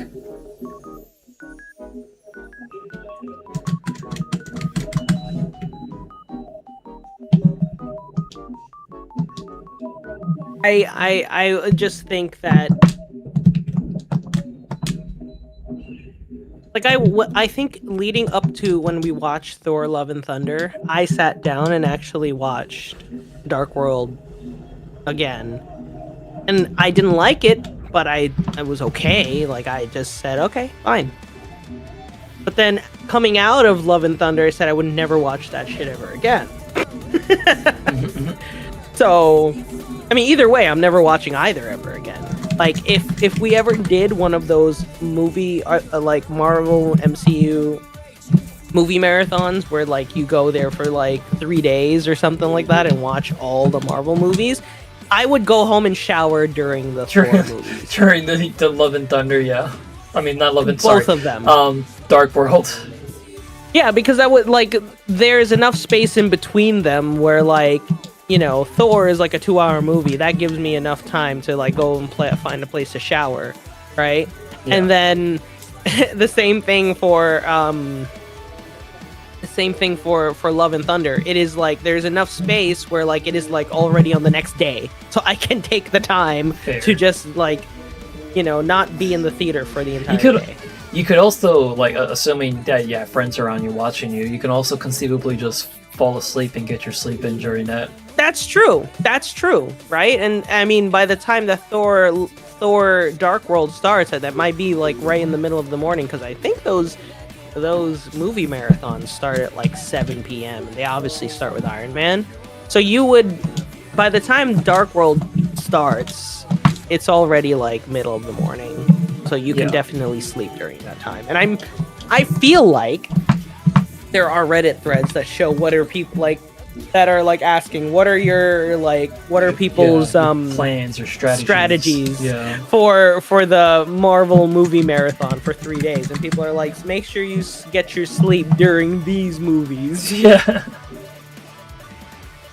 Fucking go get something to eat during this shit. Yeah, because I am sorry, but no. No. I will not. I might, you know what? I might even sleep during the first Hulk movie. It's not that terrible, but I probably will. Because it's so different from what we have that it doesn't make sense anymore for me to watch it. Yeah, that one too. There's parts I remember from that movie. Here's my question for you.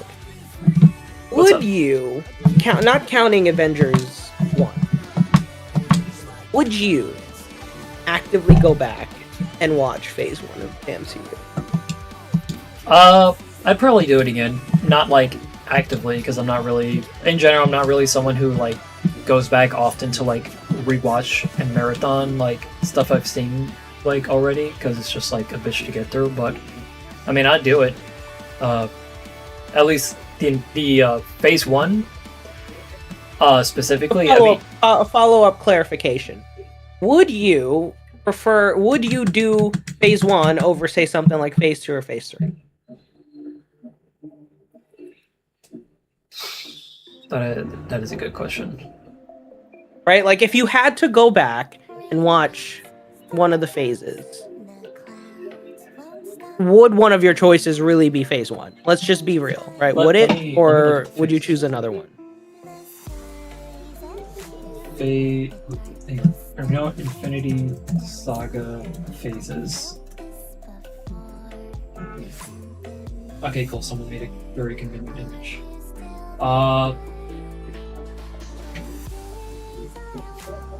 Probably not, even though Phase 1 has great movies in it, unironically. Like, Iron Man 1 was good. I liked Iron Man 2. Thor was alright. I loved Captain America, and obviously, like, Avengers is iconic, you know, even though it's, like, in a very much different era of the MCU when Joss Whedon was still running the show. But arguably, I don't know, I guess I'd probably go Phase 3 over Phase 1. Yeah, that's about where I am, too. Like, Phase 3, then Phase 2, then Phase 1. Phase 2 has... I'm not talking post Phase 3, because post Phase 3 is a fucking garbage mess. But Phase 2 still has Iron Man 3, Winter Soldier, Guardians 1, Age of Ultron is arguably still decent, and Ant-Man 1, which is still decent too. Yeah.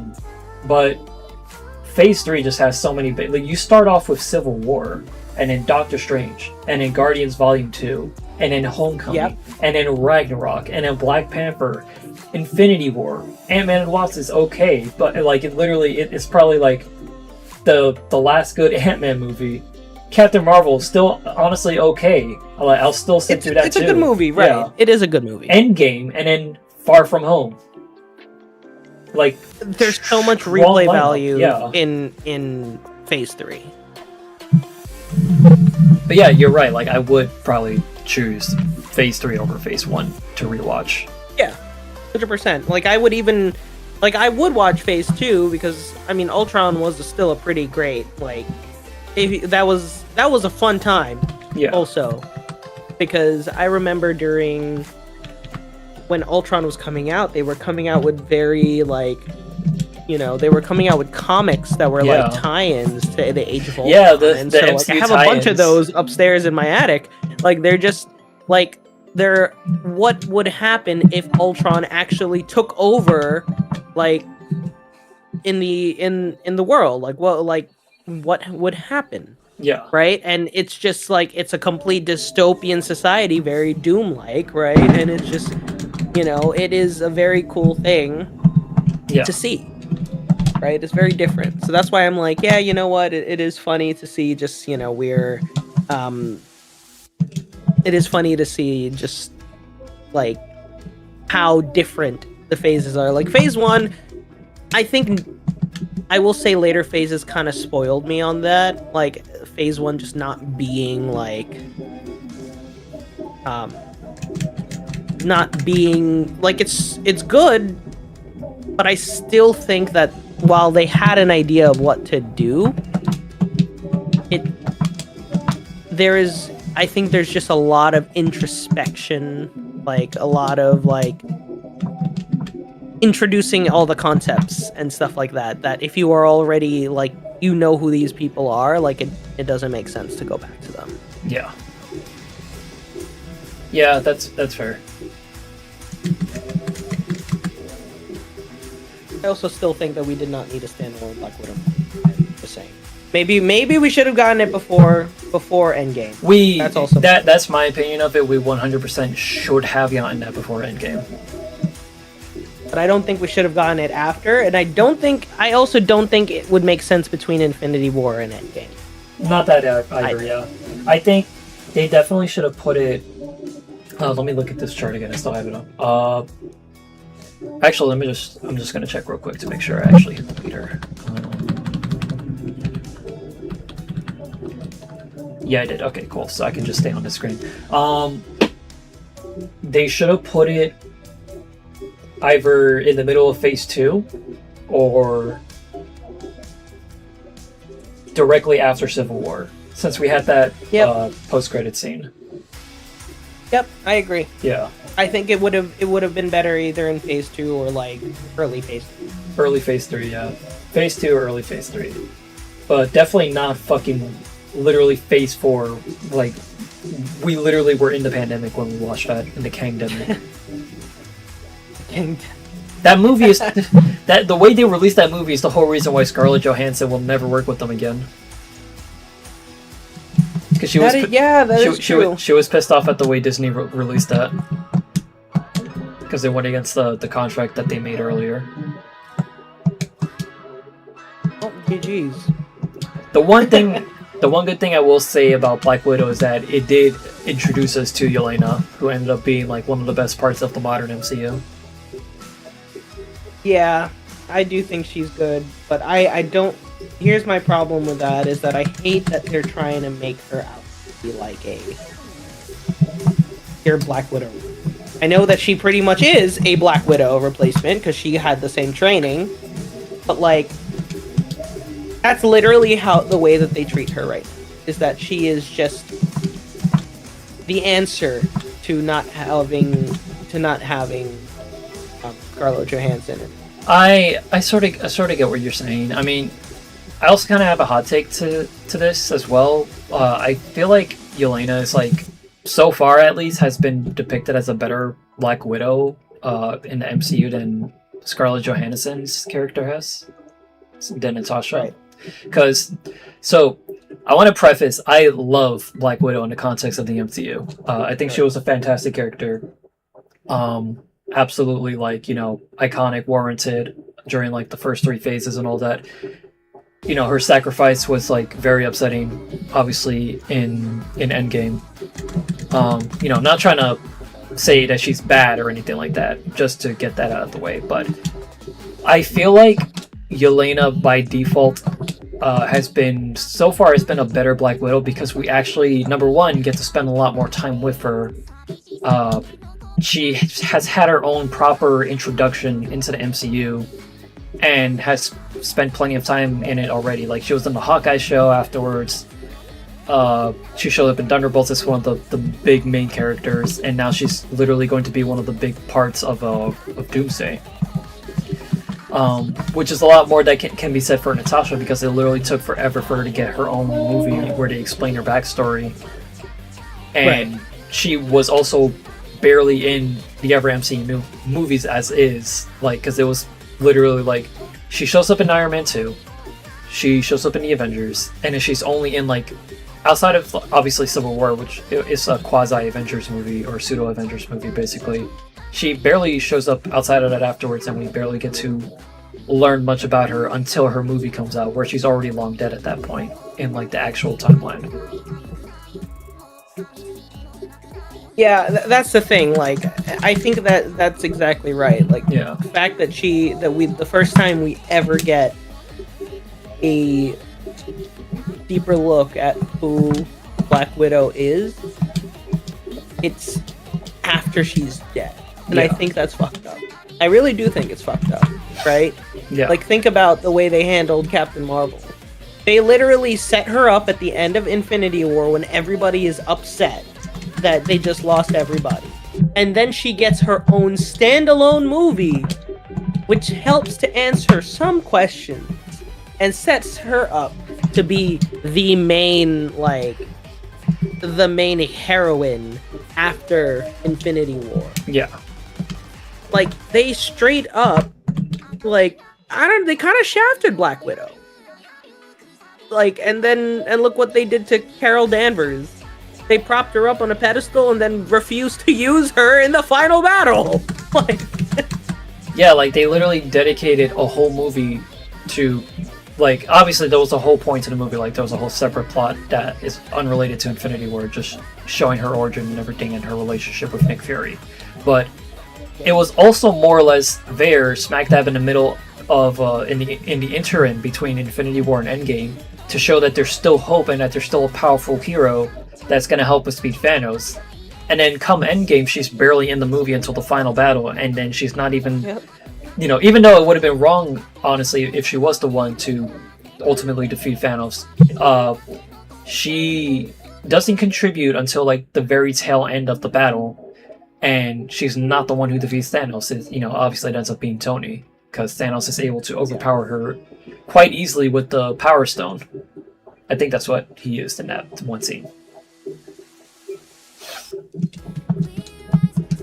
And it's like on the note of like Yelena, you know, too, is like so far her character's been very endearing, and we've been like learning about a lot of her personal problems and like the struggles she's been going through ever since Natasha died, and like her, you know, her issues with her dad and how he's never around, and like how like, you know, is that her dad comes to understand, and he tries to be like more involved after like, you know, learning that, and you know, obviously they come to like a resolution with that, with the forming of the team by the end of the movie.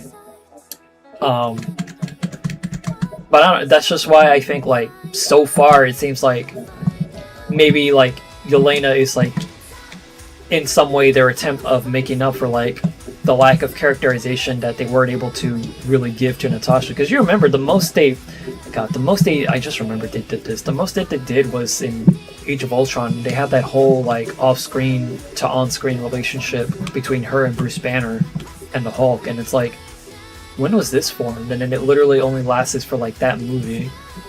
And then it's the whole reason why Hulk goes off-world for like a few movies up until like he comes back in Infinity War, and then he's not even Hulk himself, doesn't even come out, never reunites with Natasha.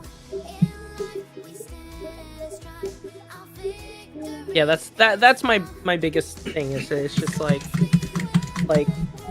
I and don't get me wrong, like I said, I actually do really like Florence Pugh and as, you know, our new, her official name again? I don't know. Is it literally Black Widow? Let me check. Black Widow 2? Black Widow 2. I know we just call her Yelena, but like, what is her, like, does she have an official name?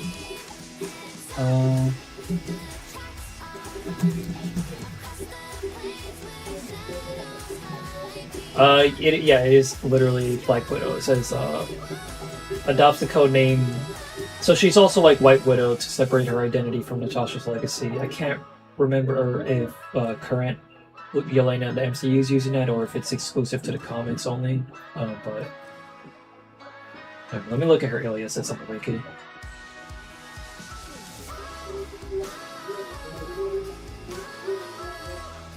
Yeah, for now she's just Black Widow. Okay. Yeah. Fascinating. Yeah.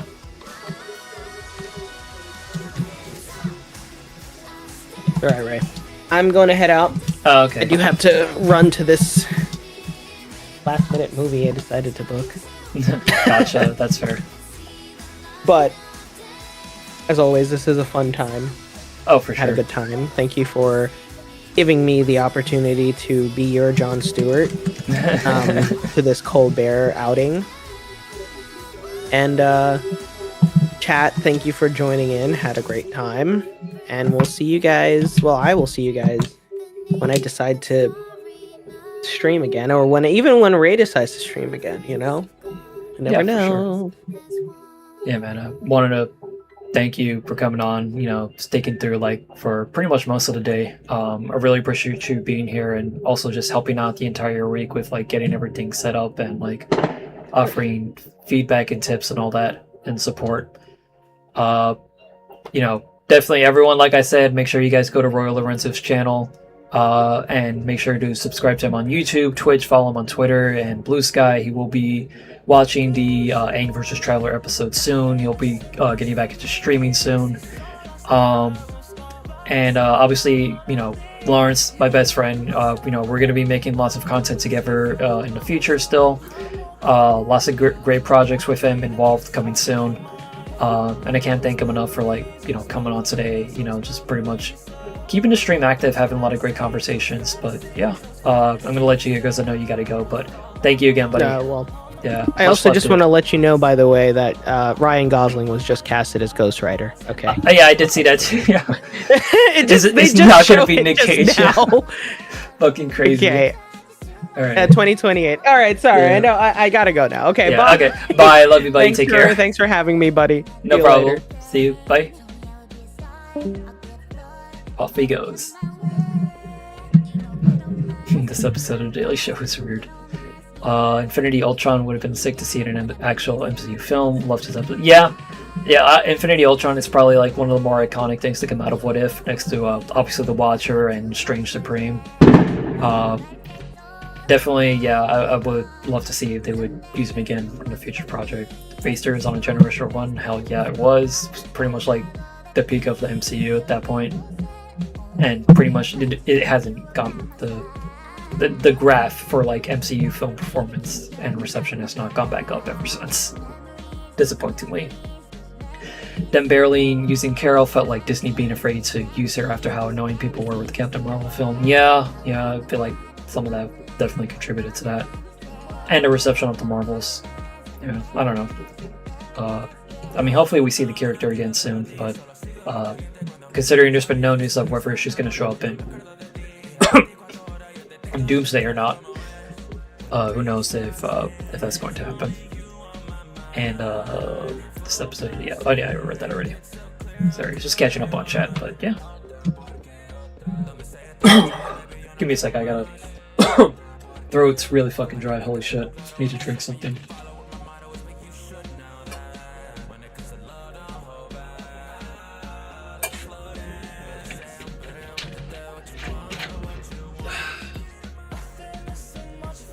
I know Pepsi's not exactly the best hydrator, but it's the only liquid that is within reaching distance for me right now. But yeah, let's continue.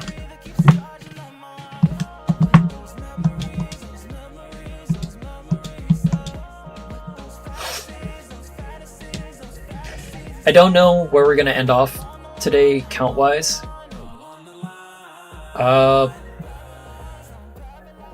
It'd be nice to get to 1,500. I don't know or think we're gonna get that far.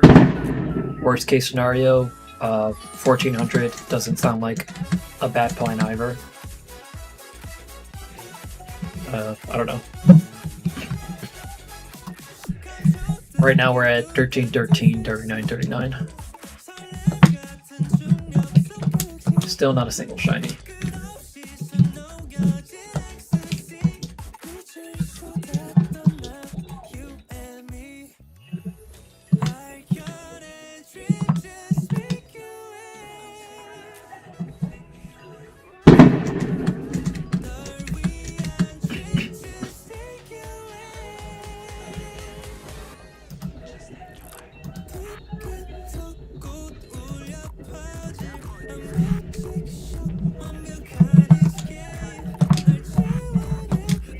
Would be really nice if some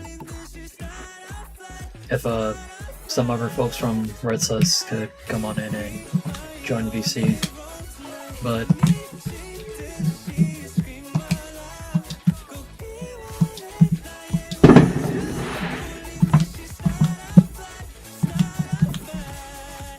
It's all good if they can't.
DJ Tiki is playing Marvel Dokkan. Thanks, Steam notifications.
Tyler says, honestly, even if we don't come away with any shinies this week was still a blast to participate in. Yeah, I mean, that's going to be my main takeaway at the end of this. Because with stuff like this, obviously, especially with the limited time window, you have to always go in with the expectation that you're probably not going to find anything. Maybe you will, maybe you won't. Obviously, the mindset is to go in expecting disappointment, and you obviously won't be disappointed. But yeah, I mean, like you're saying, like whether or not we actually end up finding anything, I'm just glad to have been able to participate at all this year. This has been a lot of fun setting up these streams and hanging out with everyone.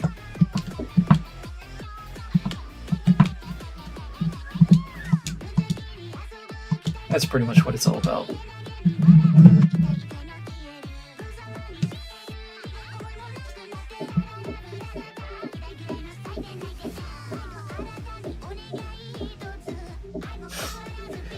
Sometimes you'll go out fishing and you might not even reel anything out, but you know, the whole pull of it is just the experience and the good time that you have with your friends and your family.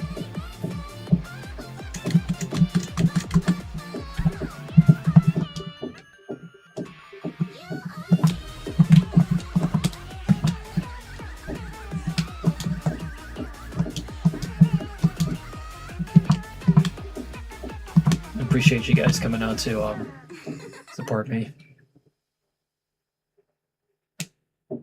I truly wish there was a few more people in here, but even just having like 3 people or less than that watching, it means the world. It makes it all worth it.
Tyler says, yeah, of course. Glad to support you, man. Really excited to see what you do for future streams. Thank you, Tyler. Appreciate that.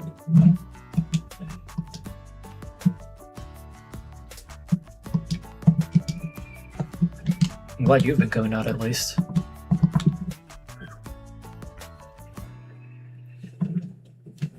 Nice to have really anyone to talk to.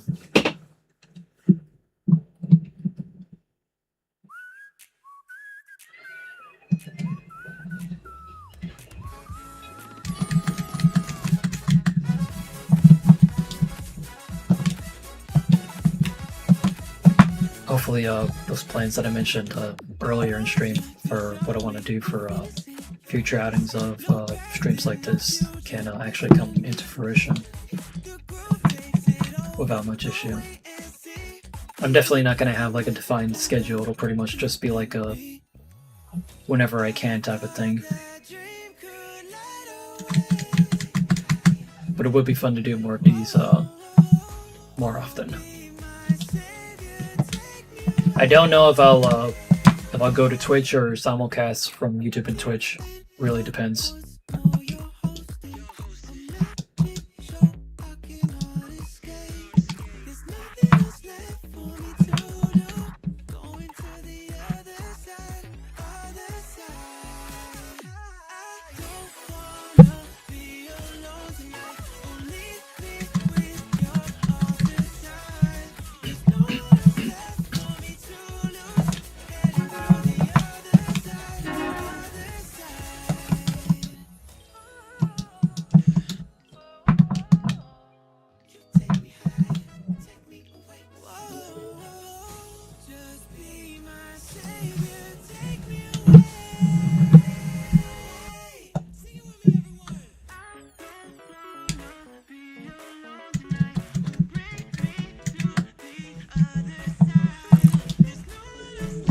Slowly approaching overall 4,000 encounters.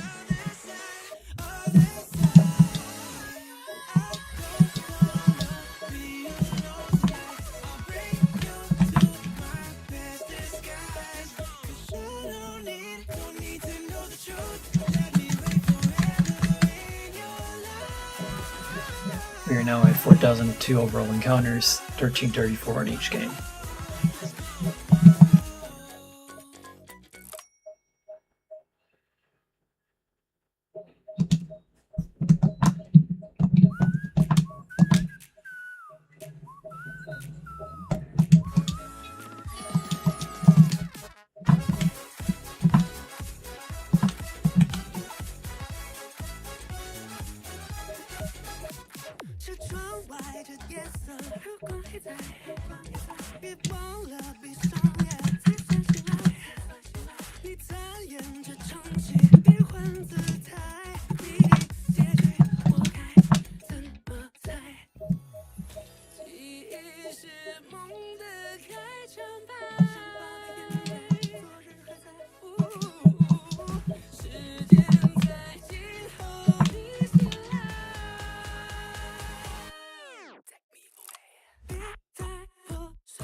You're now at 1337. I believe that's the number used for Need Speak. It's part of what inspired the Meatloaf username.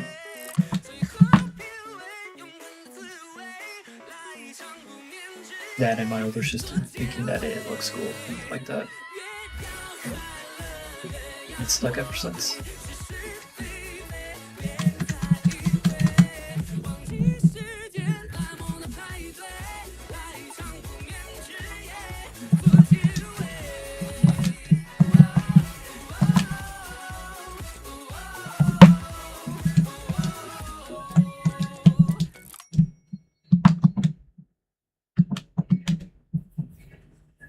Screw the haters, I don't care. I might be different, I might be unaware. All that matters to me is that you're always there. You let me in your world and show me that you care. You understand me, you let me be. You understand me.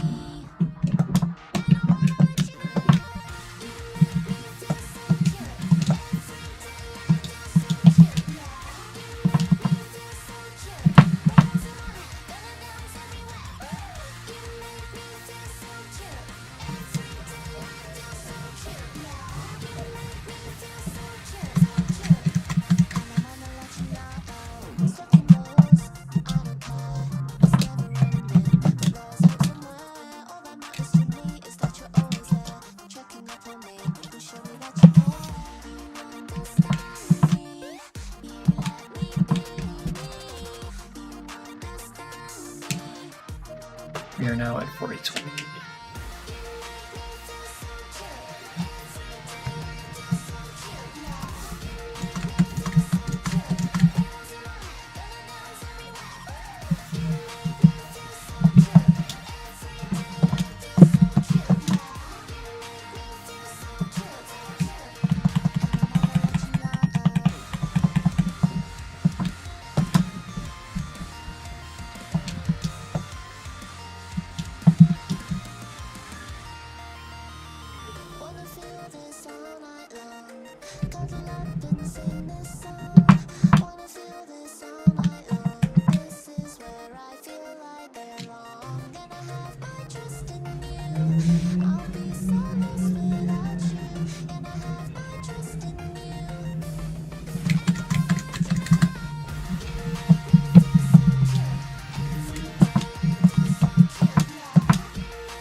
Someday we'll have our last conversation and drink our last cup of coffee.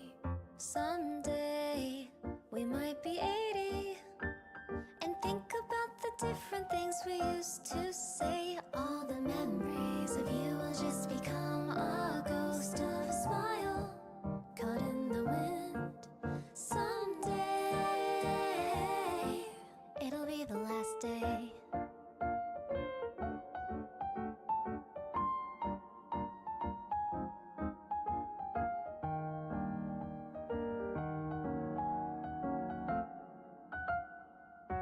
I won't forget how it feels to be loved, to be remembered by someone as special as you. Someday I will drink that last cup of coffee with a smile. Wahoo! Wahoo!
Oh yeah, I love this song. Especially love this remix. I've been listening to it for a few years.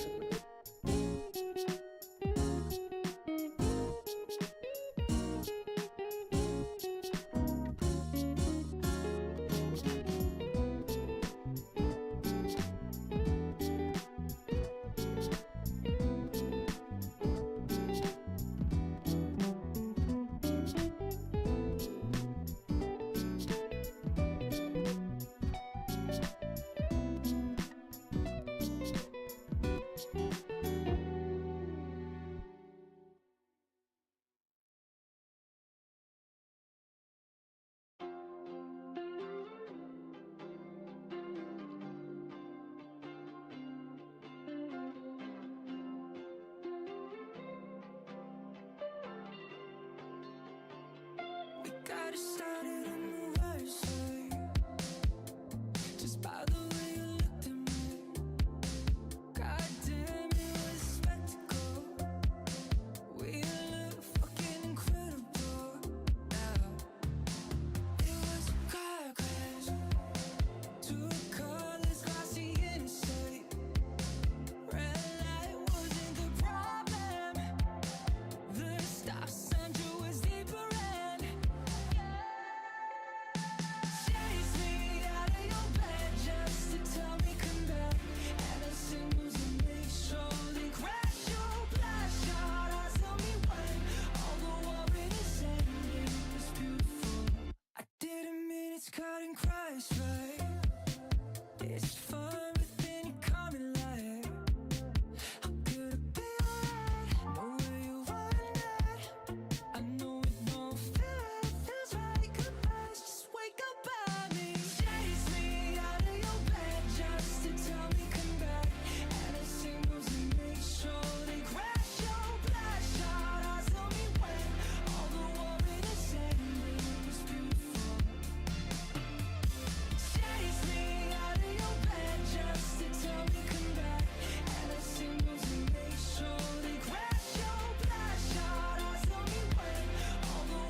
nice shot at tell me when all the war in the sand that it was beautiful. Chase me out of your bed just to tell me goodnight, and it singles and they slowly crash your blood shot at tell me when all the war in the sand that it was beautiful.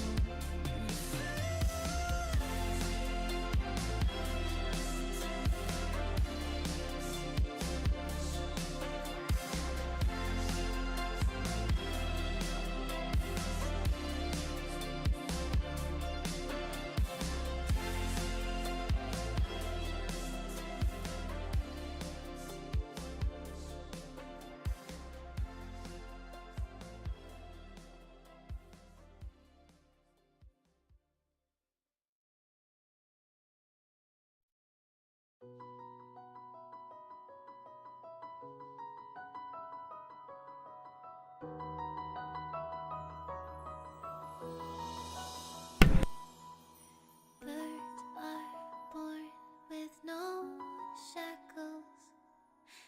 Then what fetters my fate? Blown away the white petals, leave me trapped in the cage. The endless isolation can't wear down my illusion. Someday I'll make a dream unchained. Let my heart bravely spread the wings, soaring past the night to trace the primal light. Let the clouds heal me of the stings, gently wipe the sorrow off my life. I dream.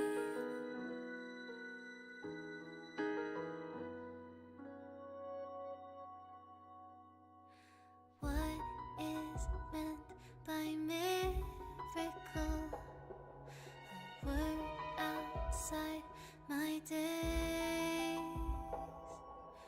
Once again, repeat wobbles, but how could I escape? No further hesitation on those unanswered questions. So now I'll make a dream unchained.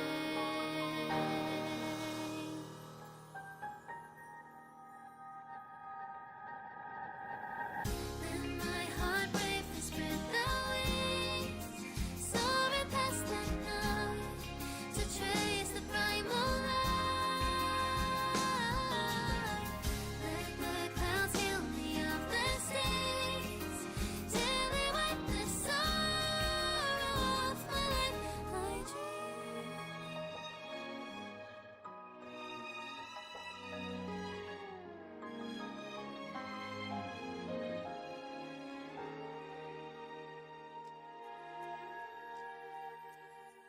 Let my heart bravely spread the wings, soaring past the night to trace the primal light.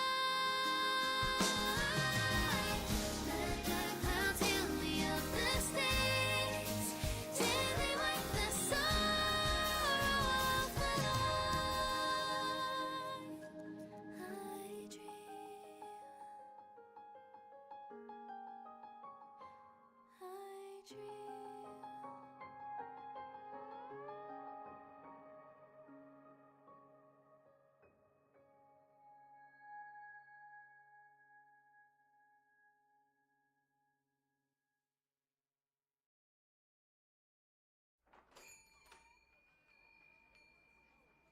Someday we'll have our last conversation and drink our last cup of coffee.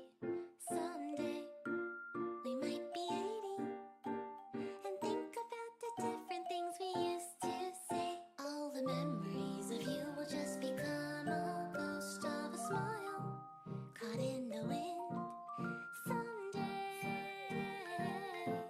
it'll be the last day.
appears to be some technical difficulties with the emerald counter. Trying to figure that out right now.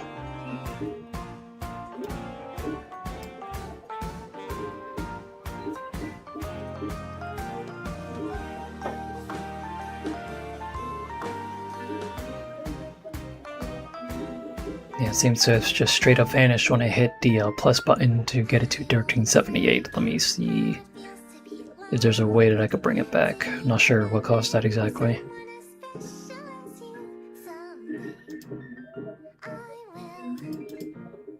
Drink the last cup of coffee with a smile.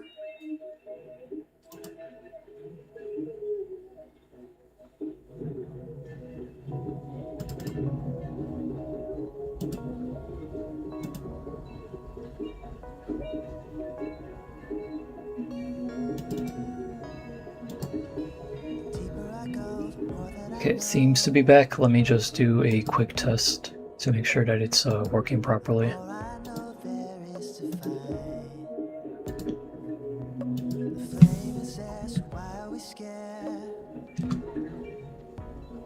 Okay. Now it's working properly. I'm not sure what caused that earlier.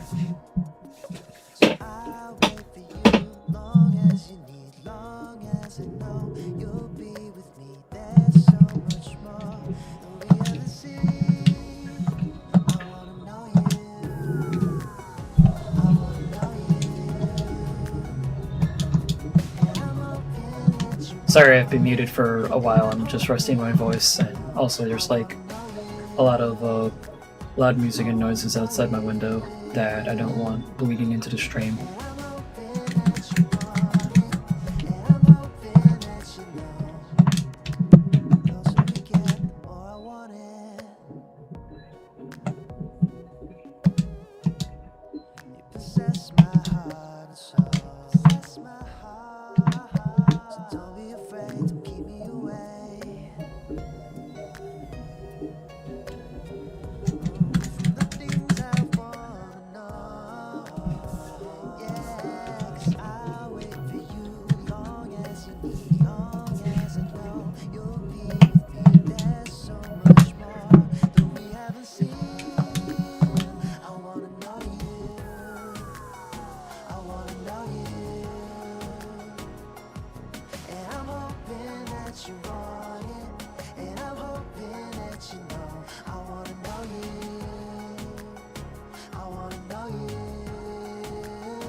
Just be fools in love. Do you trust me, darling? Though I don't know much of anything, I know I will be true. And I know you. I wanna know you. You want it, and I'm hoping that you know. I wanna know you. I wanna know you. And I'm hoping that you want it, and I'm hoping that you know. I'll wait for you, long as you need. I'll wait for you.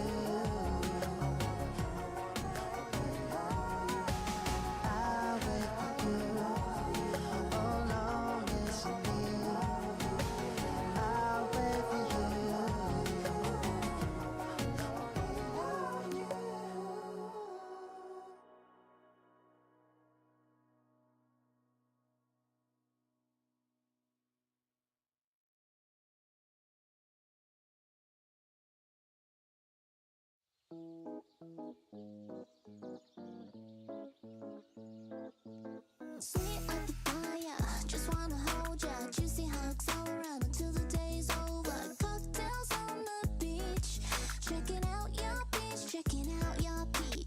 Pouring to your eye, pull the bubble to your gum. Sometimes life is chewy, but I'll show you sometime. Will you meet me by the pool? Wanna tell you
Just wanna love ya, I'll be round anytime. Just call me, I'll be over. Rolling down the beach, checking out your peach, checking out your peach. We be laughing, smiling, playing in the sun. Sometimes you're a handful, but I know you're the one. Will you meet me by the pool?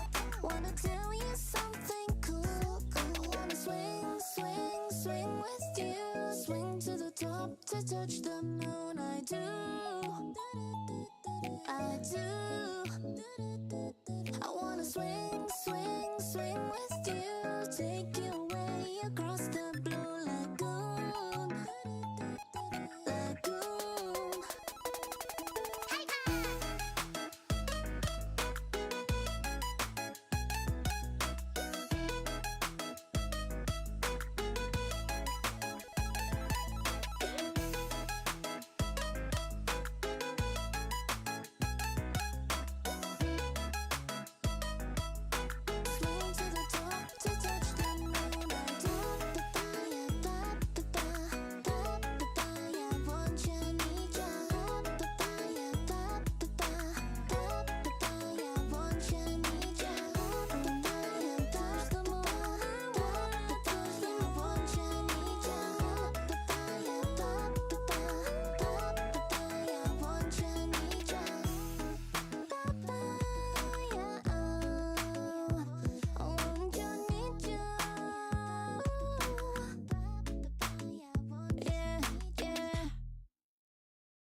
Yeah, I noticed that too, Tyler.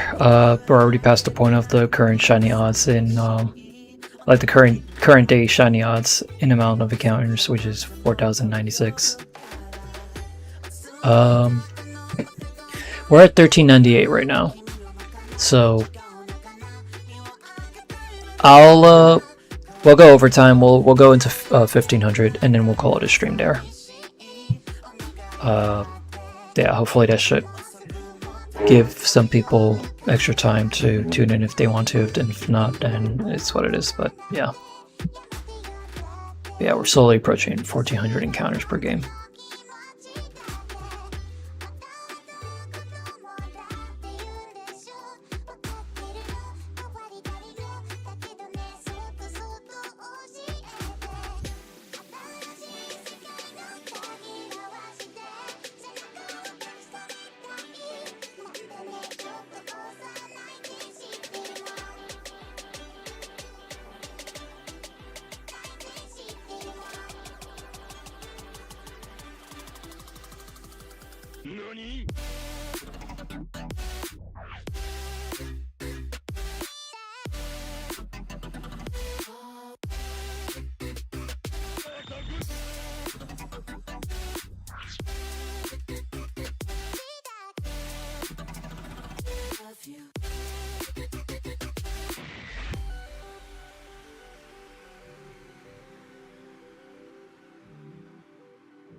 The water started tapping, I can feel it on my head right now. I wonder, was it you? What did I ever do? I know I wanna open up my eyes, but I'm afraid. I'm feeling all the warmth of the sunset, somehow it feels sad. Why won't you wait for me?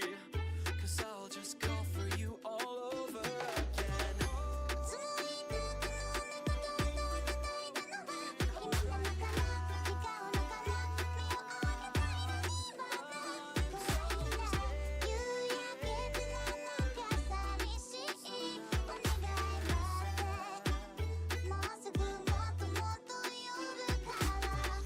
Still I'm really talking, no, don't叩いたのは君の中の違うのか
pretend.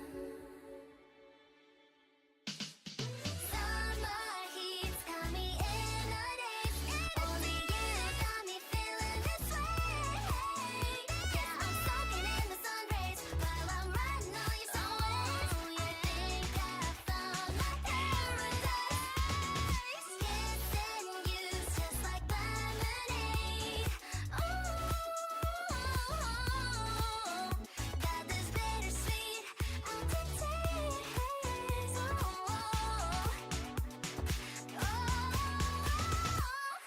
Message sent, left me on red. Don't know, Discord, no call. Heartbeat speeding up. If you're feeling kinda thirsty, grab a cup. Let's find our friends, sit in the shade, and pour me some sweet lemonade.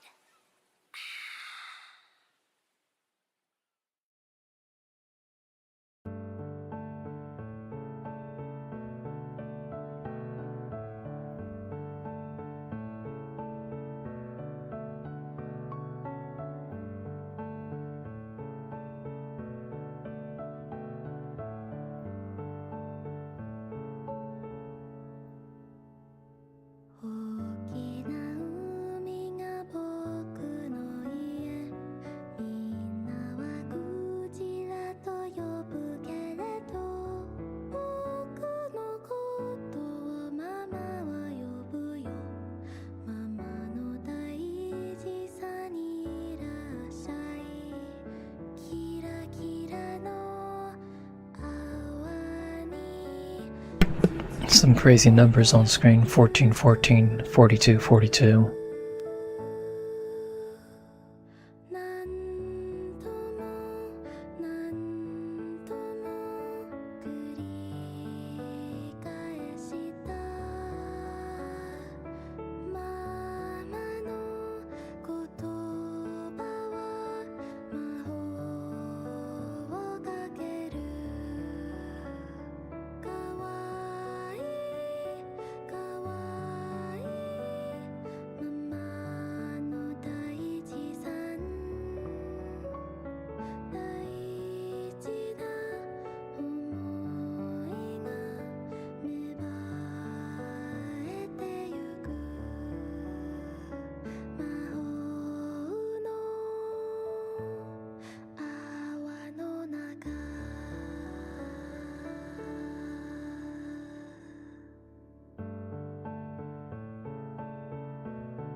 To answer your question, Tyler, no, I don't have the game sound on my end because what I'm doing on OBS is that I'm recording all the desktop sounds because as of right now, that's the only thing I can do in order to get the music over to you guys.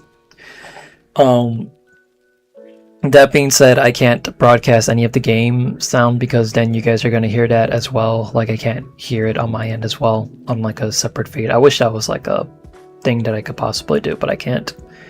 I mean, that being said though, I'm paying full attention to the screens. Like the stream layout that you guys are looking at right now, I'm looking at it in real time on my end as well. Like, that's my main method of playing each of these games throughout this past week. So I'll at least notice right away if a shiny comes up. Like, I'm paying attention to like sprite differences and the sparkles.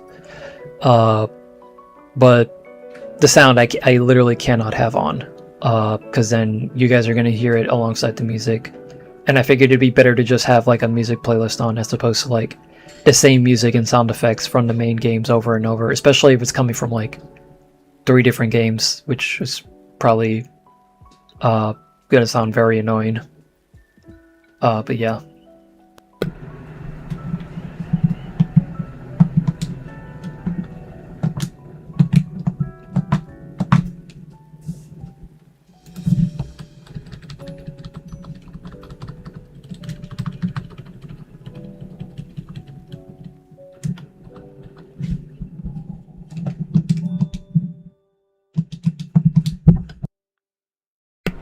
Yeah, it's all good.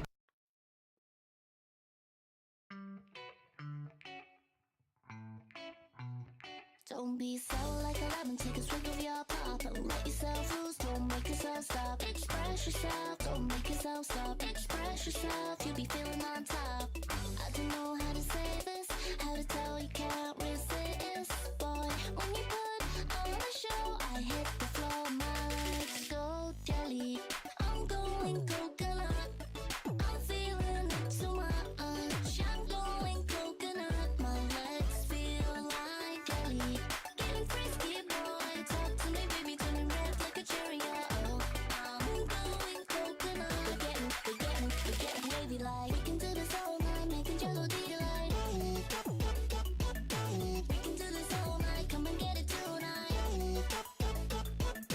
Oh, getting frisky, boy, talk to me, baby, turning red like a cherry. It's a little discrepancy with the counters. I'm just checking it right now. Don't be hiding when you need and take a chance on the spot. Don't be spilling milkshake, give it all you got. Express yourself, don't make yourself stop. Express yourself, you'll be feeling on top. I don't know how to say this, how to tell you can't resist. Boy, when you put on a show, I hit the floor, my legs go jelly. I wanna be so very, I wanna feel like every moment is alive. Heavy, my heart tells me I'm ready. You take me on the roller coaster of my life. My legs go.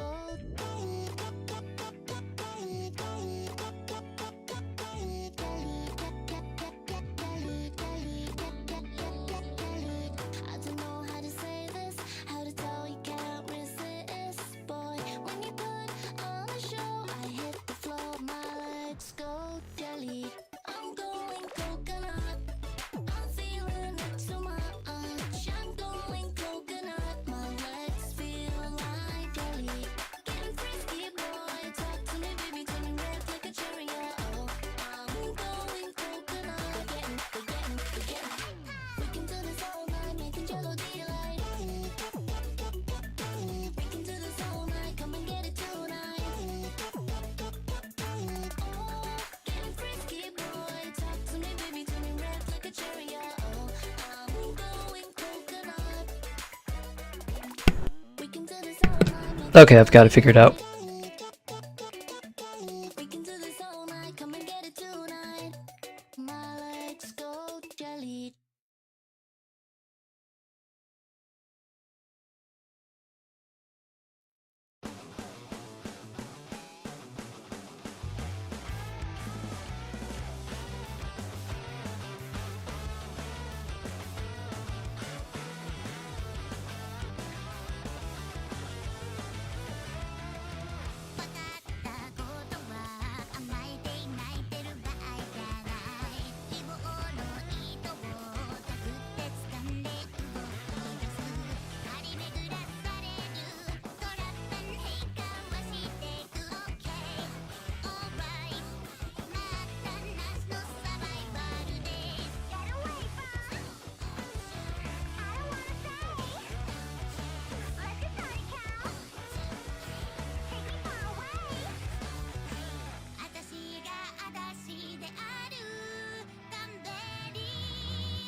So where did we leave off? Last time I remember it was late December, sitting out in the parking lot, taking midnight drives on the empty highway. It feels like so long ago, but like yesterday too, you know. Now we just wanna go back again, and I can't help thinking about that feeling. Here where we wanna be, different but c'est la vie. Now it's clear, we can do whatever 'cause you're right here.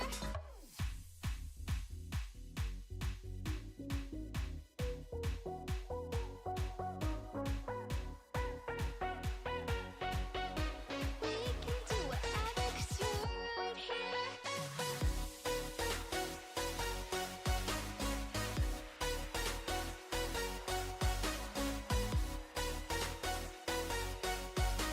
We can do whatever 'cause you're right here.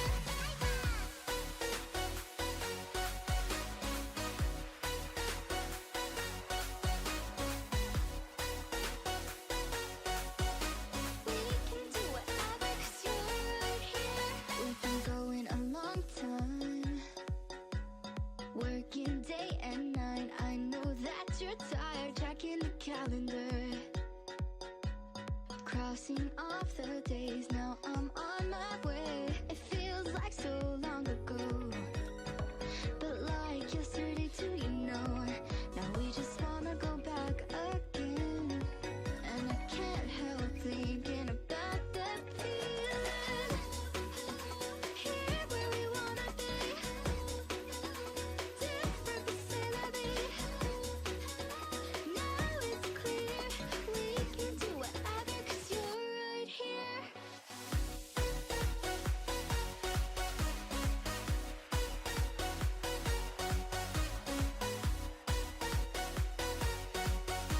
We can do whatever 'cause you're right here.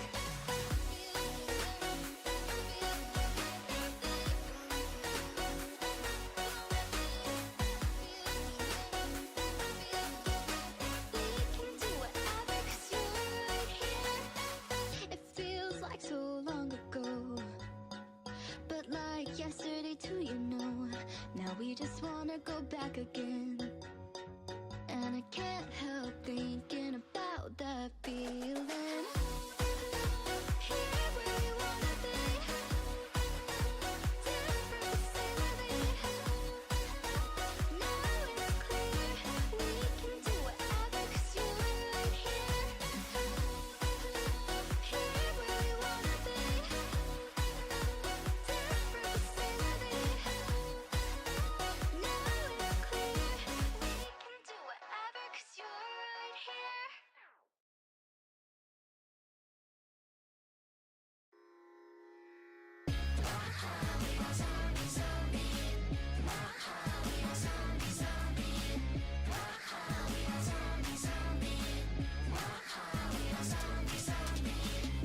死にたいって死んでるじゃん。会いたい会いたいが消えないじゃん。いつだっていつのいつの飛んでこないのなんで寂しさだけ残っちゃってるんだ。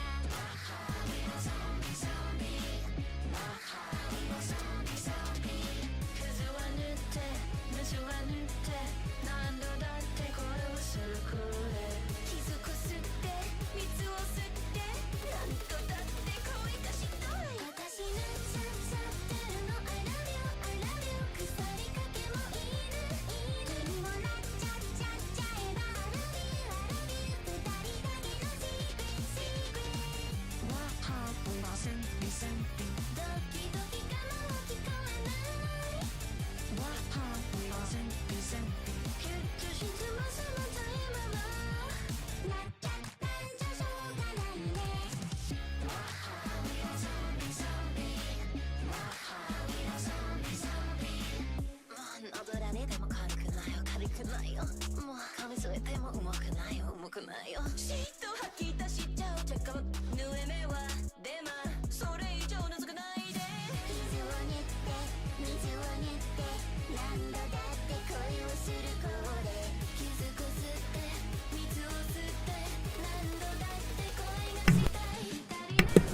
We are now at 1,450 encounters per game, and an overall 4,347 encounters.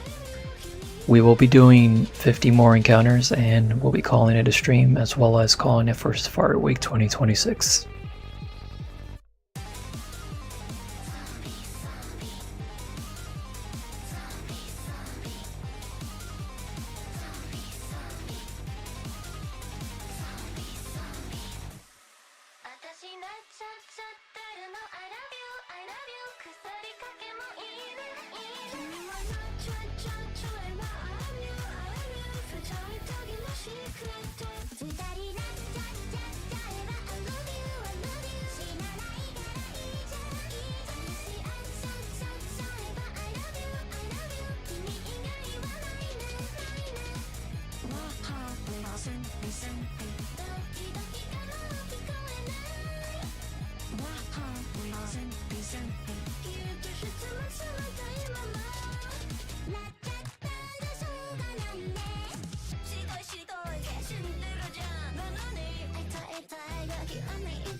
Just had to quickly clear up another discrepancy with the counter again.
Bend your pace, sway to the beat. Hands up, embrace who you wanna be. We're reaching heights unseen. Whoa, whoa, whoa. Feel the fire deep within. You're the key to where my trust begins. Join my dream, it's just the right time. Whoa, whoa, leave it all behind.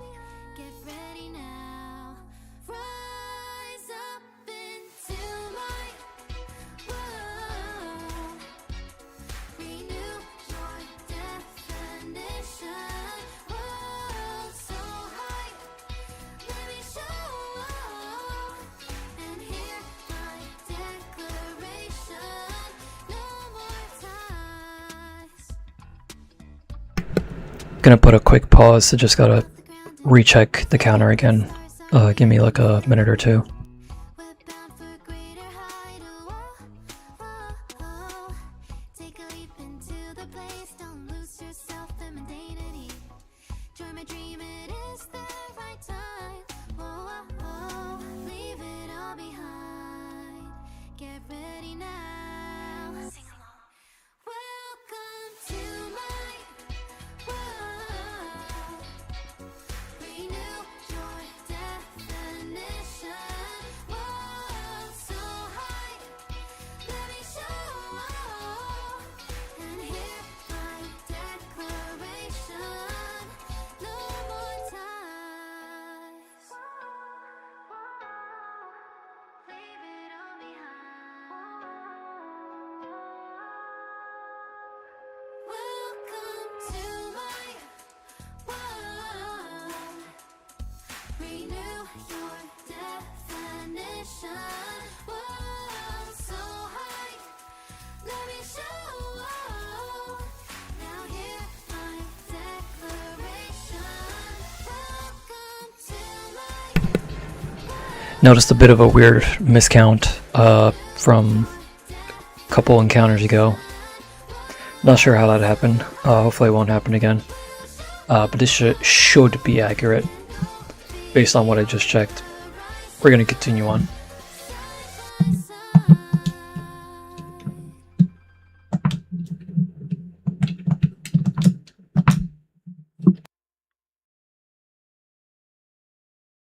夢なればどれほど良かったでしょう」「未だにあなたのことを夢に見る」「忘れたものを取りに帰るように」「古びった思い出の誇りを払う」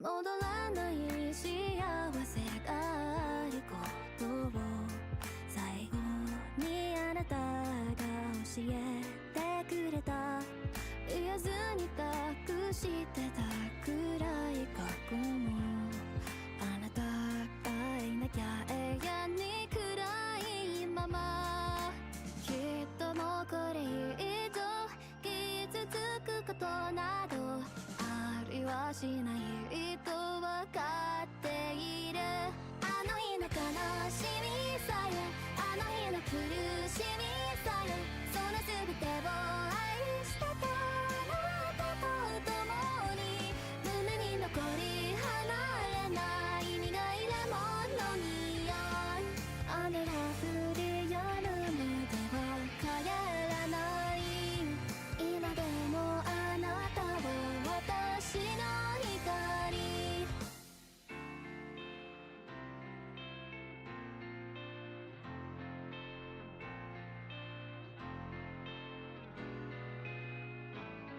暗闇であなたの背をなぞったその輪郭を鮮明に覚えている受け止むきれないものと出会うたび溢れてやまないのは涙だけ何をしていたの何を見ていたの私の知らない横顔でどこかであなたが今私と同じような涙につれ寂しさの中にいるなら私のことなど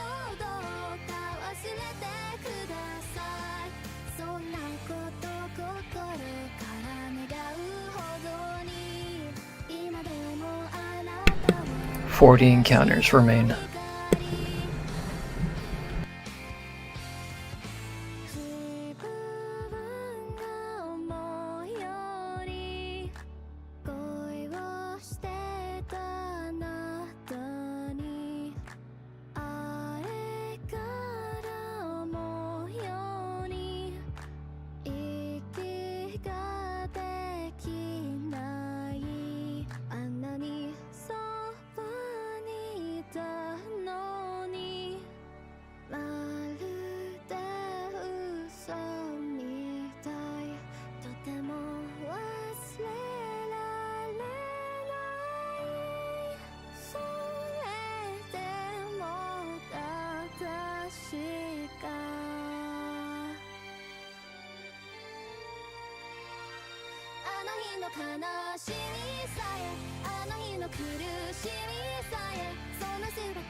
So where did we leave off?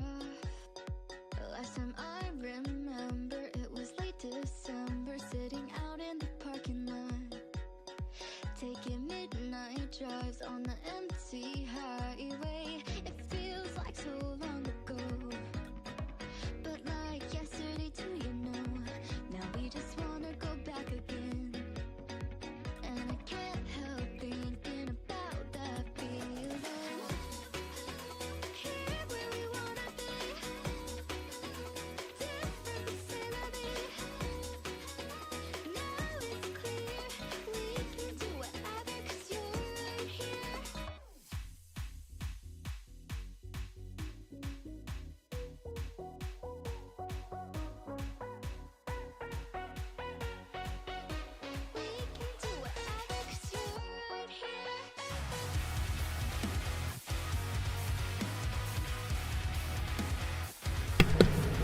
30 encounters remain.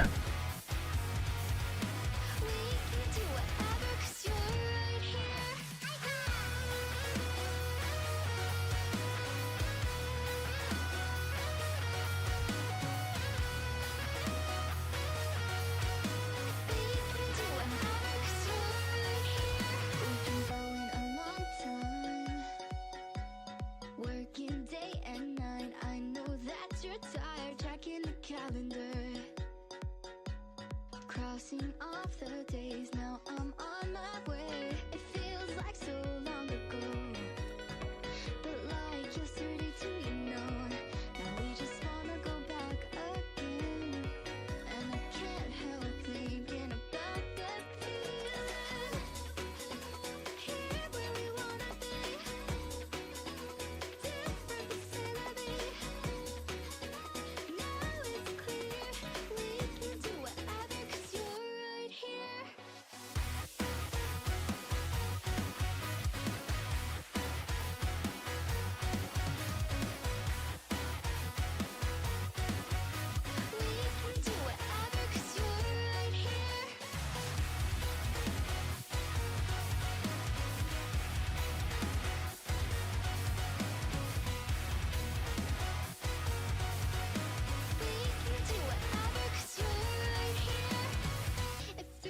So long ago, but like yesterday too, you know.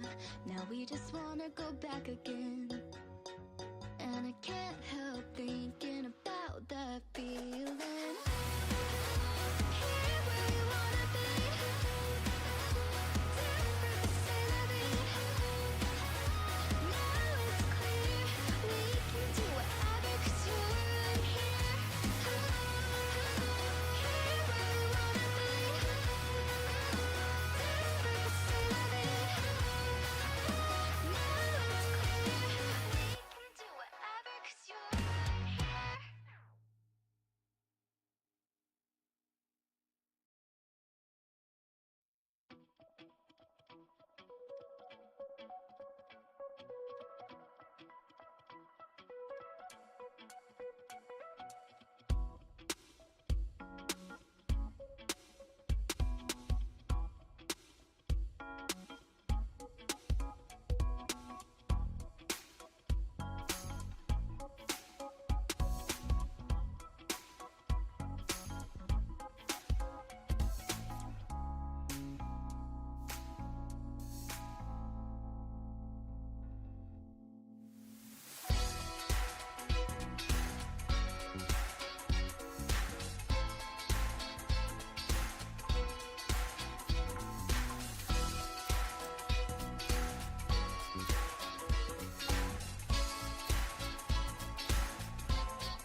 "25 more encounters.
Yeah, I was saying this earlier. Perfect music for Christmas in July.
Raindrops, star drops, the clouds won't stop.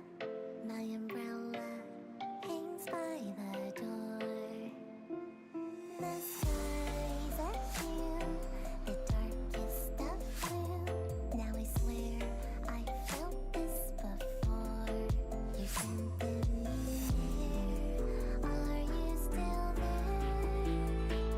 When days are long, I sing a song. A tiny palm rolls around. A memory, a distant dream. You'll always stay in my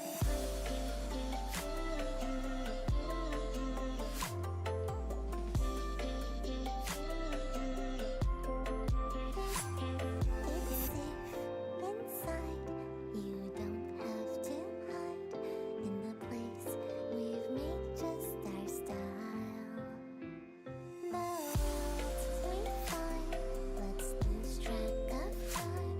So please won't you stay for a while? You sent the near. Are you still there? When days are long, I sing a song. A tiny palm rolls around. A memory, a distant dream. You'll always stay in my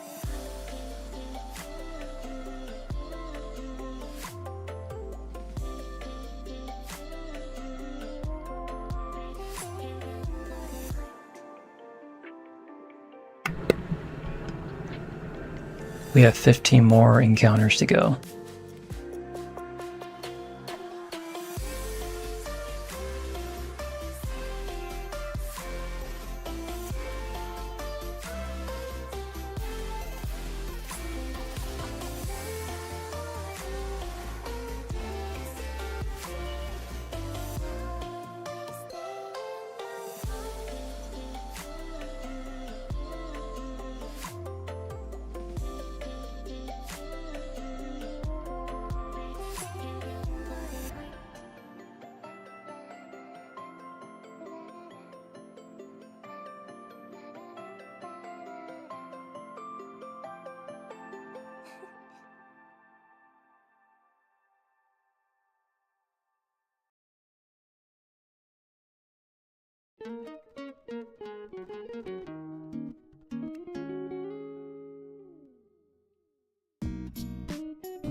10 encounters remain.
Five encounters remain.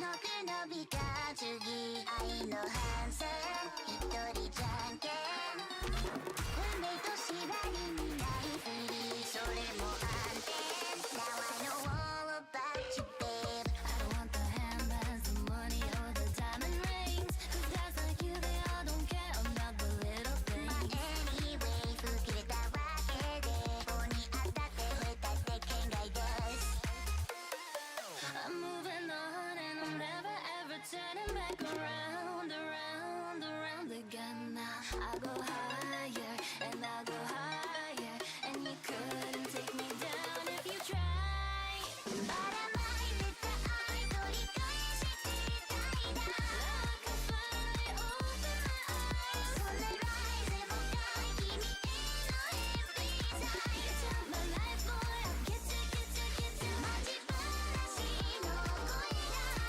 だね情が息吸ってさ Doesn't find I'm alright 君が One last encounter remains.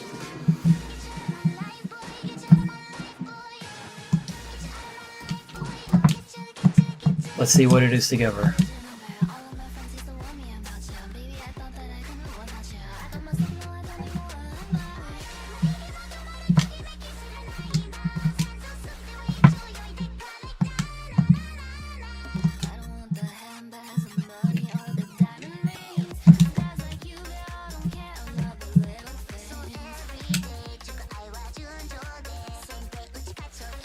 Regular Natsu, regular Rhyhorn, and regular Beetle.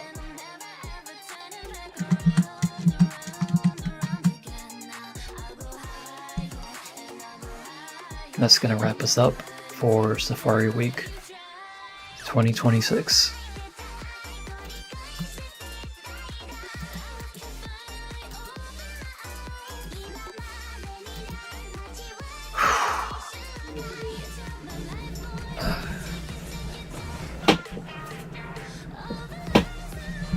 Oh, okay. So, obviously disappointed that we couldn't find a single shiny throughout the week. A little sad that no one was able to join us in the last outing. Nevertheless, I had fun with this challenge, even though we didn't get to really find anything. It was a lot of fun getting to put all this together and experiment with these streams. Just coming back into the whole swing of streaming in general and figuring out how to do it on this kind of level. Yeah. The real shiny we found this week was the friends we made along the way. That much is true. That much is true. Alrighty. Ladies and gentlemen, it is 11:11 p.m. Eastern Standard Time. I am tired right now, so final thoughts. Safari Week was a lot of fun. I'll probably might participate again next year. I'll have to figure out what we're gonna do in terms of the setup for next time, but I definitely had a lot of fun getting these encounters in. Had a lot of fun chilling out with you guys for like the few who actually came in. Had a lot of fun with those who came in through voice chat. All around it was just a really good time. Good use of my free time. In all seriousness, this week was a blast. Same time next year. Yeah, hopefully next year we'll see what the future holds, but I would definitely like to do this again next year. Whenever Absol Blogs Pokemon announces the dates. Shout out to Absol Blogs Pokemon, by the way, for conceptualizing the event in the first place. Had a lot of fun watching all the other Safari Week streamers that are out there. Shout outs to all of them. Make sure you guys go support them as well, all the big and small ones alike. Just a reminder, once again, tomorrow will be the release of Aang vs. Traveler on the Death Battle YouTube channel. I contributed additional assets to that episode. I can finally say that now that the information is public out there. And additionally, tomorrow will also be the fan battle episode between Kane and Tenna. A lot of my friends worked really hard on that, so make sure you guys go watch that as well when it comes out sometime after Aang vs. Traveler on the same day. And once again, thank you to the Death Battle team for having me involved, as well as the fan battle team for providing the thumbnail and always making good content. Of course, obviously, special thanks to Lawrence for helping me throughout the whole week with everything, with getting the stream set up and providing tips and tricks and encouragement and getting me through all this. Shoutouts to Tyler, Seth, Jacob, Alex, Adam, everyone who came through streams and chat. If I didn't say your name, you're not any less significant than those I was able to mention off the top of my head. I appreciate each and every single one of you for coming through, and hopefully we are able to do another one of these in the near future. Definitely not this week, as like we alluded to earlier in stream, things are going to be a lot more busy and I have to get back to work on a lot of stuff. And also my birthday is next week on August 1st, so if it interests you to say any well wishes on that day, by all means. I will not ask for any, obviously, but just letting you guys know that is the day to do it if you guys want to do it on that day, August 1st. I will be turning 30 years old. You know, obviously it'll be a big day, being a day that, you know, I get to be alive for like, you know, 3 decades, 30 whole years. It's obviously a huge milestone. We'll be going to see Spider-Man Brand New Day with Lawrence and everyone on that day. So, yeah. I think well, that's it, ladies and gentlemen. We're gonna that's gonna wrap us up. So, I want to thank you guys again for tuning in, and yeah, hopefully same time next year. Next time I do one of these, I don't know, maybe we'll do some gaming again, maybe we'll do some art, but I'll let you guys know through social media. Make sure you guys obviously stick to my channel. I'll try to use the community tab more often. I'll obviously, you know, always be posting on Blue Sky and Twitter, so make sure you guys go follow me on there as well for like the most up-to-date updates on everything.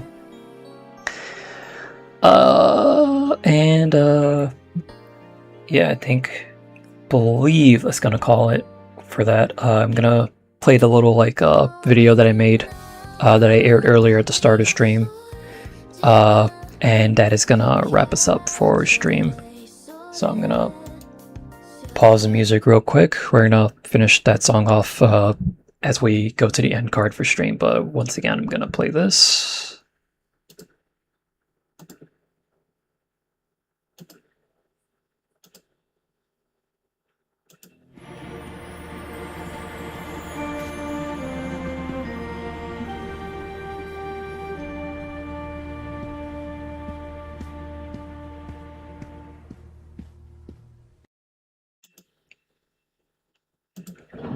And yeah, that is gonna do it for us, ladies and gentlemen. So once again, thank you guys so much for coming through. And Jesus Christ, I'm trying to end without all these loud fireworks in the background. I'm fine, by the way, folks.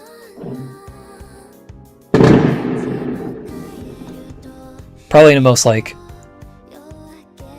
most in character way for us to end it off here tonight. Have yourselves a good night, ladies and gentlemen. Wish you guys all the luck in all your shiny hunting and Safari Week hunts for the remainder of the time that we have it for 2026, which I think tomorrow is the official last day. Thank you guys. I love you all. Be safe. Be kind to one another. And have yourselves a damn good one. Bye.